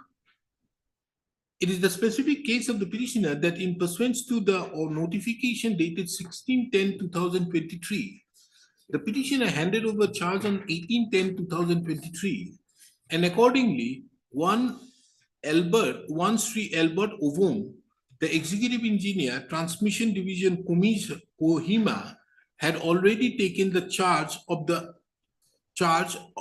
petitioner's post. The petitioner thereupon have gone to take charge to his transfer post, that is the post of the executive engineer, Electrical Division, Chumekidima.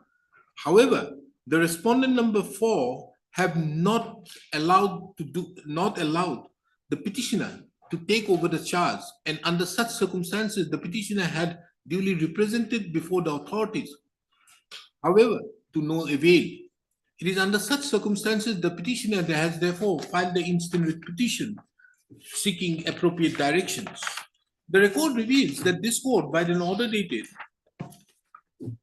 29/1/2024, had issued notice, and further, directed that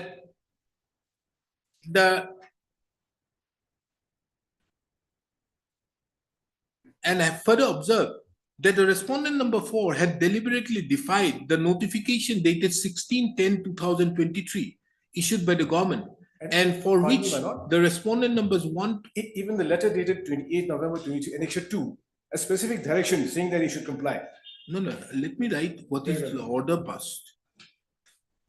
Had observed that the respondent number 4 have deliberately defied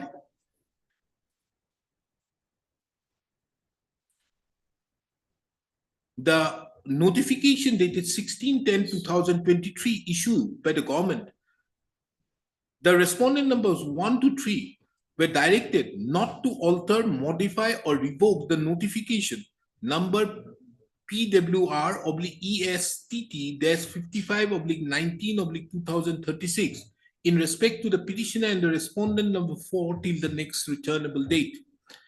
It was also observed that the pendency of the writ petition shall not be a bar to the authorities to enforce the notification dated 16/10/2023 insofar as the petitioner and the respondent number 4 is concerned. Today, when the matter has been listed, the Ms.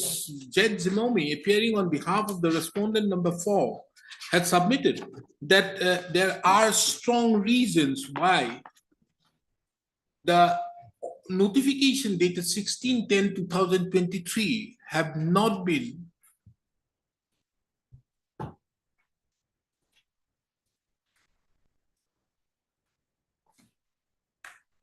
and strong reasons why the respondent number 4 have not adhered to the notification dated 16/10/2023. She submits that she would place on record various documents in that regard. Taking into account the above, this court fixes the matter when? After 10 days, Lordship. 10 days, 11th of March. Fixes the matter on 11th of March 2020. Make it 10 days, 14th of March. 14th of March 2024. In the meantime, the respondents are given the liberty to take such disciplinary action against the respondent number 4 if Lordship, yesterday I received the instruction, the Parawise instruction. Here in the instruction, it has mentioned that the matter is placed before the government level, Lordship, for a disciplinary action. So I'm giving you the liberty. Lordship. It's given the liberty to take such disciplinary actions against the respondent number 4 if deemed fit, taking into account that the orders passed by the respondents have by the higher authorities have not been complied with. The respondents, the official respondents are further given further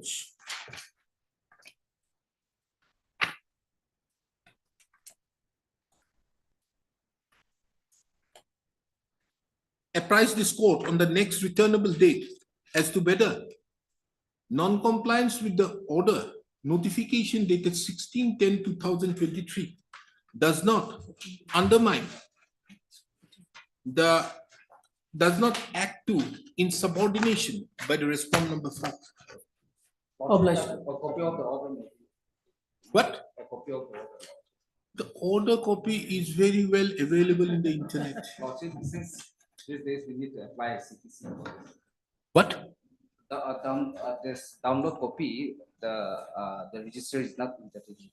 The download copy, course order. Download copy is not? Not entertained by the registry, when filing. Why do you need the registry out here? You have to give it to the government.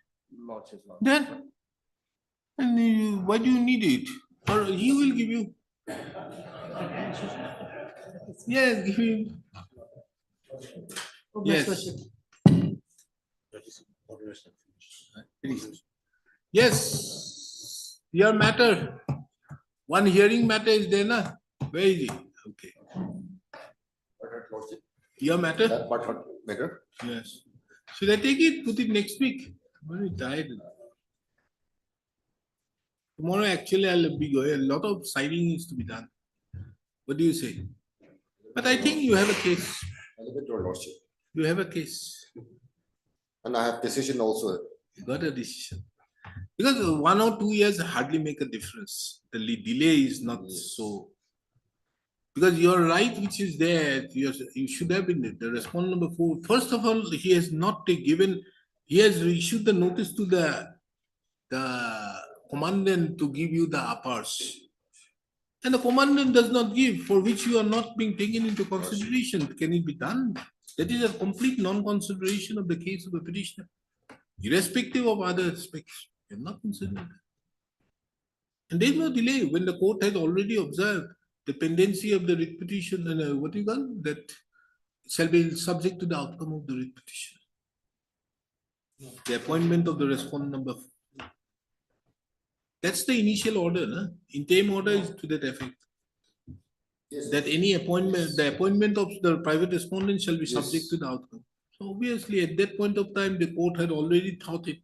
The delay which are here, whatever he is raising has already gone for a 6. You have a case.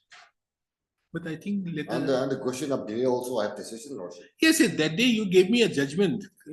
What is the judgment? I require that judgment for another matter.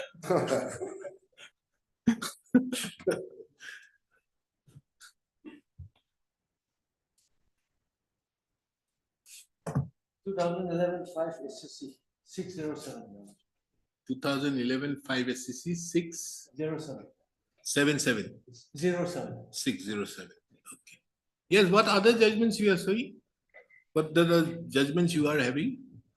Lordship, with regard to delay. You give me a printout of the judgment. This judgment what he is mentioning. Lordship, I have 2 judgment, lordship. 1998 ADCC. What is that? 685, lordship. And new one, no?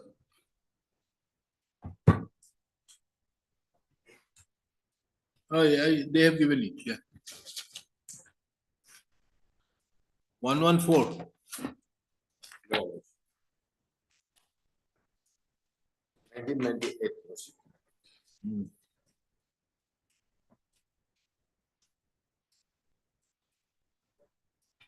What does it say about delay?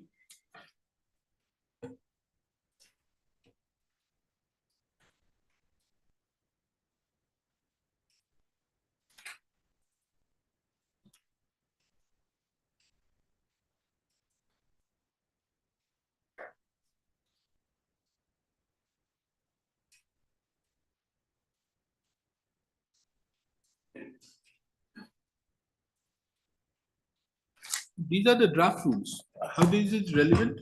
Lordship, 1998 ADCC. I've given a low copy, lordship. 1998 ADCC 685. 385. 685. I've given a low copy, lordship. Yes. Oh, 98 685. Given a different page number 685.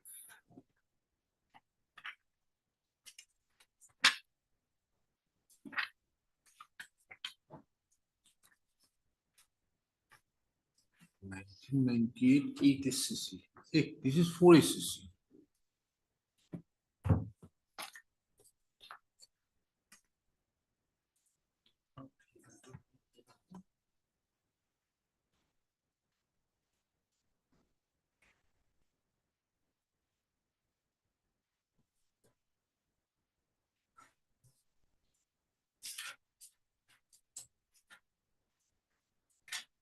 No, but this is a case of disciplinary proceedings. Yes, and the next page, lordship, another judgment.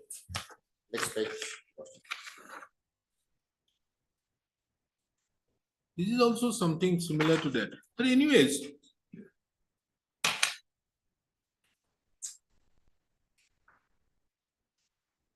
oh, here is a case 1.5 years. Yes, one thing very well, because I thought about it. You stated in the month of February 2022, you came to learn about it. Not earlier, because of the fact that he himself says that the village guards are posted very far off. That is one. The second thing, you coming to know about the inter se seniority is on the face of it, on the basis of the RTI. So therefore that RTI is there. Only the thing is 6-7 months, there is no explanation. You have filed a representation only at a later stage. From February 2022 till September, you did not do anything. So that is the only thing. After I came to know about the transfer of respondent No, on the you, 7th, therefore, in the month of on- February. you submitted the representation, if I remember, on 22/9. Lordship, yes. And on 3/10, you submitted the, we call RTI. the RTI. Then in the month of 22/11, you filed the writ. Yes, Lordship. I remember those dates. I thought many times. My lord, in Yes, this, Lordship, may I please- the virtual in this fact- case, there is more than 3 years delay because for challenging the seniority list. No, that is different issue, Lordship. Because he's challenging the seniority list, my That lord. is different. Ah, understood. Seniority list can be very well challenged out there. It is not that it's a case of delay or latches. First of all, he got the seniority list from the RTI. Lordship. So thereafter, he has come before the The court. ground realities are different, Lordship. Yes, Although 10 the years, petition- 5 years, 7 years, it's a question out there. He was appointed and moved, particularly blunder you have done for not giving it. Anyways, why should I further indulge myself into this matter? I'll come back sometime in December next year, this year.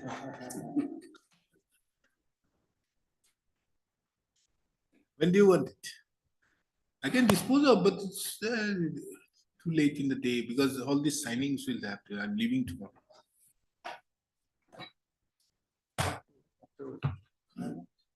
Like Mr. Joshua Seki, he has a matter, VGR, village guards. That matter has not been happening. At the time when I first came to Kohima in the month of February 2022, I put him a specific question, this one, and he said, my lord, give me chance, let me try it with some other court. It is just going on and on and on. This time also it came. So I said that next time you won't get an opportunity. Okay then. Lordship, after a week. Yeah, you want it next week? Okay, we'll have it on 8th of March. List the matter is released from Partha. Also, taking into account that this court is not further, roster is ending this week. List the matter again on 8th of March before the. My lord, 8 is Friday, so make it 11. Huh? 11. Okay, on 11th? Yes. 11th. What happened to the other matter, Mr. Counsel? That matter, I requested you to advise your client. You were there in that matter? That matter, that excommunication. What happened? That is coming up tomorrow. Tomorrow it's coming up. Anything?